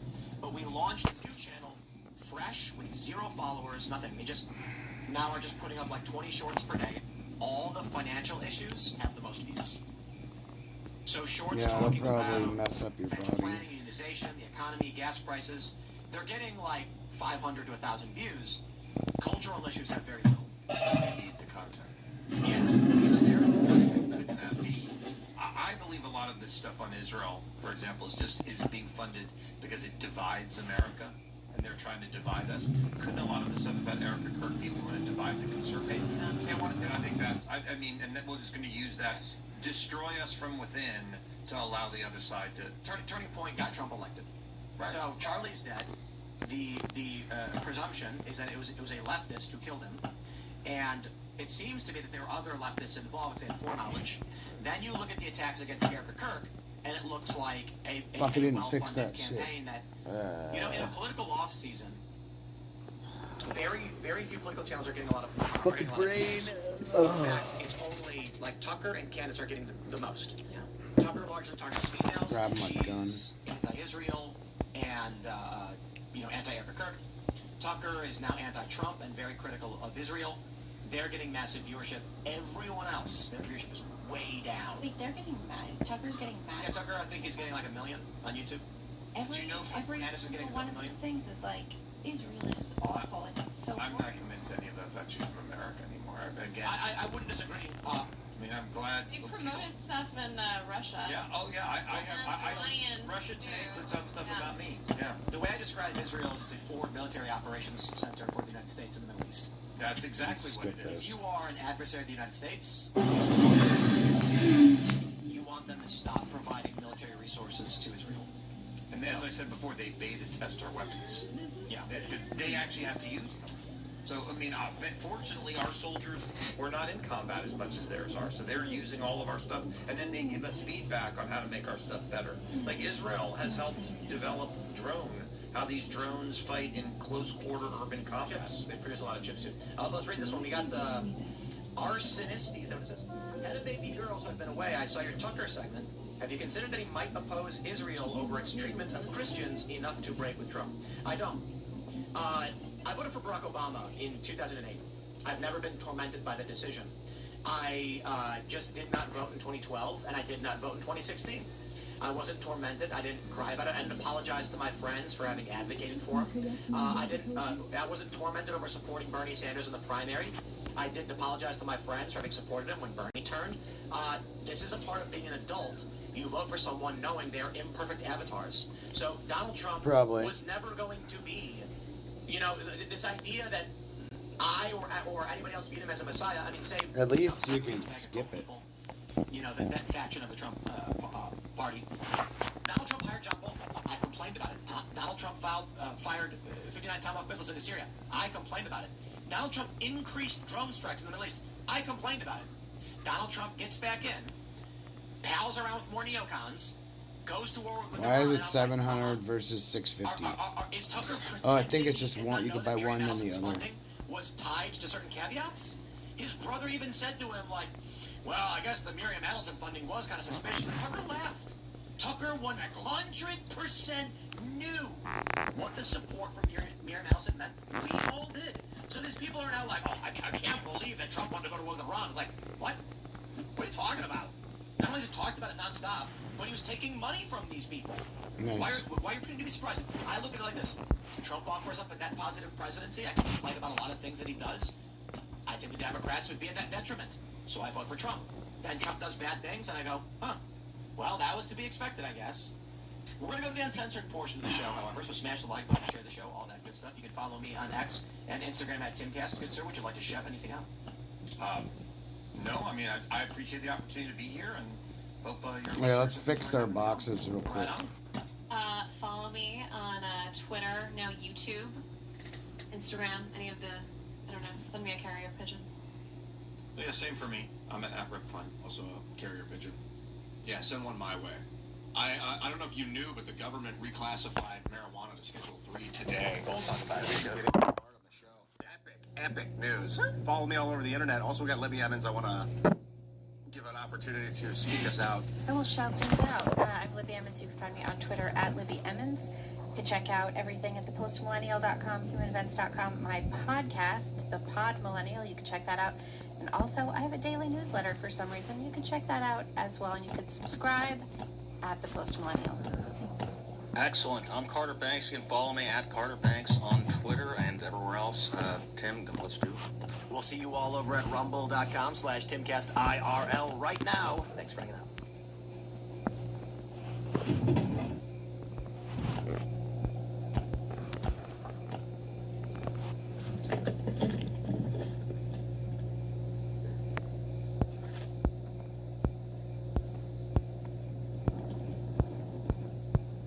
I think I fixed it already. Yeah, I fixed it. I wouldn't have left if I didn't have fixed it. Do you notice my whole thing is stone now? Fully stone. So now I gotta work on these floors. So we're gonna start here in the corner. I mean, I'm grinding this out. I'm getting copper bars out of those batteries. And then once I'm done with that, with the battery stack, I have cameras. So we're gonna be using cameras. Hey, Trump has reclassified marijuana just in time for Ian to leave the room. What do you guys think? Marijuana good? Yeah? Smoke it? Don't love it, but I also understand this is sort of an important constituency. You know that game ad you're always seeing? Oh, the one with the mother and daughter caught in a blizzard and the house is falling apart? I think this is significant and that it's going to allow banks and companies that have been sort of hesitant to get involved in this space now to get access to it. I'm pretty pragmatic about it. I wish people wouldn't smoke weed, but I think they do, and Republicans might as well get on some brownie points. I think marijuana's disgusting and awful. Yeah, I don't like marijuana. So I voted when I was in the legislature against medical marijuana. I voted against recreational marijuana. I think There's it's that bad. shooting bug. However, I think what Trump has done, recategorizing it, is good, and here's why. It was against the law to do medical research on marijuana today. So all of the people who think marijuana is good cannot prove it medically, and all the people who think marijuana is bad cannot prove it scientifically. This will change that. The other thing is we have all these medical marijuana stores everywhere, but they have to have armed trucks come around to collect the money. They're literally operating as illegal business on the black market, even though they've been allowed to exist. If we're going to, I didn't want medical marijuana, but we have it in Florida. They should be able to have a darn bank account. Well, I don't. So this fixes that too. I don't mind medical marijuana in the literal sense. I don't like medical marijuana. So I was in California. I was in skating on Venice Beach, and a guy yells at me, and it's a fucking trick. These people are evil. I tell you what I think their scheme is. And he goes like, yo, bro, weed card. And I was like, nah. He goes, no, come here. And then I was like, yo, what's up? And he's like, yo, you got your weed card? And I was like, no. He said, well, you got to get your weed card. And I was like, nah, that's all right. I don't smoke weed. And he's like, oh, bro, but it's medicinal. And then I said, well, I don't need it. And he goes, yeah, no, you probably do. Like, you got to talk to a doctor, man. And I said, what do I talk to a doctor about? And he's like, well, I mean, you skate, right? You probably got pain. And I was like, when I skate, he's like, oh, man, yeah, you got to get a weed card. It's $5. And I was like, dude, you're not at, like, I was like, thanks, bro, and I left. Here's the thing. You get that weed card, you can never own a gun. It's a fucking trick. $5, they say. If I had said, sure, fuck it, why not? Why don't I get a weed card? Doctor just rubber stamps you, never own a gun again. Wait, is that literal? Yes, because you're a drug user. California sober. Yep, I had a California weed card. I don't know if it's going to follow me for the rest of my life. Because I had a weed card for a year. I also think we need to be doing a better job of educating people about how horrible it is. Because I think, whenever the government legalizes something, in a way it's sort of endorsing and embracing it, which is obviously why I don't think we should legalize prostitution, for instance. And the weed that we have now is so much more potent. Yep. Yeah. It's like really destroying people. I mean, people are very glib about it, and you I'm looking see for these this shows like fucking Euphoria dude. where He's everyone's never in the smoking, and it's bushes. cool. And no, I mean, it's literally destroying people's lives, frying their brains, and they're too young to understand what they're doing. So, I don't know what the solution is, but I think Are you an idiot, Mitch? 21. So there are people who are on chemotherapy who say that they struggle to eat. They smoke weed and it alleviates that and they can eat again. Fantastic. No problem. The issue I have is a lot of the medical marijuana is just for recreational drug use. And so I don't know. I don't know that I'm in favor of banning it. I'm just not a fan of abuse of anything. I don't like alcoholism either. I don't know what you're saying, oh, go ahead. What they've done with weed, a lot of it is they've separated and they've, like, in laboratories made super high THC concentration, which is the psychoactive component that makes you fucking trip. And they've reduced the CBD, which is cannabidiol, which gives you your body to skirt the law too, right? So they can sell it. Like, I know they do this in Texas where they're like, oh, Delta 9, Delta 10. Well, in Maryland, they don't do the CBD because for legal reasons, for some reason. But the CBD is what makes it such a healing plant. Like, people can eat it. For pain, it reduces pain. THC, however, without CBD, I think makes people fucking crazy in high doses, and that's where you see like psychosis and stuff. Yeah. Yeah, I think weed was way better when it was illegal. I think it was better. It was better experience, Problem is with the fentanyl. It wasn't like all lab made. It was just like you'd get your eighth for just putting me back $25, have a little sticks and seeds, wasn't a big deal. It'd be fine. That's better. But then now they lace it with fentanyl. They can lace now they lace it with stuff. They lace it with stuff. But I mean, that's why you don't buy weed off the street anymore. You only buy it from the store. If you were getting like weed with angel dust, you could That's the thing. Anything you've ever seen, I have. You could trust your dealer. Whatever smoking. Oh, it was a community. It was just a family. I'm not saying that. No. I'm not saying that. But you'd know what was going on. I also think it's CBD reasonable is good. To have There's CBG, CBN, moderately well-working black market. There's all of them. thing to have. I mean, I do They say... still do, actually. There's THCA, Everywhere where they THCB, legalize THCC. marijuana, though, the black market has grown. And because you CBDA, can get it for CBDB, cheaper CBDC. and other things. And, But if it's legal, it's not a black market. no, but CBDG is the even best in the places one. where they've It'll created a literally legal make you market, there's fucking, also a black you'll- market too. Yeah, You'll I do think forget that about the the weed that whole world. is, you know, the post-legal weed is like, I think it's way too potent. I do think that that's true. I wish we didn't have any of it, but we do. What's that? Well, we're I wish always we going didn't to have any have of it. we're always going to have drugs. I mean, we're always going to have, you know, even with tobacco, you have like counterfeit cigarettes in places where there's very high tobacco taxes and things like that. We've got cannabinoid receptors in our body, like in our bodies. I think evolutionarily. We have receptors for everything, though. Yeah, we've eaten the stuff we have for like all hundreds kinds of stuff. We have coca receptors. Like we all have all kinds of I've stuff. had cops in my place before, and I had weed plants in the window, like hanging out. Like, dude, we were like, used it prolifically scheduled. But like alcohol is the same way. I think I don't think They're we like could 3 be here as a feet species tall. coexisting without it. It doesn't mean go get drunk. I'm a big they're 3 alcohol feet advocate. tall. In what way? And, I think this yeah, younger generation fucking nuts. doesn't After my drink, ex fucking they kicked stay in my home. flat screen and And I fucking think, like, ripped my shorts off historically, my it's body. in the Bible, right? It was Jesus' first Destroyed my miracle. He turned fucking water house. into wine. I think in its proper context, it's a social lubricant. It helps build community. It brings people together. It can help you relax. There'd be more babies. Yeah. Solves the A lot birth- more babies. You know what it is too? Like The birth decline. people's parents don't, like kids' parents don't let them go do stuff as much as they did like when we were kids. Yeah. Look, Like when I was 16, I was like wandering around, you know, my mom would be like, oh, curfew is 11. And I'd be like, okay, you know, bye.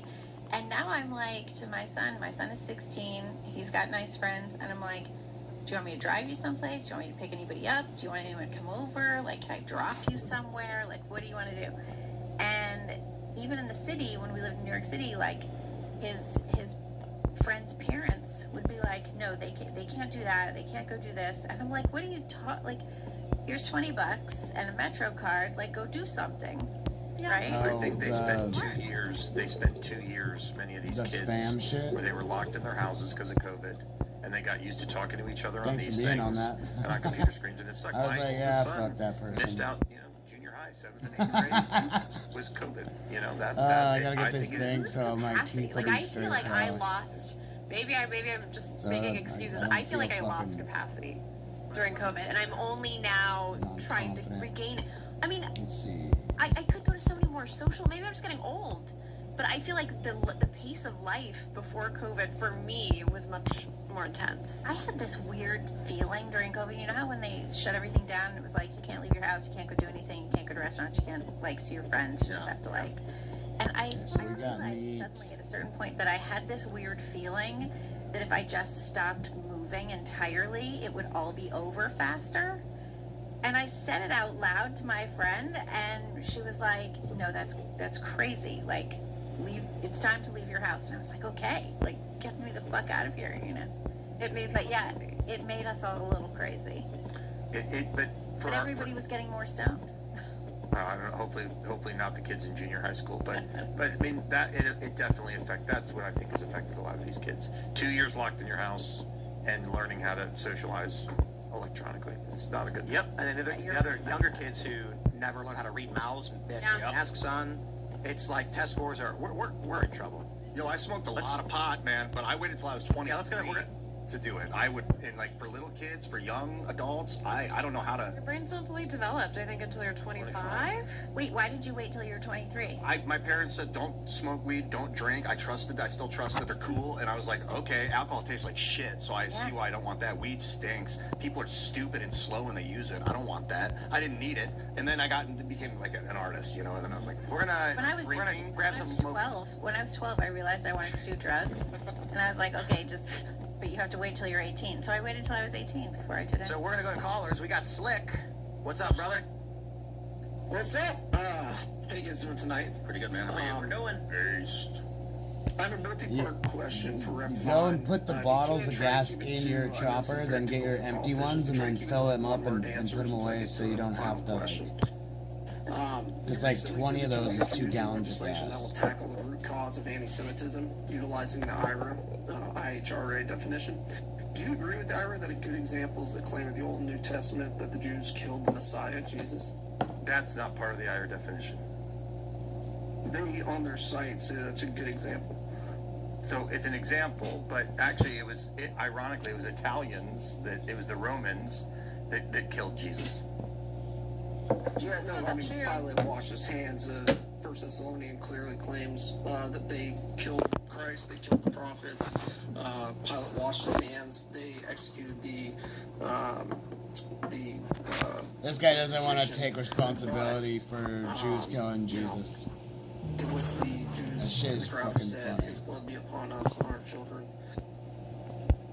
That's the claim of the New Testament for certain, and also what is depicted in the types and shadows of the Old Testament.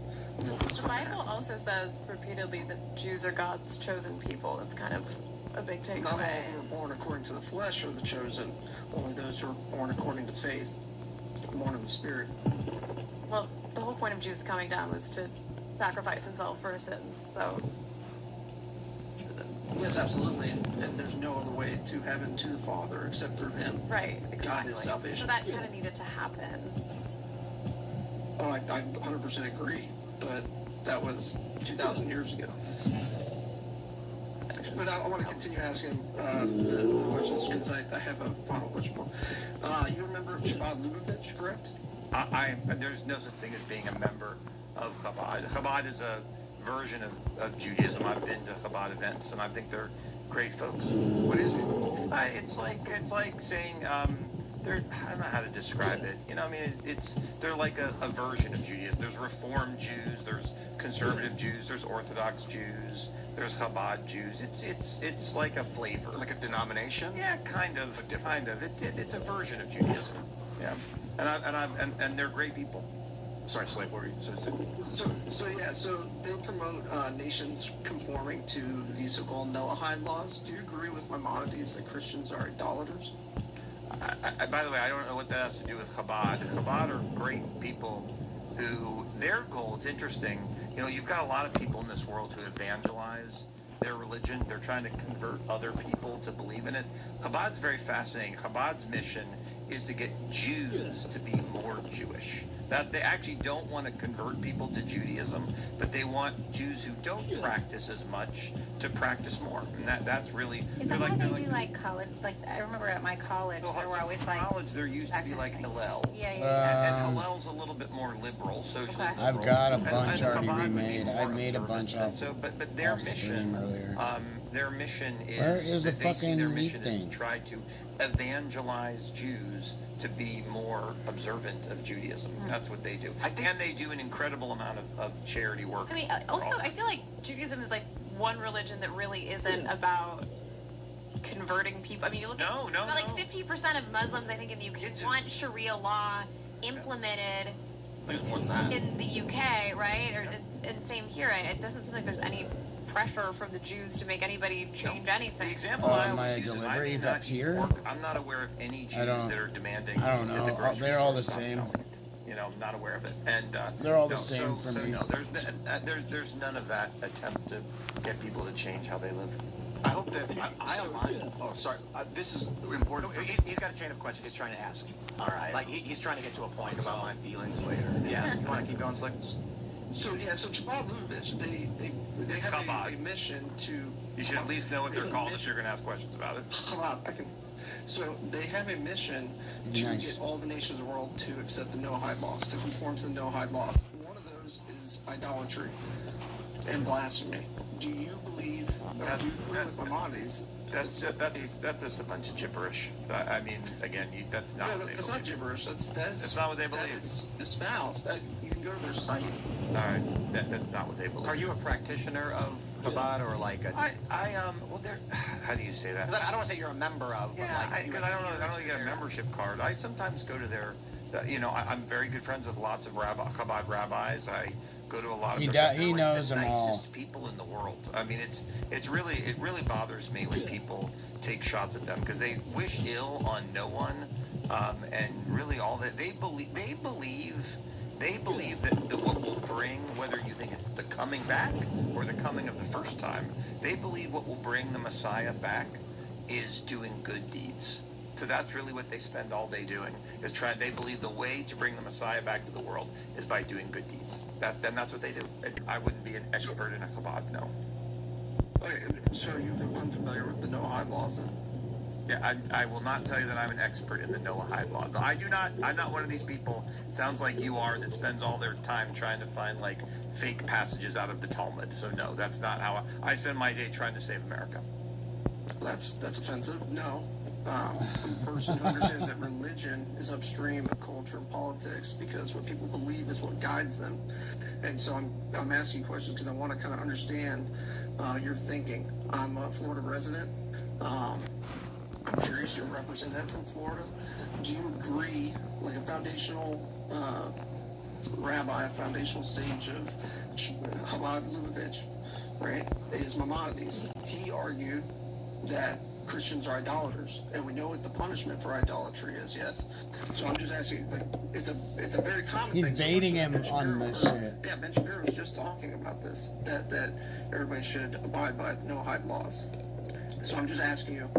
You're saying that you have no idea about them? You don't know? I don't even know that you know what you're talking about. I mean, I think, look, I'm not Christian. So do I believe in Christianity? No. But do I respect those who do? Absolutely. Do I wish anything ill befall them? Absolutely not. And actually, I was thinking about, from our conversation earlier, the times when I've been in Jerusalem at the Church of the Holy Sepulchre, which is the place where it is believed that Jesus was crucified, and then some Christians believe that the tomb was there. Other Christians believe it was about a half a mile away.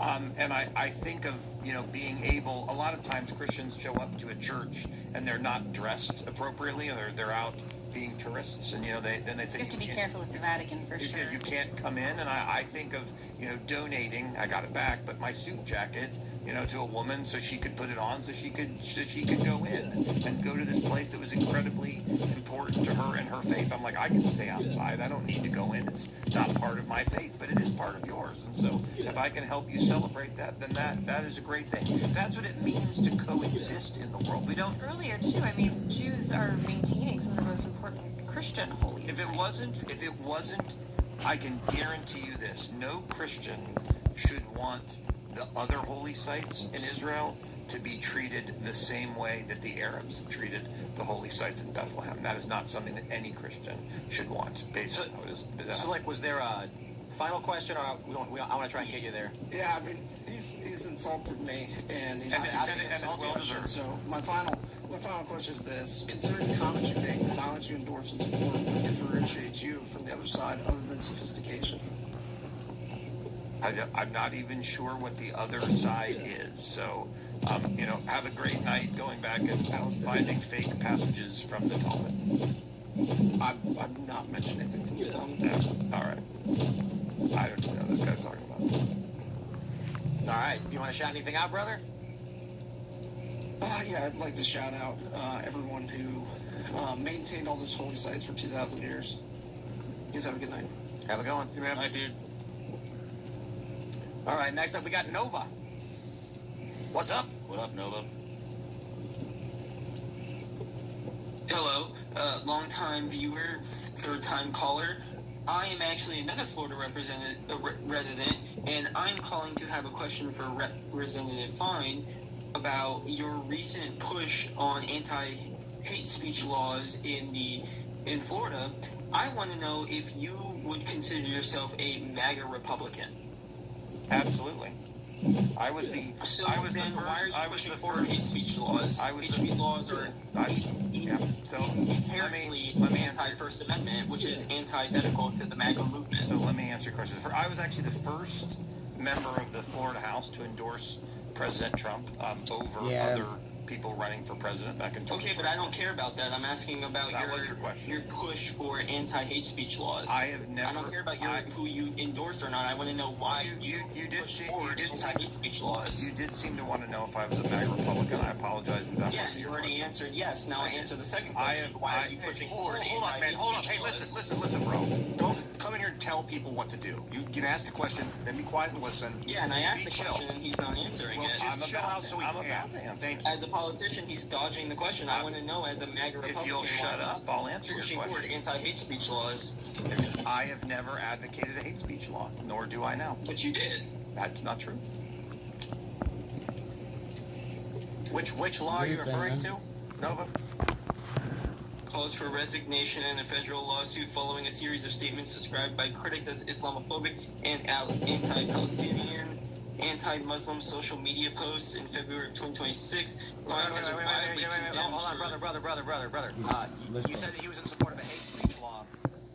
I'm not, without due respect, I'm not, we don't need to pull up a list of, like, hate speech he himself you may have accused him of. I'm curious what law you were referencing that's a hate speech law. If you're gonna pull the whole, you don't know the whole law on the top of your head. What? Then, bro, no, bro. You said he supported a law. I'm asking you which one so I can look it up. If you don't know what you're talking about, what am I supposed to do? I do know what I'm talking about. I'm a Florida representative who knows this man voted for anti-hate speech laws and then went out and attacked DeSantis as an anti-Semite. Yeah, maybe all that's true, but how can I fact check anything if you can't tell me what to look up, bro? What? How am I supposed to fact check this? You're just saying things, and then you got mad at me that I can't look up what you're talking about because you don't know what it is.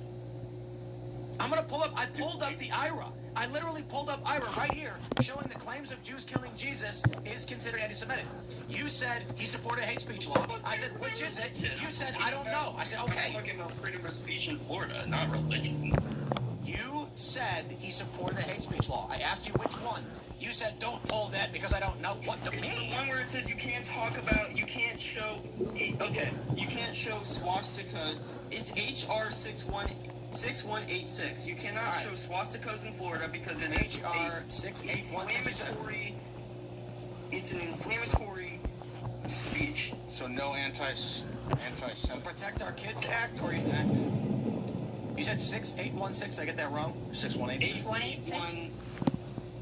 Sorry, It's hard when you don't know what you're talking about and you have to Google things. I do know what I'm talking It's about. the No Anti-Semitism in Education Act, HR 6186. Yeah. 6186. No Anti-Semitism in Education. Yeah.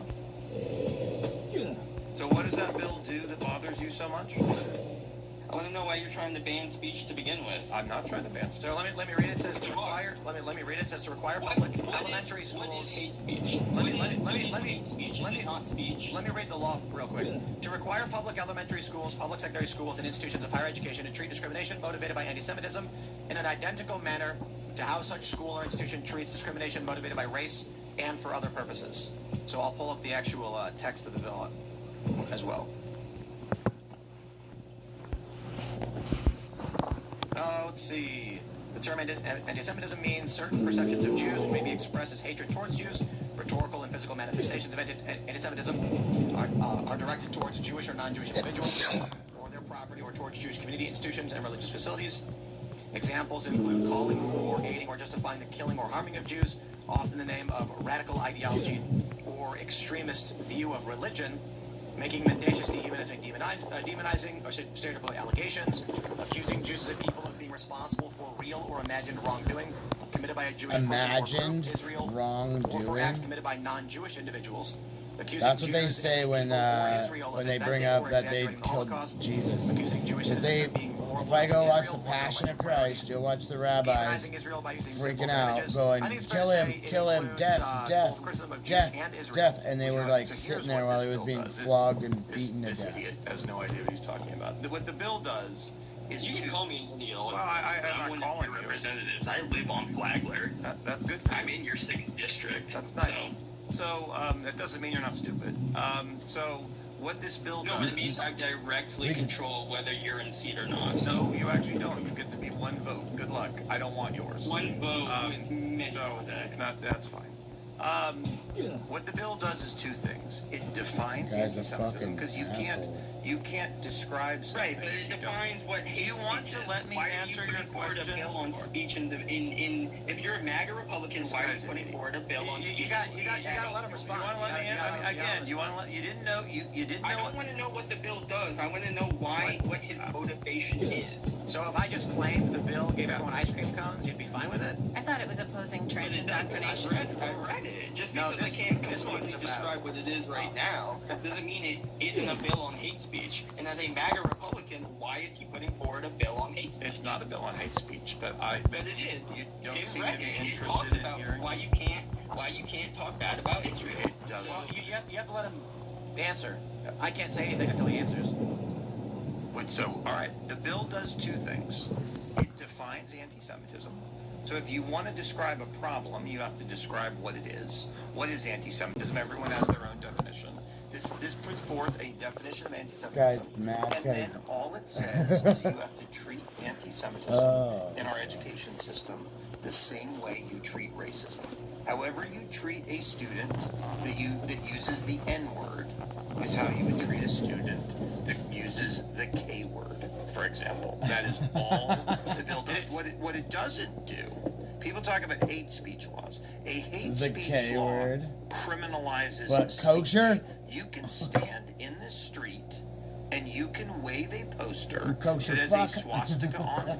You can wave a poster that says, I hate Israel, I hate Jews. That is your First Amendment right to do that. You have the right, as you have proven to be in calling, to be an idiot in this country. That is the right of every American to do that. And I seek no limitation in doing that. And by the way, this bill that you're so upset about, this bill passed in the state of Florida in 2019, and it has been the law of the state of Florida for the last 7 years.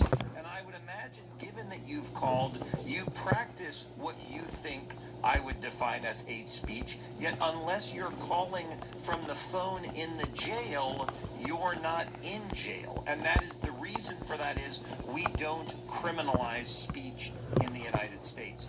As offensive as it may be, we don't criminalize it. I would say, while the bill does have an exception, it's Section C, anti-Semitism does not include criticism of Israel that is similar to criticisms toward any other country. It still does include criticizing Israel as overt anti-Semitism, which I think is unnecessary and is going to offend people. Well, it includes Israel numerous times, saying, accusing Jews as a people or Israel. You should read it. Accusing Jews as a people or Israel of inventing or exaggerating the Holocaust. I would argue. They had to add that in. The numbers aren't 100% accurate. Yeah, no, don't. But that's not an argument. There's a lot of evidence that the Allies bombing campaign near the end of the war killed a lot of Jews. That's not an argument. The argument is actually that when we address criticisms of, say, black people, we don't say that there are countries of black people that we can't argue their history over, even if we're wrong. So to say that someone can't make an argument about Israeli history is hate speech is over the line. But none of it actually is hate speech. So what it, and by the way, you're allowed, and this is fine. Well, I mean, it's good. You can disagree, just to be clear, then that's perfectly fine. You can say, I don't agree with this definition of anti-Semitism. That's fine. And that's a reasonable thing to do. People do disagree with it from time to time. But what the bill From time, every time. Say, the bill does not ban the speech. And this bill has been on the books in Florida now for 7 years. This bill says it was introduced last November. No. So the guy who's calling doesn't know what he's talking about. It was introduced recently. Well, this bill was introduced in November. But I was in the Florida legislature for 8 years. I passed this bill at the state level, this exact. Oh, I see. This is in Florida, and this bill has been the law of the land in the state of Florida. This is the federal 2019. This is the federal version, and the reason I did it. And by the way, Florida didn't have encampments like we saw at Columbia University and Harvard and other places. Florida doesn't have idiots blocking roads and shutting down roads. All of the problems that we've seen in the blue states, we don't have in Florida because but what we also You're don't an do in Florida idiot, is buddy. we haven't arrested anyone for saying anything. And then when people say you propose hate speech bills, hate speech. But this would attach itself to the existing legislation that, well, to be fair, there is no federal legislation banning you from insulting black people. So this is... There is. It's Title VI in education. There is. In education. My point is... And that's all this bill does. Right. My point is that in public, there's no federal law. I can go outside and say whatever race I want. And you can. However, the issue I think people bring up is that the inclusion of Israel as a country. It doesn't matter what someone's view of Israel is. Giving saying that you must treat criticisms of Israel comparably to how someone would insult a black person, I think is the complaint. That's over the line. And by the way, you're having a debate over the definition is a fine thing to do. But what this bill is not is a hate speech bill. We don't need to argue hate speech because that was a word that he used. I'm saying this bill would have this definition of anti-Semitism treated in schools the same way racism would be treated. That's right. And the difference is there's no country associated with black people or Asians that you're not allowed to insult or criticize or claim to be wrong. That's not what it says. I mean, again, what the definition says is we talked about this before. If you're obsessed with the behavior of Israel, but when every other country does it, it doesn't bother you. That's anti-Semitism. All this is talking about is what is the definition of anti-Semitism, I agree with that. And the definition of this has been taken from. It is the most widespread. I didn't create the definition, by the way. It's called the International Holocaust Remembrance Association. They created the definition. Right, we just take Israel out of it. I think the issue is you don't need the bill because you already can't in schools attack people for being Jewish. So I think the only thing the bill does is includes Israel into the definition of anti-Semitism. The problem with the world today.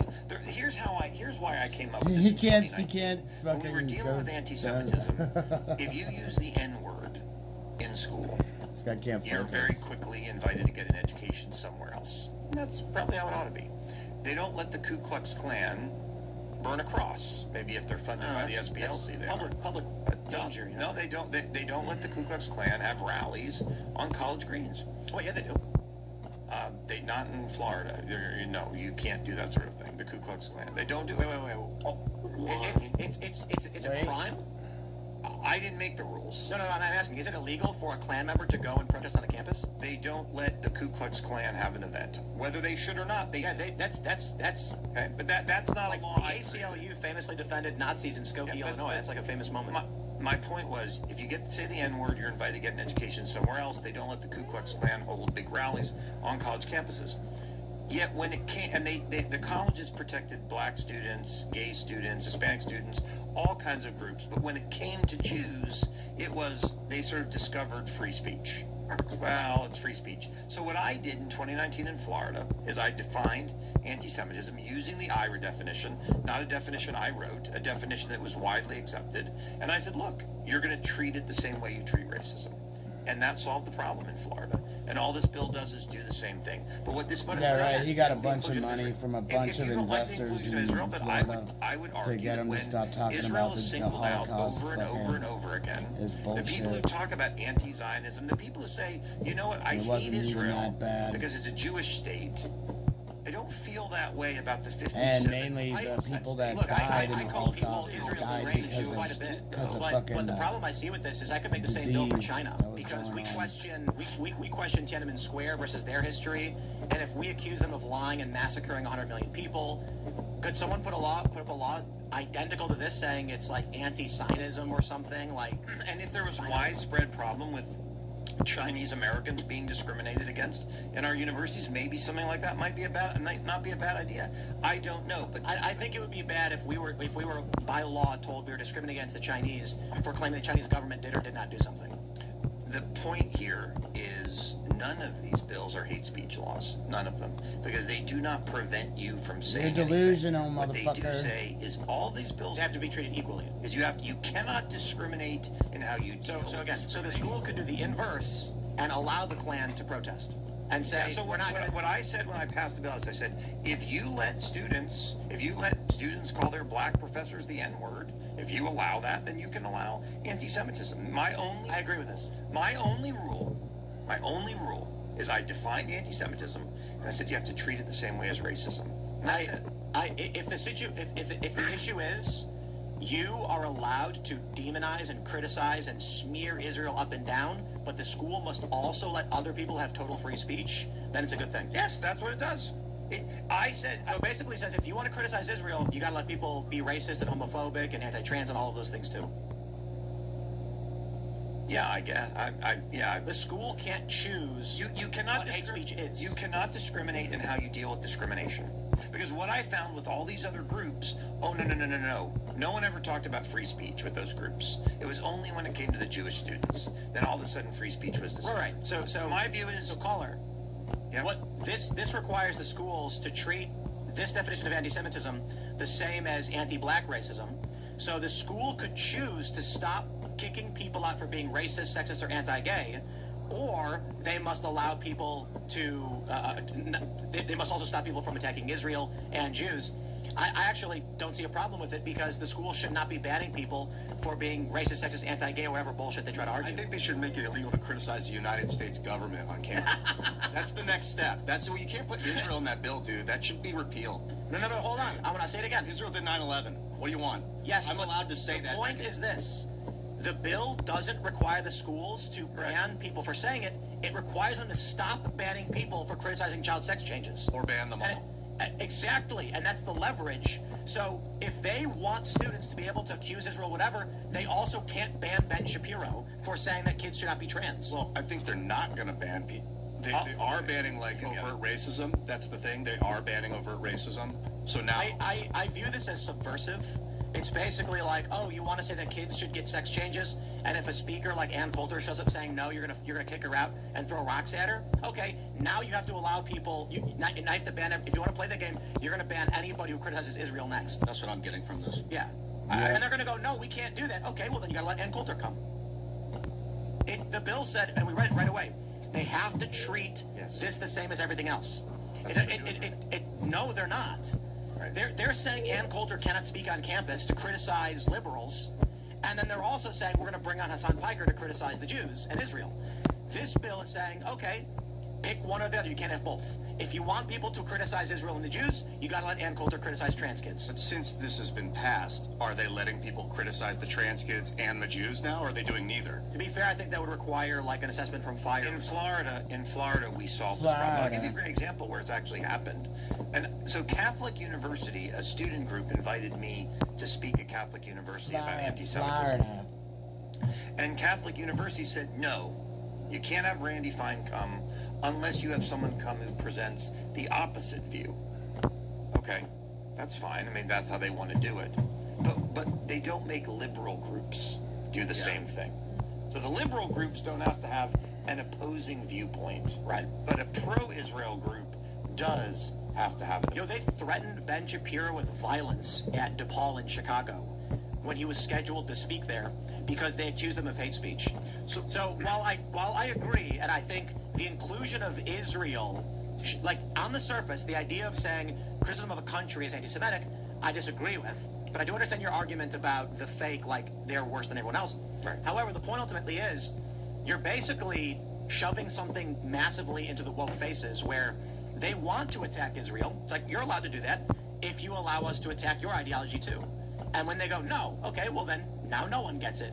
That's you have summarized exactly why I did the bill the way that I did. What happens if someone on campus says something stupid like Israel did 9/11 out in public? Do they? What happens on campus? By the way, I don't know. I don't make those rules. Actually, what I said is what happens on campus. That's not in the bill. Yeah, but what happens if Israel fill in the blanks? What happens if what this bill says is whatever you do on campus, if a student calls a black student the N-word, is the same thing that should happen to us. So it'd be like equal repercussions. Yes. It just says, if you say, I think all kill the Jews, the same thing happens to the person who says kill the Jews as whatever happens to the person who uses the N-word. But if you can use the N-word and there's no consequences, then you can say kill the Jews. But I mean, criticizing a government, you're a politician, so you got to see the difference between criticizing a government and criticizing right there. Criticism of Israel. You understand what I'm talking about? Criticizing a race and criticizing a government are two different things. And that's why the bill explicitly says criticizing Israel, just like you criticize every other country, is perfectly fine. I agree. Say something that's untrue about it, it's not fine. It says it's exempt. It's got specific examples of what applies to Israel's anti-Semitism, which again, I agree. On the face, if the bill was like, you're not allowed to do this, but the bill actually doesn't say that. The bill says you must treat these the same as any other issue of racism, which again creates a massive point of leverage where these universities that want to ban an economist, the universities that want to ban Michael Knowles now cannot, because they would have to simultaneously ban someone criticizing Israel in these specific ways. Now, again, I don't agree with banning that speech, but it's basically telling universities, we've gotten you by the balls.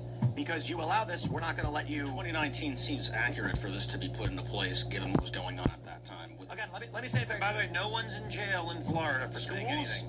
Should not prohibit people from criticizing Israel. They don't have to. They just have to allow conservatives to criticize them.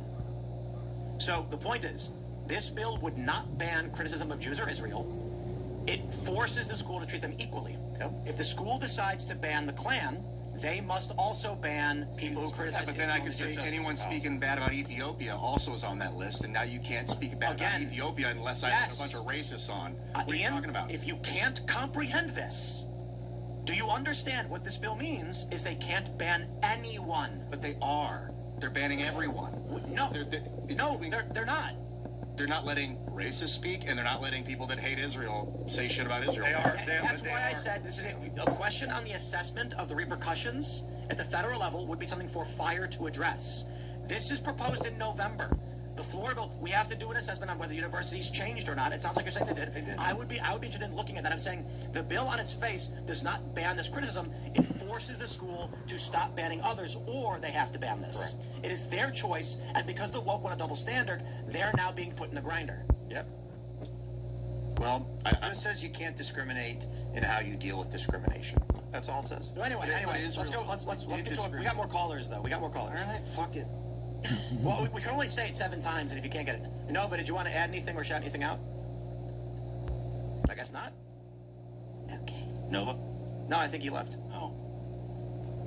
All right, Noble 6, you're up. What's up? What's up, Noble? You're muted, dude. Hello, how's it going? Can you hear me? Yeah, I can hear you. It's going. Great, thanks. Just for the record, the one rule they gave us calling in was be respectful to the guest. But anyway. Hey, wait, I accidentally left. No, I accidentally left. I meant to say. Bro. Homie, sorry. Yeah, we no, hit it. Get your last thought, and Noble 6 is waiting. So, it's either all okay or it's not okay, and all he's doing is adding stuff to the list. The colleges are not going to pull back what they talk about, what is okay or what is not okay. So all you're doing is making more speech banned. It may not be labeled as hate speech, but it is banned speech, which is antithetical to MAGA. Okay, that's all I had to say. Good night. Thanks for calling in, brother. Thank you. Double 6. You're back. Still here. What's up? Anyway, my question is for Rep. Fine. Can you please share updates on the Save America Act from your perspective? Do you think John Thune is beginning to cave to pressure? Do you think we should nuke the filibuster? And who would you say are the top 3 to 5 or so Republicans preventing us from securing the elections? So, all right, a lot of questions there. What's going on with the SAVE Act is very disappointing. I mean, as Tim pointed out, everything in it, like 80% of the world supports. For reasons that I don't understand. I'm not a senator. I've actually never even been in the Senate since I got elected to Congress. I'm in the House. But for reasons I don't understand, I give you my theories, they do not seem to want to pass it. The reason is that there is an obsession with the idea of the filibuster, which is something that was not in the Constitution, not in the Declaration of Independence. It's nowhere. It came up with this idea that says you have to have 60 people agree to end debate in order to consider a bill. In the 1970s, they changed that. And they said, we're not going to make you stand up and debate and vote to end it. We're just going to say if you don't have 60 votes, we won't consider it at all. It's called the zombie filibuster. And there are not 60 votes in the Senate to pass the SAVE Act, ever. Because the problem is there aren't 60 votes in the Senate really to pass anything that's good. Because the Democrats won't vote for anything that's good. So the problem is they have two choices in the Senate. Choice number one is they have something called a talking filibuster. They make the people who oppose the bill stand up and talk and oppose the bill. And by the way, that will take days, weeks, months. There's 40 some odd Democratic senators. Now, some of them are pretty old and probably couldn't stand for very long, but some of them could. You let that play out, and then when it's over, you vote. I don't know why they don't want to do that. Maybe it's because it would make them all have to be there 7 days a week, 24 hours a day for a couple of months. But again, this is what happened in the 60s with the Voting Rights Act. The other choice is you go, we're not going to do this 1970s era thing anymore. We're going to get rid of the filibuster. We're going to return to democracy where 51 out of 100 votes wins the day. Why they won't do this, I don't know. Because the base demands it. It's the number one thing that I hear about from people, and I don't get it. I don't know why Thune won't do it. I don't know why they won't do it. I can't understand it. Now, I've said what I've said, which is I won't vote for any Senate bills until they do it. That's my own protest vote. That's my own filibuster. But if you want the Save America Act to pass, what you need to do is call your senators. Now, everybody's got two. If they're both Democrats, you're wasting your time making the call. But if you've got Republican senators, call them and tell them you want the Save America Act passed. And if you know people who live in other states who have Republican senators, call them as well. This is a choice. Not passing the Save America Act is a choice. It is an inexplicable choice because there are three things that I find that Republican voters care about right now. Number one is the Save America Act. Number two is illegal immigration and, frankly, immigration more broadly. And number three is the Islamification of America. Those are the three things that the base are most worked up about. And if we want to win elections, we've got to deal with it. And so I wish if you've got any follow-up questions, I don't know if I answered it, but believe me, I'm as frustrated as you. And so I led a letter. I got 24 of my colleagues to sign a letter saying we're not voting for any Senate bills until they pass it. And so hopefully that will matter at some point. Do you have a follow-up or anything? Honestly, my follow-up question was going to be if he thought that it would be okay for there to be a bill banning colleges from talking about, horrible things that, Muhammad did. But honestly, after that breakdown of the bill, I do see both you and Tim's point where it's more of a equal treatment thing than a banning certain speech thing. So that kind of gets rid of my follow-up question. But based off what you just said here, back to the SAVE Act, I'm guilty of this myself, kind of the black pilling and nothing ever happens. And I'm starting to try to get more on the page of white pilling and saying, being of the attitude that there is a path forward. Like I know, actually Vince in the morning on Rumble's really good about this.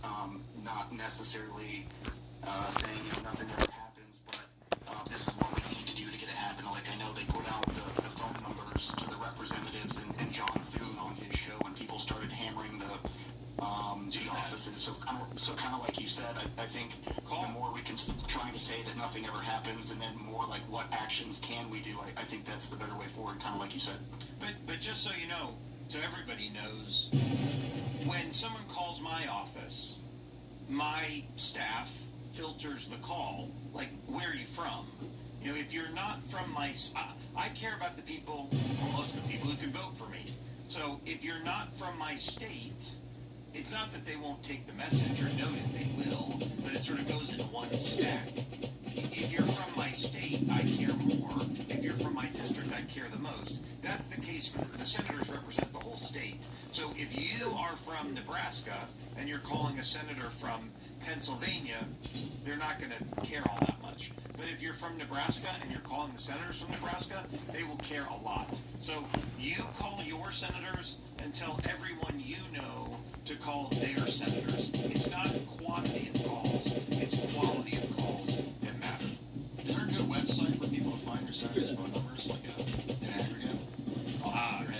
I don't know, but the great news with AI is just, who are my senators? It's not hard to find. The phone numbers aren't hard to find. But like again, call the senators of the state where you live and tell your friends who live in other states to call their senators. If you call their senators and they say, oh, I'm not from that state, they're going to go, yeah, whatever.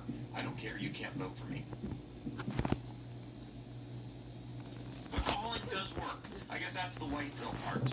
When you get 1,000 calls, 5,000 calls, 10,000 calls from people who can vote for you, it does make a difference. So it is worth doing if it is your senator. Right on. You want to shout anything out, brother? No, that's it. Thank you. Thanks for calling in. Thank you. And last but not least, we've got Stork91. Hey guys, I think every state's a little bit different on that. We care about Islam, H-1Bs, and illegals, and that's pretty much it. But I'm going to tell you, man, I kind of sympathize and empathize with you, man, because you've got a lot of heat tonight. And I became politically active because of the Texas wildfires that the media didn't cover because that cocaine-addicted guy who was caught in Central Park with a dildo was covered with a blue wedding back in 2011. You know, CNN didn't think 4 million acres was worth covering. So I was just, wondering, non sequitur with people not being there. I also liked what you said about Hassan Piker not really being on the place he's talking about, like America and stuff like that. But I was wondering if you were going to make it back home and talk to the people in your district who are dealing with the wildfires right now and everything they're having to deal with.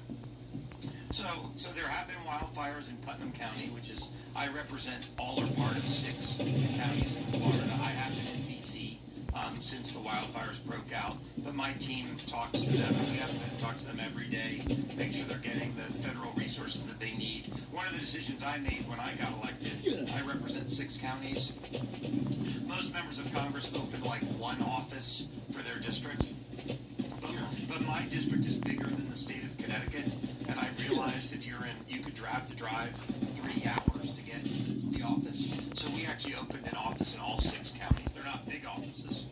They're like 1-room offices in each county. But we are working with the people in Putnam County every day in order to make sure that they have what they need. And I've been dealing with wildfires in one form or fashion in Florida since I got elected in 2016. So I talked to a Putnam County commissioner tonight when I was driving over here. Yeah, my friends Richard and Sarah over in Boston, they're always talking about the fire at the Seminole electric plant.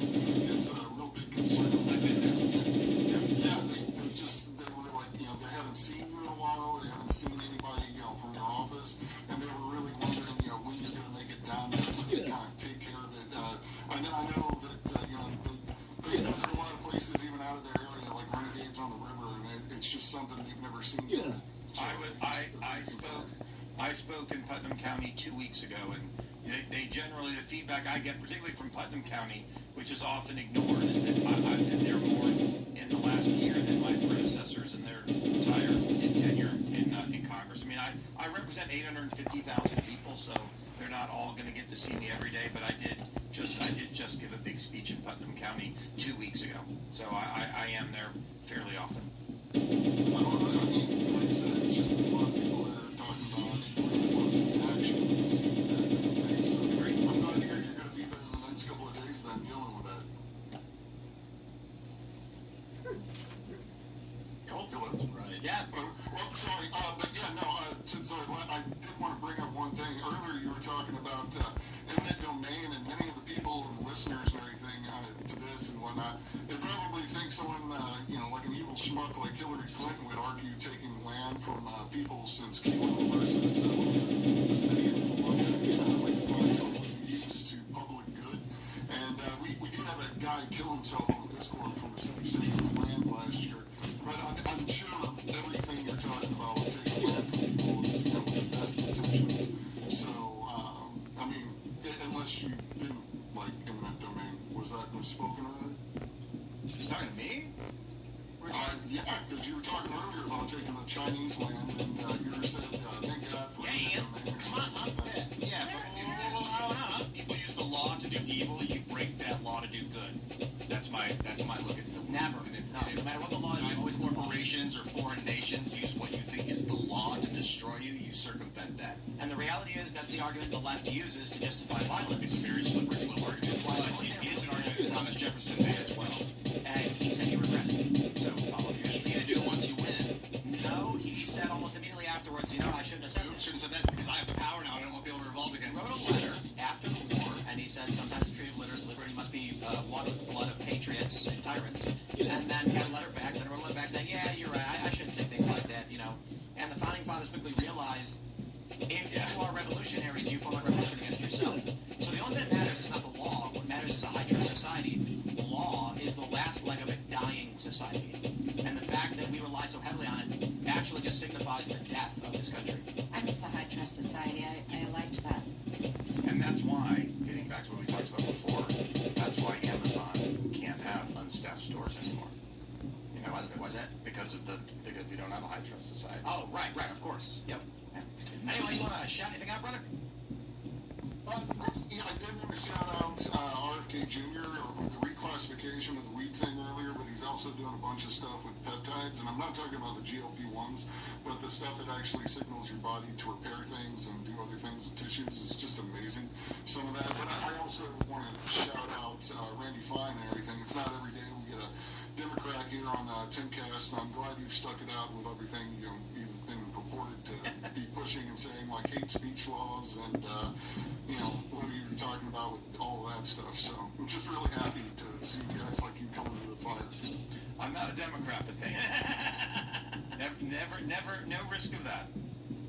Well, I'm sorry, I was just mistaken. I just thought the platform was this thing. Anyhow, you guys have a good night. Thanks for calling in, brother. Yeah, the last thing I would say, guys, is it is entirely acceptable for you to absolutely just hate Representative here, but be polite, Win your arguments, call them and measure. When you have criticisms, I'm just going to throw this out there to Nova. I think it was Nova, right? Yeah. When I asked what the law was, it wasn't to be antagonistic. And then when you said, oh, don't throw that at me, like I can't take the law, like, whoa, bro, like you mentioned a law, I got to look it up. You don't got to be mad about it. You know what I mean? So you got to win your arguments in a cool, collected manner. But I think you handled it pretty well, so I appreciate you coming and again stepping into the fire. This was fun. Thank you for having me. I was honored to be here, and I'd love to come back anytime. So always we even played country roads when we drove over. Which most people don't know was written about Montgomery County, Maryland, and not West Virginia. And when the two guys who wrote it, they sold it to John Denver. When they went back and started looking up, they were driving in Montgomery County when they were inspired by the melody and the country road song.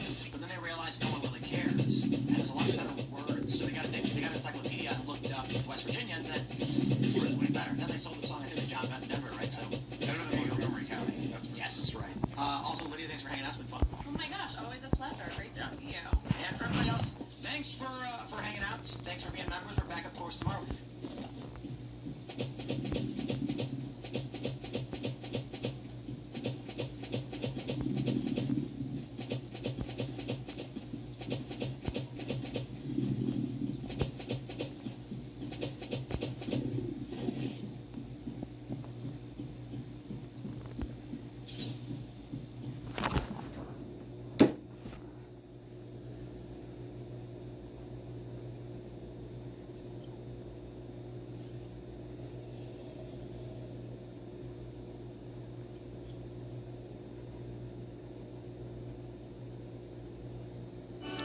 Spectrum is helping build America. 100%.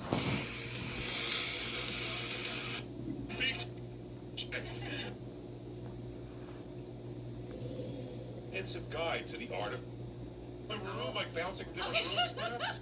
Hearing? Then without any further ado, Alexandra, story number 1. Story number 1. I once saw an old woman slip on ice and job, so I froze and didn't help.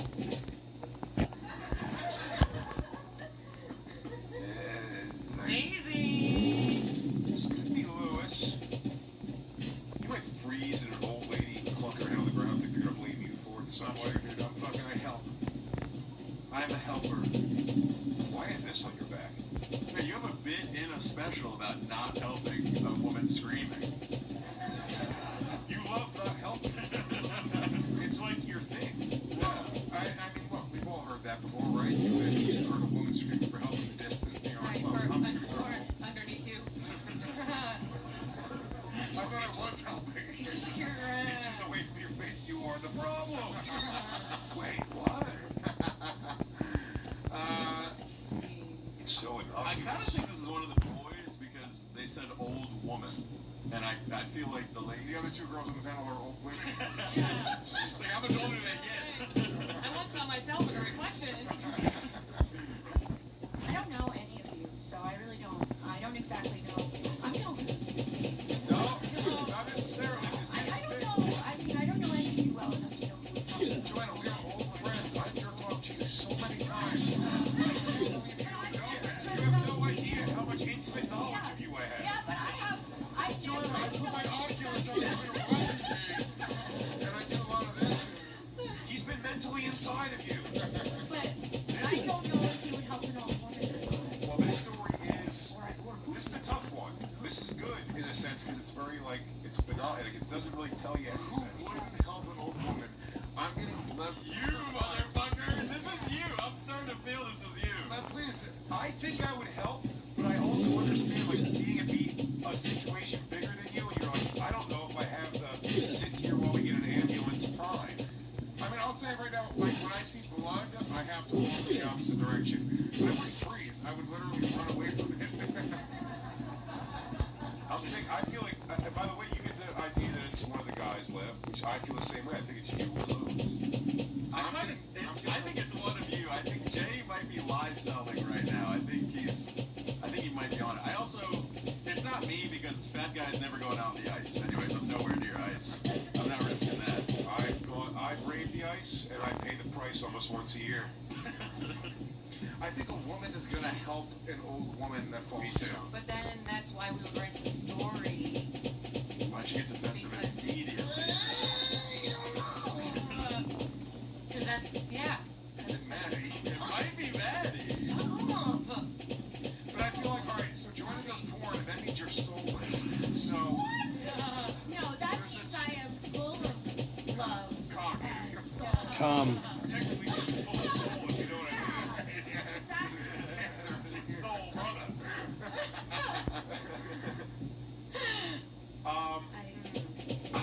Fuck, this is definitely one of the boys. I'm trying to think.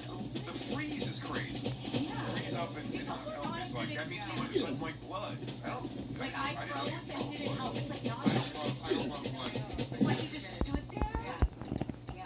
And I agree. I think the girls would help. I think no matter what, they stop what they're doing and go, now I gotta get involved.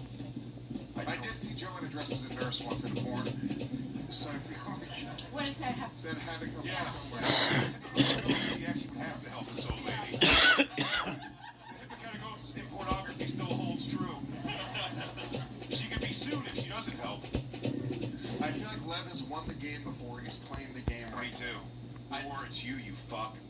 It's gonna hurt me so much if I go with Lev with you, it's you. It's not me. I swear. This is one of you two, but I'm trying to figure out which one it is. I think it might be Jay, because Jay looks a little blushy, like I caught him. Lev's doing so good, because it's making me think it's you. By the way, you're drawing an L. You're right. Let me do an L and I'll start my thinking. I feel very strongly that this is Lev Furman with his little half mustache. So now I'm thinking it might be you, and that's why you're voting first. Yeah, I bet you do. I don't really want to know who this is.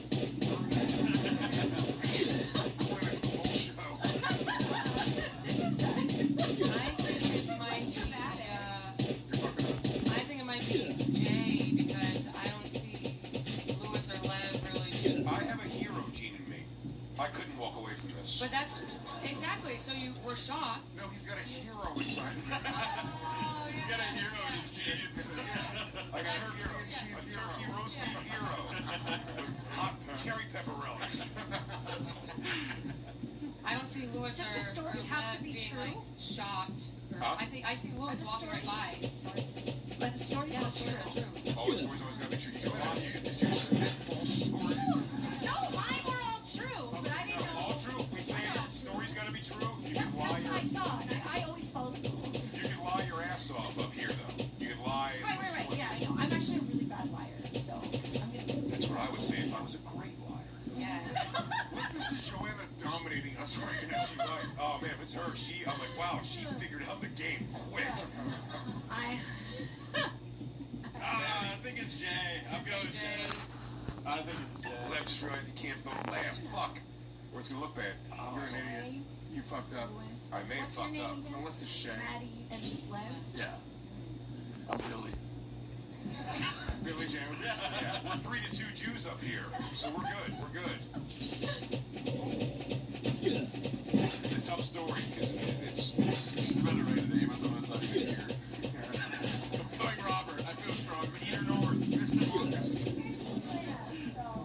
She's the one I least expect, so I'm just gonna put her because this is. Imagine if detectives work that way. Yeah.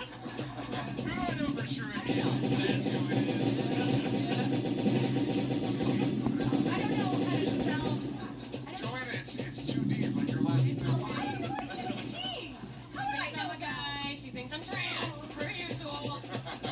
Some of us don't wear makeup. I still don't want any. I need some. Well, both of you have pussy tattoos, and that's what I respect. That's right. Alex, all of our answers are in. Who's story number 1? Story number 1 belongs to Louis J. Gomez. You're the only one, Jay. This is back in the day when I was selling comedy club tickets. Waited for me to start finishing. I was selling comedy club tickets, and we were outside Madison Square Garden. It was in the middle of the winter, and this old lady slipped on ice. She cracked her skull open. And I went, oh! And then I didn't do anything. It was great. Your school's open! He's standing over this woman. He's like, Miss, we have Amy Schumer, Chris Rock. Did anyone? If you recover, can you see me? Yes. A bunch of people came over and picked her up, and I was like, oh! And I had to look in the opposite direction because I hate blood.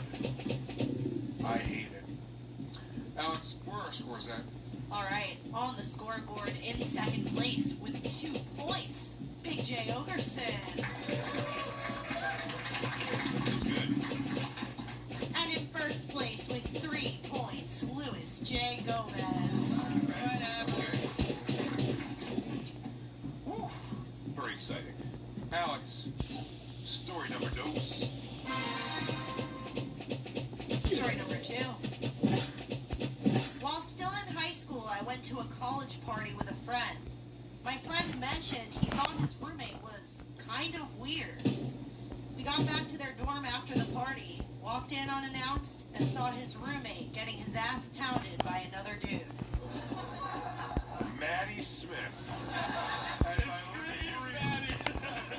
No, why? Because I'm the only one who went to college here. Very possible. Guess what? I went to college, guys. I did not. I graduated college. I went to Stereotyping. This is while still in high school, I though, just did remember? nothing with my degree, but I graduated. Where'd you go to college? I went to Rutgers. Wow. Oh, wow. I went to Camden County Community for 1 month and then quit. I graduated with This is not a college. This is while still in high school. We all went to high school. They went to a college party. Okay. That's right. That changes everything. This is not Jay. Jay's never written that much in his life. No way. It's a long prompt. Quotes. Fucking, I would assume I had friends that would go to college parties. This is Maddie. I mean, it's 100% Maddie. M-A-T-T-Y. Matt T. Smith.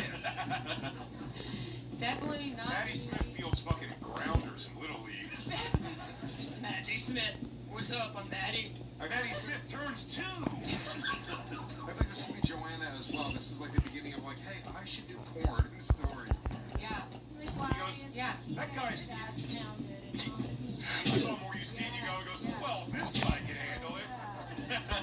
This guy's doing a triple gangbang. This guy's still smiling through that fucking pounding. What am I, a fucking dude? What the fuck am I doing at Rutgers? This guy's going the wrong direction. I'm fine. This could be Joanna, too. This could be. Joanna or Maddie? Well, Lewis, I did go to college. this doesn't mean the person Yeah, was this is college. Oh, sorry. It just means they went to a party. Okay. No, part, but yeah, that's why it's making me think also, like, when I was in high school, no one was inviting me to college. I was a nerd. I had long hair, eyeliner. I was in the drama society. Nobody's invited me to a college party. I was in musical theater. I was. Were you? Yeah, I was in Anything Goes. I was in Anything Goes. What did you play? Chorus member, because I'm a loser. I was the purser. They both like the same guy. Purser. Anything goes. Anything goes. No, I'm not a different. Anything goes. This was Joanna. Yeah. Okay. Yeah. I would never call anyone else kind of weird. Like especially in high school, I was starting. I mean, I'm still pretty weird, but like friends, I was like that like. This is Maddie, 100%. I'm locked in. You're a goth girl, but you're pretty, so you're. No one. I was. Classic Maddie, it may be. I wasn't the kind of person to be like that person's weird. Like I. The friends said they were weird. Yeah. That's what it says on the story. I don't know. I think I can. Maybe it's straight. I feel like it could be Lev. Ass pounded by another dude, I think that's Maddie. I think that wording is Maddie. Yeah. It's like when you like argue with your girlfriend, you have a great point. I'm an eloquent young man. Okay. It's Maddie, 100%. I mean, it's one of the three on this side. It's not Big J. Me and Big J were not. Maddie, if not nonstop, told the story of the time she saw a guy get his ass pounded out. I would be out on Legion Skanks, so we're gonna. Yes, that would have come out. Yeah, I would definitely. Yeah. I would have been. You guys would know. So weird that's weird to you. This is 1,000% Maddie, I guarantee it. Lock it in. What kind of parties do you guys go to where people don't get pounded? Normal ones. I'm really torn right now. So is this guy. So is that dude. No, dude. Don't tell me there was a lot of spitballs. I'm gonna fucking throw you up. It's not me, Joanne. I went to my first college party when I was 26. That's how high I had to soar to go get young pussy. 10 years later. You're strangely like a restricted kid, right? Yeah, I was a fat loser. I was doing stand-up at 17. You were a fat loser. Shut up, Lewis. Not with that gorgeous face. Don't make me start defending that fucking gorgeous ass face. You don't notice that half as much. You do this every goddamn time, Lewis. It's insane. Your head is bald. Just shave that more, dude. You don't need to do that. Why grow half a mustache? Gives a shit. With half, Alopecia. Yeah. Would you stop growing that sided? I can't make the other side stop growing. Slap for shit left. Don't talk about my wife like that. Yo, keep fucking Lev's name out your mouth. I mean, my first instinct was Joanna Angel. This is like the origin story of every porn star out there. Yeah, I think she jumped in. Yeah, but she's saying it was weird to see a guy getting his ass pounded. It's weird. That's not sexual. Yo, what do you think Lev Flipp's gonna play T.I.G. too? It's Maddie. It's 1,000% Maddie. I feel like it's Lewis or Joanna. But Lewis just had one song that said Joanna. You did two in a row. All randomly. You guys are giving Maddie 3 points? Why are you doing this? So obsessed with me, I don't know you at all. Right, shit. I've been here for 10 Fuck, years. it might be her. It's like, dude, Lewis, I'm telling you, she's gonna get points. It's Maddie. It's 1,000% getting Maddie. Joanna Oh, Angel man, vibes. the whiteboards And are up. Joanna might be right with Lev. Man, the whiteboards are up. Nobody picked Maddie, though. Nobody picked Maddie. If it's Maddie, this is crazy. You guys are idiots. Alex, all the answers are in. Story number 2 belongs to Maddie Smith. I fucking told you! Matthew Smith, you lied right to my face. And what do you want? I almost picked you, and then I was like, oh. Matthew! You said it right away. I thought everyone's gonna write on it, and then it kept going on. Hilda J. Smith. Yeah. And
It's more shocking than an old woman falling down. Pansy, right? Maybe you need a break from the show. Alex, where are points at? 2 stories down. All right, in last place with 0 points, Joanna Angel. Tied for 3rd place with 2 points each, Big J Okerson and Lev Burr. And tied for 1st place with 3 points each, Louis J. Gomez and Maddie Smith. It's early. Better that. With Venmo, treating a friend is just the beginning. You can split shared costs with the group, support your favorite local spots, and even earn cash back along the way with the Venmo debit card.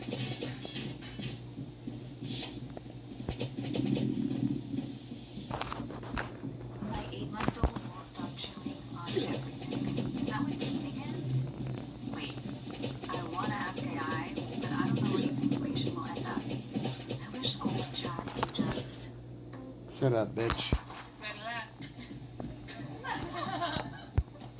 Hey, Story Warriors, real quick, let's talk about one of our amazing sponsors over here. New sponsor, and that is Shopify. You know, when you start... Hey, Story Warriors, real quick, let's talk about... Join the... Joanna. UARZ to get $50 in lineups after you play your first $5 lineup. That's code WARS with a Z to get $50 in lineups after you play your first $5 lineup. Thanks to Prize Picks for sponsoring today's episode. All right, where were we? Alex, story number 3. Story number 3. I was dating someone who told me they couldn't hang out because their cousin was staying over. I stopped by anyway and walked in on them fucking. Turns out it wasn't their cousin, just a very attractive person visiting from Miami.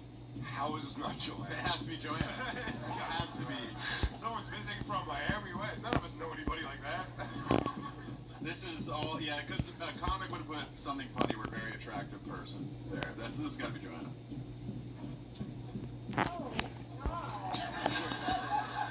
Now that's porn acting right there.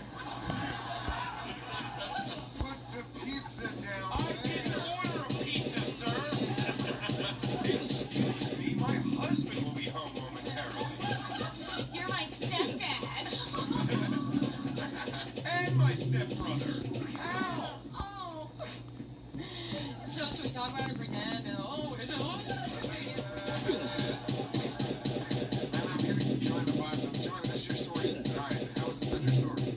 I've never seen this story in my life.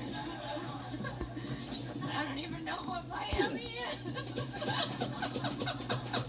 It's a place full of very attractive people. Sounds like whoever the story this is sounds like a bad night. It's 95% her, but would anyone else in the type to stop by anyway if they're told to not go? That's a guy thing right there. That's a 5% Lewis. Let me tell you something. Let us stop by anyway. You said before, I'm telling you, I'm having deja vu almost with the way Joanna's like, it seems very obvious this or this is fucked this before. Yeah, where someone's been like, yeah, haha, and they're laughing. And then it's a different person, and it's a great play. I wrote Joanna, but now I'm not confidently putting it in. Either way, I'm jerking off to this story tonight. Oh, even if it's Liv. Yeah. It's not Lewis. Lewis is too chill right now. Here's the thing, I don't usually, I stopped drinking and stopped smoking, but I'm very drunk right now. It doesn't matter. I know the story of Lewis walking in on his fucking her cousin fucking. Is anyone from the South? Never mind.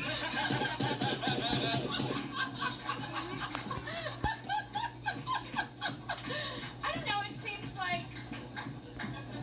I appreciate the effort.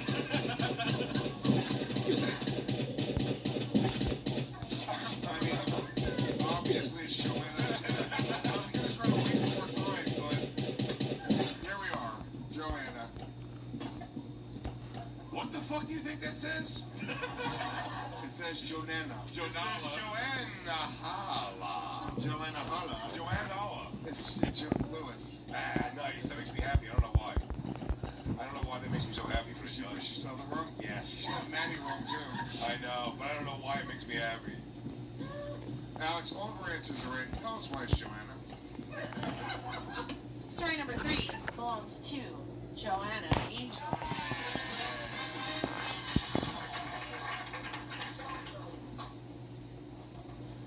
Joanna, what's the story? Well, yeah. Last Wednesday was a really bad night. It was last Wednesday. No way. Wednesday? Yeah. Really? Yeah. It was last week. Yeah, it was last week. That's wild. Yeah, it really sucked. And you broke up with this guy. I mean, She just starts sobbing. I don't think I really had a choice. You know? Was he, well, he said he was your boyfriend. What? I mean, You were monogamous. I mean, Ish. yeah. I mean, there were things that were allowed, but that was not one of them. And you walked in on it happening. What happened? Was there an argument, a fight? They stopped? Did they keep going? Were they just like, Yeah, they did. Did it get in? Are you hungry? Yeah. That's what happened to them. Yeah, they did stop, and then the girl said, I was like, well, what is going on? I mean, I see what's going on, but it's a very attractive person for my age. Yeah. you walk in, you're like, you're fucking your cousin? Yeah. I said, is this your cousin? And what did he say?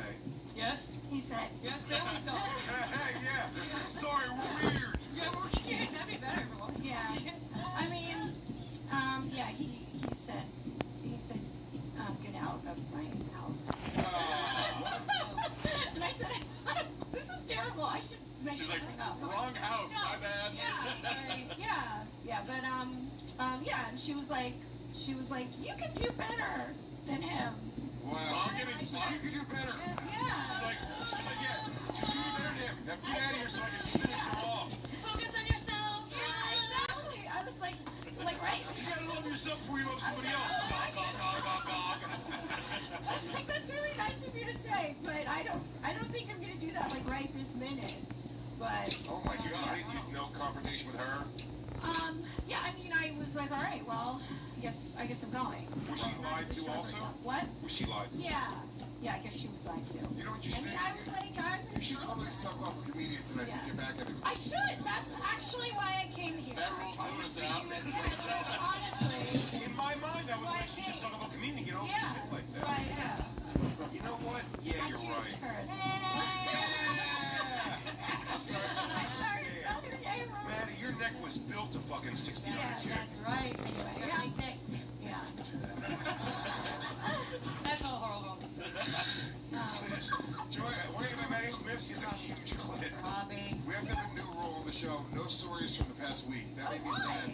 I don't know. I do feel terrible. I feel bad I too. feel like I feel like we fucking brought you out tonight. We should be sitting home sad. No, you guys It's supposed to be like, you oh, laugh about Jump back in the world, you're right. That's Yes. right. That's right. A true hero. A patriot. A true American. USA. USA. USA. So I'm available. Damn, dude, look at all the guys pretend they're not excited about that when they're sitting with their chicks. Ah, you fucking dumb asshole. These business guys are gonna make an offer. Yeah. This guy's gonna sit after the show, he's gonna be like, hey, how available are you really though? Ah, I'm just fucking around. I'm in town for a day or two. I'm so mad because I cleaned up the whole apartment that day. So I wanted to just mess it back up. Oh, no. Oh, no. Well, okay, I didn't mean to make you sad. No, it's fine. You're just making all those guys dirty. Listen. Yeah. Joanna, the only way I can come is if I'm sad, so. It's true. Okay. It is true. Alex, Yeah, where are I scores? was trying to make it into like a porn. I was like, all right, I can join in. You can. They were not into And they said no. No. Really? You said, let me just jump in? I was like, well, she's hot. Shut the fuck up. I swear. He said no? Yeah. Don't worry, you got it early? That's a gay man. Yeah. Alex, our scores. Our points. Yeah. That guy was a gay man. He's That's super. a weird guy. That's a weird fucking guy. That's a fucking weird guy. Me. Hey, how about I fuck off you? Yeah. What? I just got caught cheating, and your offer was to fuck off. You said, no, let's have an awkward conversation instead. What a psycho! That guy sucked! I know. Damn, dude. Literally, yeah. Oh, well. Dude, that was awesome. You gotta date and she walks in on you cheating. She's like, is it my birthday? When are we celebrating? Oh my God, is it Flag Day? I didn't look at the calendar. I said if you want to fuck someone else, just like invite me. Wow. This guy's you were in love with a homosexual man. Yeah. We call that the Christine. Yeah. Alex, Christine's a homosexual man. I was kind of like new at dating. Why did he say it was his cousin? Just like, Joanna, I was like, oh, Joanna, wait to meet your cousin. Joanna, work through this after the show. By the way, I should have sex with his cousin. You should have sex with me. On my life, Okay. on my life, I've heard more than once a guy cheating saying like, this chick is my cousin, and they get Yeah, I did look it up. It is actually decriminalized in New York and New Jersey to have sex with your cousin. I thought we had a civil suit on this fucking asshole. Yeah. But it's Man, not his cousin. every once in a while, It's not his Joanna's cousin. Jewish does come out. And then I looked and it was like, it said that you could date your cousin, you can't marry them. Oh my so I was God. like, well, this won't go anywhere. Lewis just blew a It's sigh of fine. It's relief. casual. Man. But it wasn't his cousin. Alex, where are our points at for the fourth time? Alright. In last place with 0 points, Joanna Angel. That's what the guy said when you walked in. Tied for third place with 4 points each, Big J Okerson and Lev Byrne. And in the lead with 5 points each, Louis J. Gomez and Maddie Smith. I want to make sure everybody keeps their eyes on the prize. If you win tonight, you take home the complete encyclopedia of close-up magic, which teaches not just how tricks are done, but why they work. Learn the mechanics behind the tricks, like mind reading and the mysterious vanishing glowing red dot. Readers learn how small movements and simple actions turn into unforgettable moments of surprise.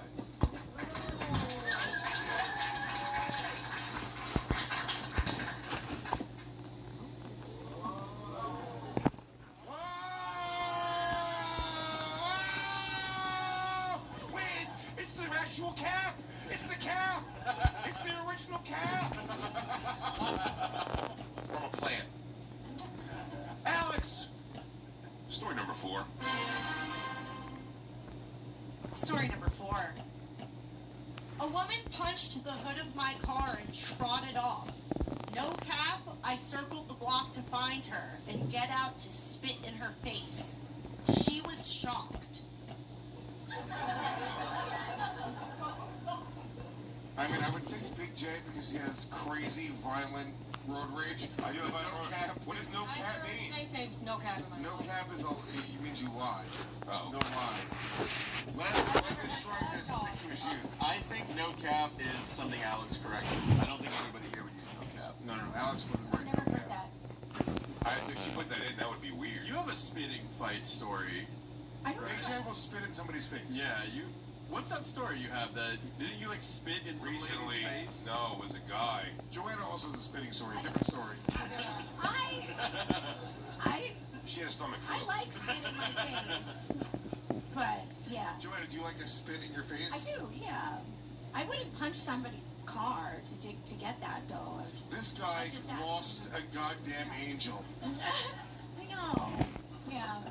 I spit in a Jamaican guy's face. You guys might not think this, but I'm a really good girlfriend. I believe that. And Jay says, like, we believe it. But has to be understanding. Has to be understanding. Work is work. Yeah. I'm a really good girlfriend. You just have to watch me fuck guys every week. It's not every week. It's every day. I don't know why I feel like I can get over it. Yeah, you could. I feel like I could. Yeah. No cap. I mean, it could look really speaking. It could be I don't feel anything. safe on Maddie is very quiet, and her foot is going nuts under this table. No Oh, cap. that's true. Maddie is all wild and out. This is not like a compliment. This is not like a sexy spit in the face. This is like an angry spit in the face. Yeah, yeah. And like I don't feel safe. I mean, I'll have a little spit in my mouth, but not in my face. That's insane. This is Jay or Maddie. Jay or Maddie? Well, Well, I wouldn't lie. no, yeah. If no cap means lie, I wouldn't circle back to. I wouldn't lie about that. That feels like Jay, because he has a story where he like some guy was being and he spit in their face. I remember thinking, oh, that's like I never think to spit in somebody's face. I feel like Jay's too clever. It was a Jamaican guy who fucking got out of his car, and then when he got out of his car, we squared up, but then he wasn't moving it forward at all. So then I went back in my car, and then he spit on my window, and then I poured water all over his spit, and I was like, it's gone already, dude. It was the weirdest thing I've ever been a part of. I swore it was my last revenge ever. I remember at Skankfest, some lady like freaked out and was being and either she spit in someone's face or you spit in her face. I've never spit in a woman's face. No. I feel like Jay has enough going on. If you ask. I feel like Jay has enough going on that he wouldn't admit to spitting in a woman's face. It seems like career suicide to admit that unless you're a woman. This feels Maddie. Wait, but do you drive? I don't know. Spring outfit's so good. My family was on time for once. I'm still recovering. Cool styles make spring. I don't know. Oh, shit. Star Wars. I mean, Matt is the first 3 letters of the word Maddie, so. This can't be me because, I was gonna say trotted off. The only reason I think it could be Big J. What kind of car do you have? Big J's using words that nobody else would use to try to throw people off, I feel like. Yeah, no cap. Circle the block. That has to be you, Jay. That you know a fucking. That's like a rap slur. You're throwing that in there to get him off the set. I circled the block. No cap. You No spit. cap. You punched my car. I fucking no cap. I circled the block. I mean, here's the thing. If somebody punched Jay's car, I could see him getting in a rage. Jay has crazy road rage. Yeah. Yeah. He's not wrong. I do have crazy road rage. That's where, like, you and I see eye to eye. Yeah. That's where we do hit it. It's something in traffic. If I have to get it, I'm getting out. No matter what color you are, I'm calling you the N-word in traffic. Okay, nice. I'm locking in on Jay. I think this is I'm getting Big J or Maddie vibes. I don't think Lev ever had a car. I don't think Lev's a driver. Yeah, I don't have a car. Lev had a motorcycle that he couldn't afford to pay for anymore. Repossessed. They kind of spit in my face on that one. No, they took it back. They took it back, Jay. Could also be Lewis. What? And then you wonder why my mustache is gone. I'm getting Big J vibes. I'm feeling Jay. I don't have a car. I haven't had a car in years. I But could maybe jump. this happened a lot I could possibly jump here. Who'd you put, Jay? Maddie, I might be able to jump. Lewis, really? What a dumbass you are. What a stupid asshole Maddie is. I stupid asshole. Alex, everyone's answers are in. Story number 4 belongs to Big J. No cap, I knew that was Big J. Detective Lewis cracked that one with the lingo. That was nice. Yo, no cap. No cap. I fucking sold the block. That means I got a No, I was. It was a thing. It was on my block when I lived in the East Village. Christine was in the car with me, and a girl like. The thing I was like letting her go, and then she didn't go, so I started turning, and then she like was like, oh, you got my way, and then she like fucking wailed my car, and I stared at Christine. I was like, we'll fight that. And Christine was like, what? I go, no, this is where you're a girl, so you have to get out and you just go beat her ass. And she goes, what? No, I'm not gonna. I go, oh. And then while we're arguing about this, the girl gets like a block away. So I fucking zip around and circle the block, and I go, that's her. And then I got out and I go, hey, and she goes, oh my God, what? I went, and then I got back in the car. And I drove away. That's awesome.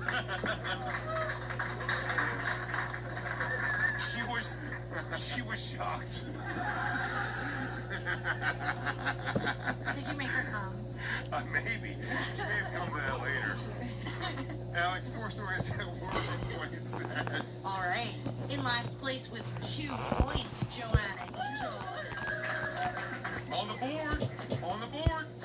Tied for third place with 5 points each, Big J Okerson and Maddie Smith. In second place with 6 points, Letford. And in the lead with 7 points, Louis J. Gomez. I'm the only one here. We can't let Lewis win. He already knows these tricks. We gotta pass him. It's a waste of time for me. I read this book front to back. We are 4 stories down. At this point, we're going to go, it's our half point of the show. We're going to get some plugs from the panel. Lev, what are you plugging, my friend? New York City, May 8th. Me, Colin Turrell, and Tristan Bowling, they're opening. I'm headlining at Sesh. Come on out to that. Tickets are on sale now. And Winnipeg, Philly, LA, San Diego, and a couple other cities on sale. Letfordcomedy.com. Grab tickets. Follow me on Instagram. And watch Cockfight Podcast. Me and the boys. I expected a big cheer on that.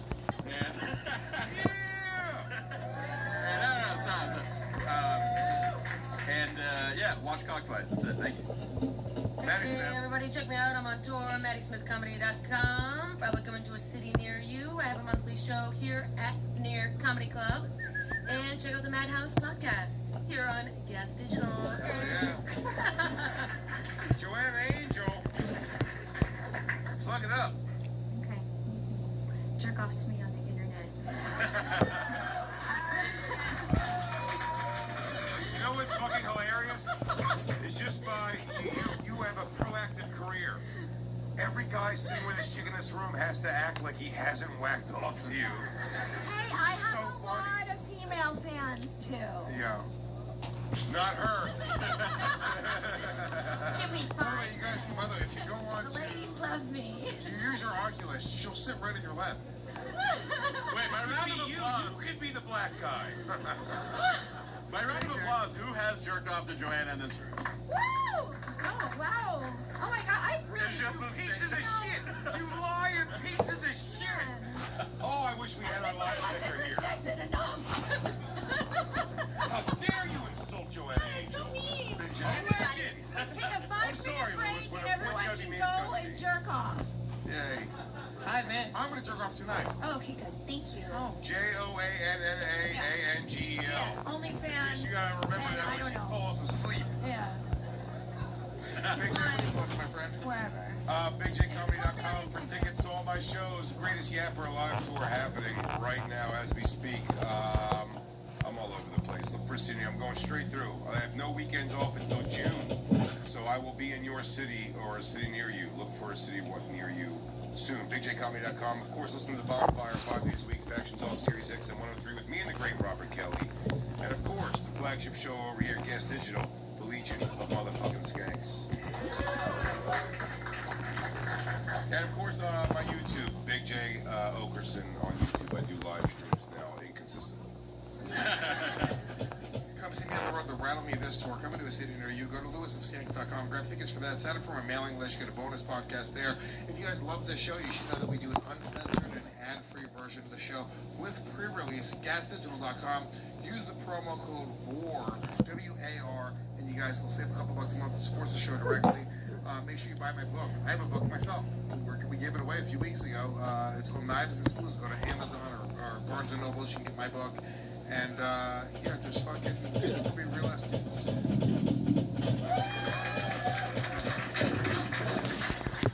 All right. We're at the second half of the game, our final 4 stories. And Joanna, this is your first time playing. I understand it's I probably... don't have a lot of firsts, so It's very nice. it's very... But the ones you had were probably phenomenal. You might feel like you're a little bit out of the game, but you're not. I promise you. This game is much closer than you think because for the second half, the final 4 stories, we go, Lev, why don't you tell me you're a story warrior? I'm pretty sure for the second half we go double points.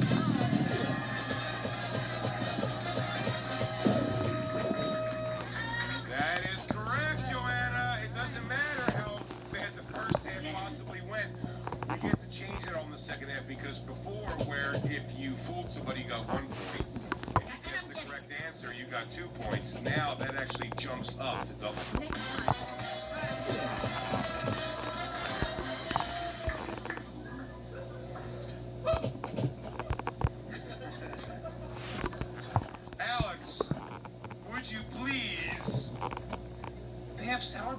here.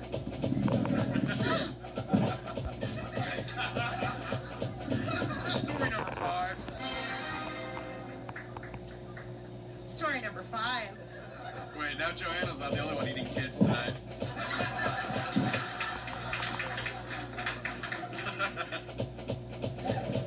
One time I started arguing with my mother while she was cooking, and she threw the knife she was holding at me.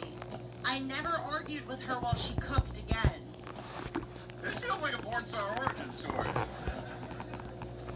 It also seems like a Russian Jew origin story. Or a Puerto Rican story. Don't be that way. I'm just saying. Yeah. To be fair, my mother never cooked. Maybe that's why she got fed up and threw the knife. Come on, I'm trying hamburger helper. Lewis's mother was on heroin. Not wrong, so I don't know if she was doing a lot of cooking, but maybe the one time she cooked. My mother cooked 2 meals ever, and it was never, you didn't need a knife for either one. The title of your book is Knives and Spoons. This has to be a story in that. Yeah. To be fair, the knife was the knife that my father got stabbed with. The spoon was the spoon that my mother cooked heroin with. That's where the... Never did the two worlds collide. Jeez. This feels like the Lewis parents, if they knew nothing else, they knew how to stay in their lanes. I'm telling you right now, my mother, when she cooked 2 meals ever, it was like every meal for the family was $3. It was a box of Kraft macaroni and cheese, a can of peas, and peas. It's called carbonara. Yeah. It was macaroni and cheese, and peas. And sliced spam. And then the other one was... That's fucking carbonara. Hold on. The spam she didn't have to cut with a knife, to be honest. And then the other meal was canned corned beef, white rice, and corn. And she would mix it in a big crock pot. Those are the only 2 meals my mother ever cooked. I'm okay with both of those. Actually, honestly, the corned beef meal, pretty fucking Sounds solid. fucking fantastic. Delicious. Yeah. St. Patty's Day was yesterday. I think Lewis or Joanna on this. I'm thinking Lev or Joanna. My mother would never. Joanna didn't know her parents. Yeah. Well, Are you assuming that? yes, I know that I have 2 parents. Yes. She's aware of her parents. I'm aware. I'm very close to my parents. But my mother is my mother's Israeli. She would not use it. Your mother is really disappointed in you. Your family's like traditional Jewish, yeah? Yeah, I grew up. Yeah, my mom wouldn't use it. Yeah, she would only use bombs on fucking Arab children. This is her trying to circumcise you. Not on me. How dare you, Lewis? I know. I made you take it there. I said she wouldn't use a knife. She would use a gun, and then you had to take it there. I already made fun of myself. This doesn't feel like a Jew story. This feels like a goy slob story. Yeah, exactly. Yeah. There's 3 Jews in this. This slaps of Lewis. You think so? My mother is from Israel. My dad is from Ohio. Neither of them. I don't think. I have a mother. That's her father right now.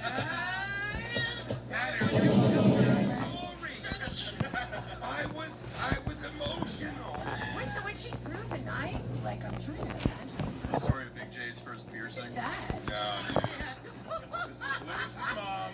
Yeah. Lewis's dad was already stabbed, and she had to keep up the Puerto-Ricanness in the household.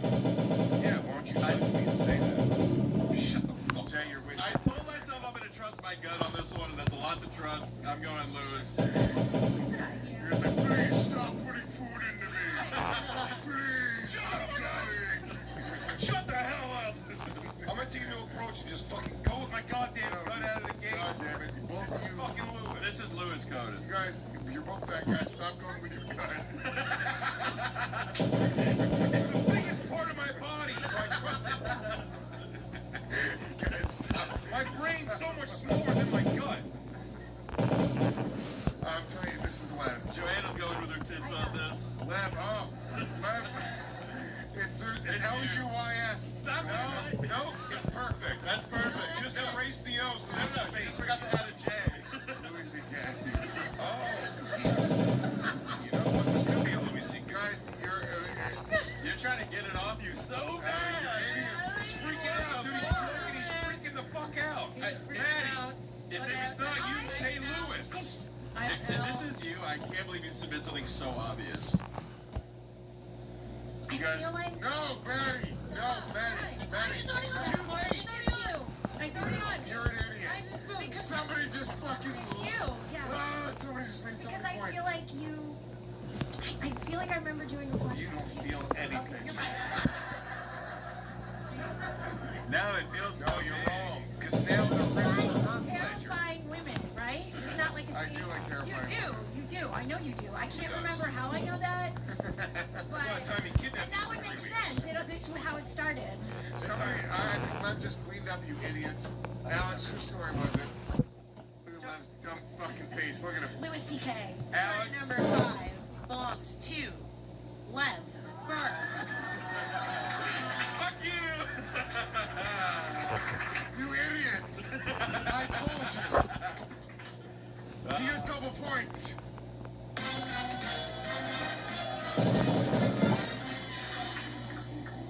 So, yeah, my mom was pretty nuts, and I was the most annoying kid and adult of all time. And she had a thing. Whenever she was, like, holding is what, if you pissed her off, she's throwing that. So... Very often it was black dildos. Catch those in my mouth. Yeah. Like, by the way, she wasn't into black dildos. That was part of her juggling routine. So, yeah, one time I kept, like, getting after her while she was, like, fucking cooking something. And sure enough, she turned, just full speed, like, it was like a fucking butcher knife, threw it as hard as she could. It bounced off the table a foot in front of me, flew off. I just got lucky. And I was, like, in shock, like, wow, that could have been it. And I was like, I'm never fucking fighting with her again. And I think that's why I got fat. Because she used to always throw food. So it's like, if I eat all of the food, it's like I'm disarming the house, you know? And when you ate all the food, she started throwing knives. I'm going to have to buy a gun. I told you, you idiots. Alex, where are points at? In last place with 2 points, Joanna Angel.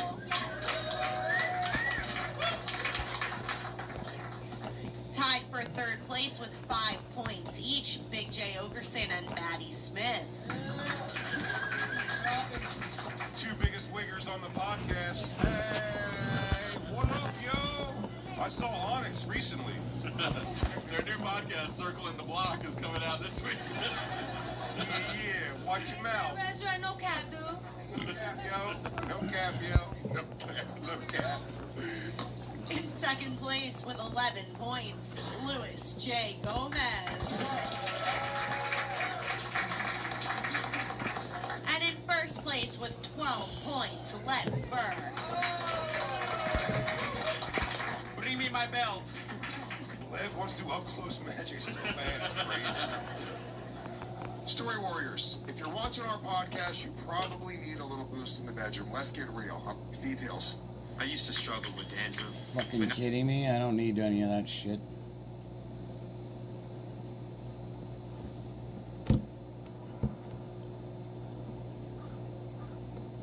I used to struggle with dandruff, but now I use Head & Shoulders every wash because the active ingredient in Head & Shoulders nourishes your scalp.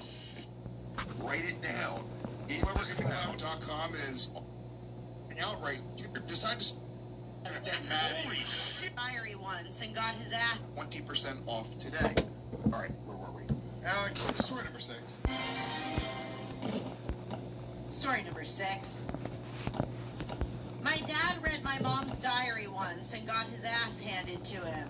Her latest entry had said, I've come to terms with the fact that I am no longer in love with my husband. Holy shit. Yeah, that's Maddie. What the fuck, dude? My mom never had a diary, and my dad left when I was 3. Hold on, but Joanna is Jewish. Diary of Anne Frank. I think it's a whole connection that I'm seeing. Jews love diaries. I can't argue that. That was the last one. That was the last time a Jew wrote Let's a diary. end on the bestseller. Well, I can't beat that. Why would I write a diary? What about Lev? My dad was stabbed when I was 4 years old and he couldn't read, so this is not me. Yeah, imagine having a diary about that. To your diary. I think they took Dad. Dude, I was watching diary. My husband was stabbed to death. I've been watching a true crime thing on Hulu recently. What, girl, the idea of diary writing is fucking bad shit. Weird. It's just a weird, people writing goes, true crime happens so much like, hopefully, God, you're not mad at me still for killing my boyfriend with those guys. Like, why write that? She wanted to get caught. This is Maddie. It's Maddie all day. Like, was the diary just Look at him. Trying to get the heat off him. Ass handed to him? Hold on, Joanna, your parents are still together. Which is crazy. It would be crazy if the mom wrote, I don't love this guy anymore, for sure. That's modern marriage. Maddie, are your parents together still? No. Nah, dude, these are Irish. Why is it These are Irish fucking kilt wearing fucking castle people. I think that's Lev, and I think he's playing dirt. You have no reason Mom threw a knife at you. She's like, she took risks. Shut up, Maddie. You know it's you fucking know it's Lev, obviously Lev. The beginning of like a stepson porno. This is how they all start, you know. Someone reads a diary? Well, they can start like that, but it always starts with like, oh, the husband's not giving enough attention. Idiot. Isn't it funny how stepmom fucking stepson is such a hot porn scene, but a real devastating real life situation? What? I love you, my boy. Now I've lost 2 relationships. Get a membership to the site to watch him read her diary after. Joanna, you still have to vote. You guys are idiots. You're right. You're idiots. I don't want to spell anybody's name. Total. It's M-A-T-T-Y. Just write it down. Matthew Smith. Matthew Smith. Matthew Paul Smith. Lev, see, that's what I'm saying. I don't know why you guys think I come from a broken home. Joanna votes for Lev. Whatever. God. Everyone's in. Alex. It's probably Maddie. Story number 6 belongs to Maddie Smith. I just, well, it's good that, I have strong characteristics, and you guys knew it was me. You knew it was me, and my mom's a bitch. That's such a romantic way to say I don't like. I know, isn't it? Like, yeah, it's kind of like a Maddie, I have a question. Yeah. How did you find out about this? Because my mom and dad shit talk each other after they got divorced for like the So who told you this story? My dad. Yeah. I was like, That's hilarious. Your dad was like, yeah, I'm fucking with your mom's diary. Yeah, Did he keep the diary? No. What? I would keep it. Your mom's a lunatic for writing that down. She's crazy. She wanted to get caught. By the way, if you want to break up with somebody, it is better if they find out in the written word than hearing it from you directly. Well, she stayed with him for like 5 more years. No shit. Yeah. Crazy bitch. As someone who's not confrontational, I understand everything about this. Yep. And guess you could say it's pretty shocking. Quick question, Maddie, how did he tell you this I story? gotta try to remember where I stuck my fucking. Yes, when I. Here's why your mom's a twat. No, it's like my. And then I have to go hang out with my mom. Here's why your dad's a fucking loser. Yeah, exactly. No, my dad is just at the point where they each drop like tea every time I see them. They've been broken up for like 20 years now. So I'll just be casual. My dad will be eating a pesto panini, and he's like, he puts it down. He's like, it was 1997, and he'll drop like I knew it was over when I bought her Cyndi Lauper tickets, and she went with her friend Kate instead of me. I'm like, dude, that's such a sad story. No guy wants to see the Lauper. He's like, oh, you bring your wife. It's all casual stories, and you're like, all right, it was good to see you. He's like, maybe get on Bumble. He's like, Maddie, can you not write near me? The last time I read something, it really destroyed my heart. Yeah, literally. He's triggered. I feel like this story was... Don't write so close to me. Maddie, never tell this story on a popular podcast. Did I bring everyone down more than the cousin told me? No! I think I did. It was still the worst. It was so recent, so fresh. What a fresh wound. By the way, this was 2 days ago. So.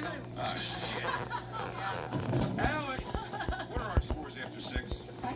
All right, in last place with 2 points, Joanna Angel. Yeah. In fourth place with 7 points, But I Maddie don't know where my Smith. other fucking guns were. I'm gonna stick them out. In third place with 9 points, Big J Okerson. In second place with 15 points, Luis J. Gomez. And in the lead with 16 points, Lev Burr. How is that possible, though? We both just voted for Maddie. I was ahead of you before this one. By one. Were you? Yeah. Yeah, you dumb shit. You are a professional.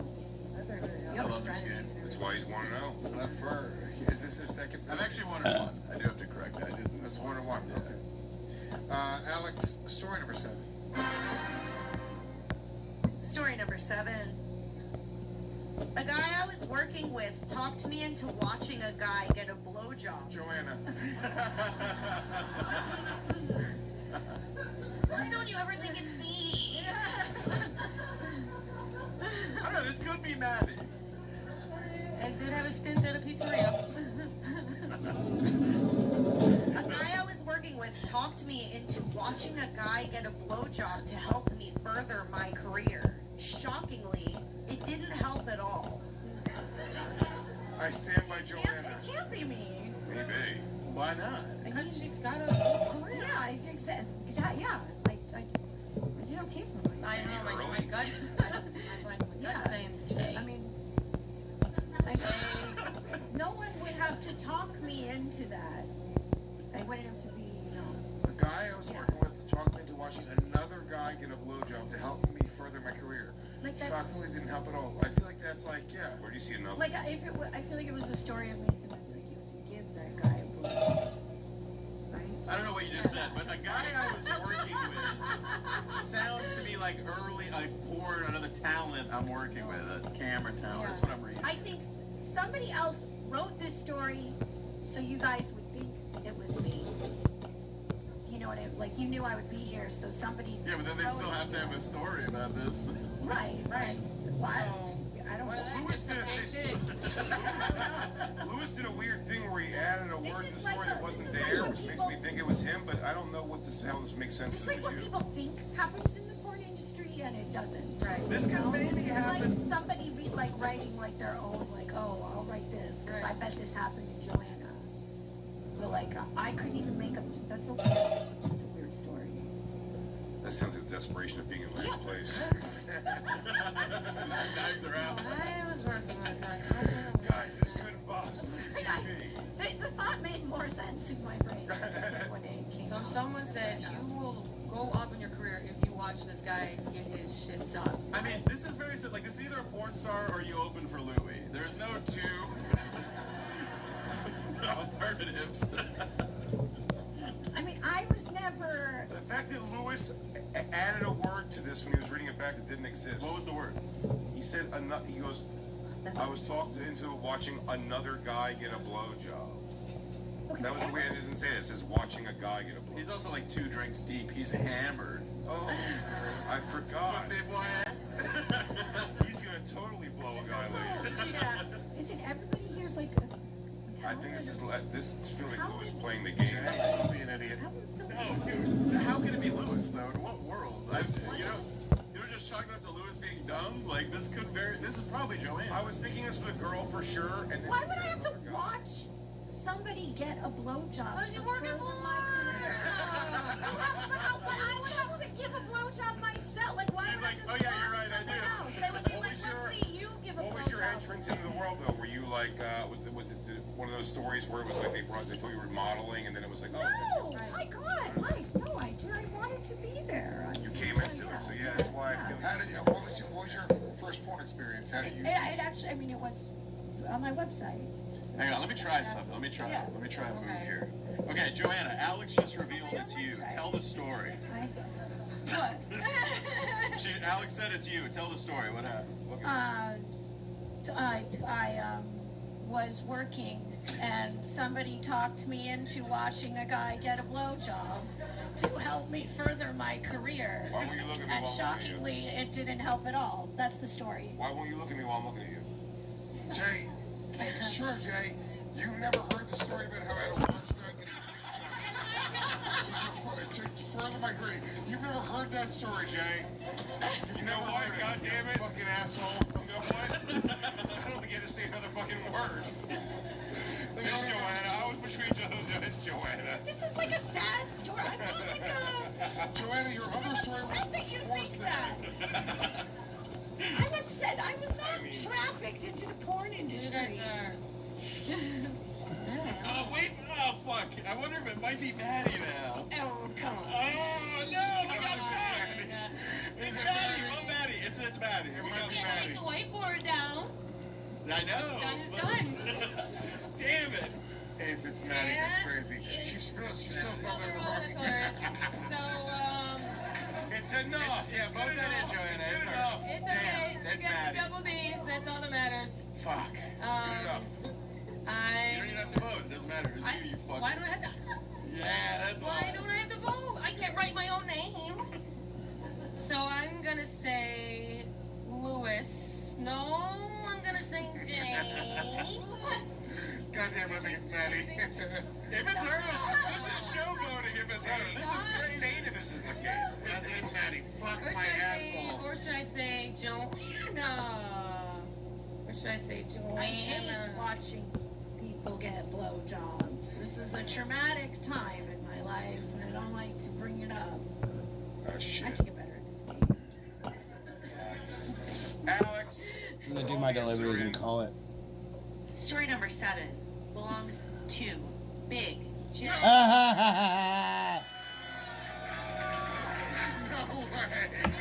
No fucking way. Oh, no cap, this is great. Wow.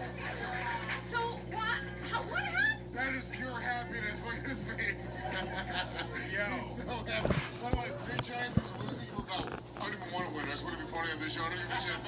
But when he's winning, he's so I'm going to destroy your ego when I get so good at up close magic. That's what I call your act, Jay. Up close magic. Tell the story, please. I'm so impressed with myself and how I played the game right now. Early SDR show was a podcast I used to do around 7 that Joanna had been on.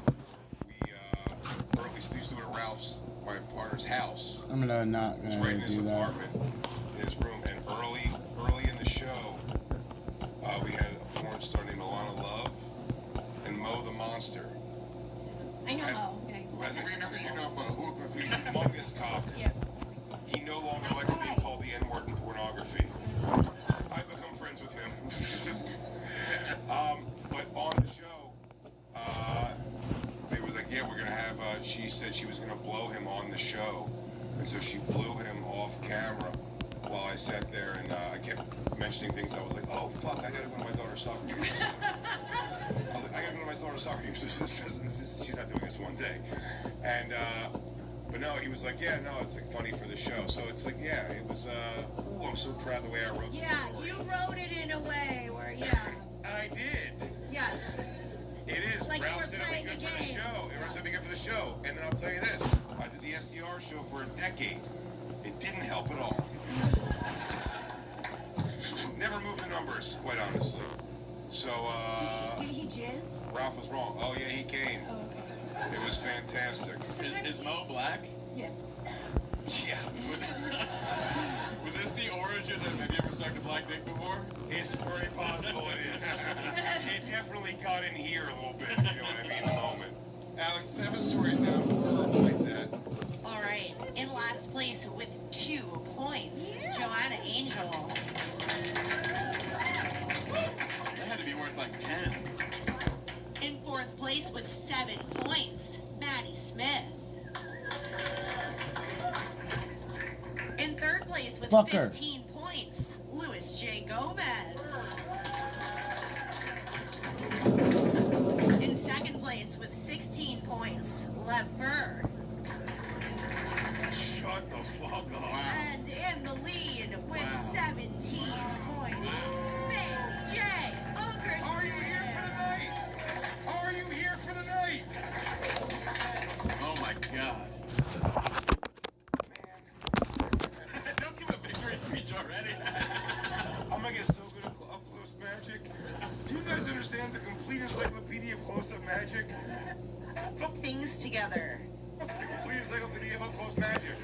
I think Joanna read this book because she's been making balls disappear for years. Hell yeah. Alex! Our final story. Story number 8. Story number 8. I had 2 friends in high school that would secretly do gay things together. They confided in me. My entire friend group was in shock when I told them what was going on. Dude. Scott, I'm looking at people in buildings. I know Ziggy's has been doing pole buildings for decades. Yeah, for over 20 years.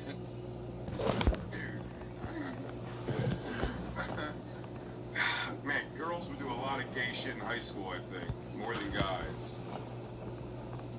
Entire friend group. I don't feel like guys would go like, hey, dude, me and Steve sucked each other's dicks. Don't make it a thing, though. Yeah, but Lewis was in musical theater. I was. Theater. And all of their friends were sucking each other's dicks. And you know what? To be honest with you, in high school, anything did go. Yeah. This is smelling like Maddie to me. I think it was 2 guys. I feel like if it was 2 girls, it wouldn't have to be this big of a secret. To be honest with you, I kind of agree with that. I feel like 2 guys, it was like a big secret. 2 girls, it's hot. Yeah. I think 2 girls would brag about it. Right? But I don't know what year. Depends on the years. It depends on the years, yeah. That's weird. I remember there was a weird shift in that where it was like with girls being called sluts for fucking, and then versus girls that eventually kind of being like, yo, everyone's doing it. Like everyone's fucking and sucking. Yeah. So this does feel like, I don't know why this strikes me as chicks. I feel like guys don't start admitting this to all their friends. Hey guys, we tried some gay shit. Before guys start telling their guy friends, they know. They're locked in. Hey, we're gay guys. You don't know if it's it could be a co-ed group. It's Maddie. It's 1,000% Maddie. Lev. I guarantee. I can see your heart beating in your neck right now. No, I am. It's literally beating in your neck. Maddie's head veins are pumping right now. Redheads have head veins. Maddie, your heart. I'm watching it. She's like, you guys vote. I'll circle the block and we'll count after. Yeah. Let me know how it goes. Lose my number. I'm getting Lev or Maddie vibes right now. I don't care who you vote for. I don't care because I actually want you to vote wrong. So, vote for me. This is a heated rivalry. Could be Lev. That's what Lev would say. I'm getting Lev vibes right now. It's Maddie. It's absolutely you, Maddie. You dumped it on me and you had nothing last time. Lev's going very hard against Maddie right now. I'm hard because Joanna's here, Lewis. That's besides the point. But Who here is the worst friend? This says entire friend group. Yeah, you're a giant gossip. You love to gossip. I Who know is I a terrible friend? all of us. I didn't have a friend group. I had one friend in high school. I didn't I have know, like, friends in high school. who had a friend group. Yeah. I feel like girls have friend groups as well. Friend groups of an important wording. That is important wording. I'm still getting Lev vibes. Lev, you're acting very strange. Vote for me. Lev's very cherub face right now. I'm fat, Lewis. I'm fat and I'm drunk. You are a fat drunk cherub. And that's what matters most.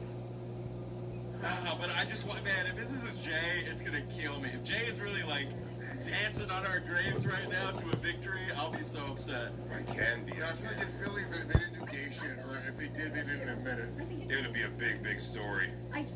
The friend group, it would have been a buzz with the gay shit, for sure. It sounds like a girl that had 2 gay friends. You know, Right. I think it's my heart says it's girls.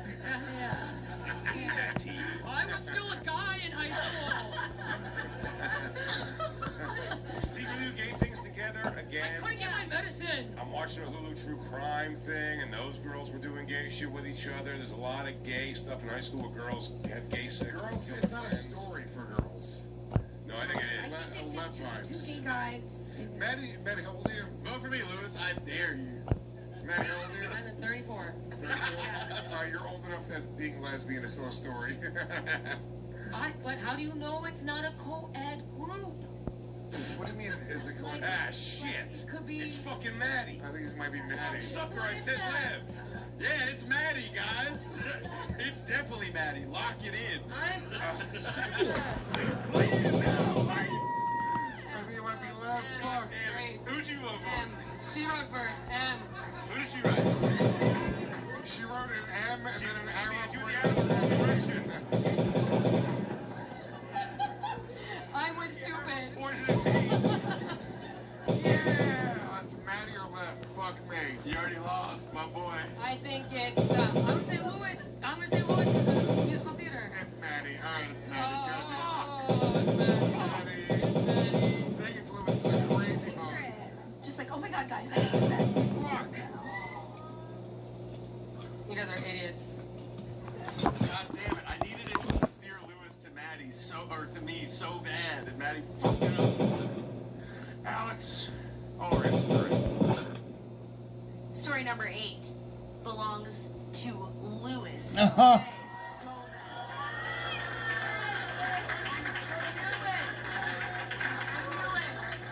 sorry. How have I never heard this before? You guys all called me a gossip. Alright, we're sorry. That's okay, that's okay. Not only, Jay, for this, I have a joke about it in my act. I specifically wrote We'll never watch that. Nobody in this room has seen that, you genius. I had two friends, they would suck each other's dick after school every day, and they were like, dude, just don't tell anybody. And I told everybody. I told everybody. Not only did I tell everybody now. You could, hundreds of thousands of people are still finding out about it. Still don't want this out there.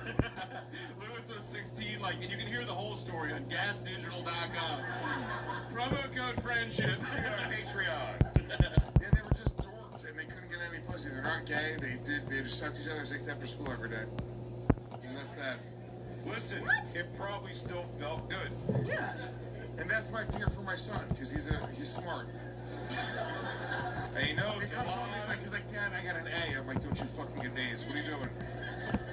I got an A, so they asked me to stay after class. He's like, you got an A? Was it in the middle of an F and a G, you motherfucker? It's crazy I have no career. Alex, where are our final points at?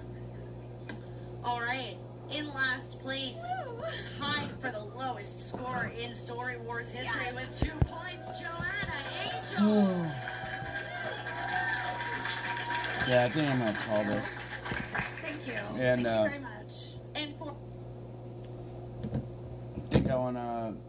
I think what I need to actually do is I need to fill up my aquarium and pull water out.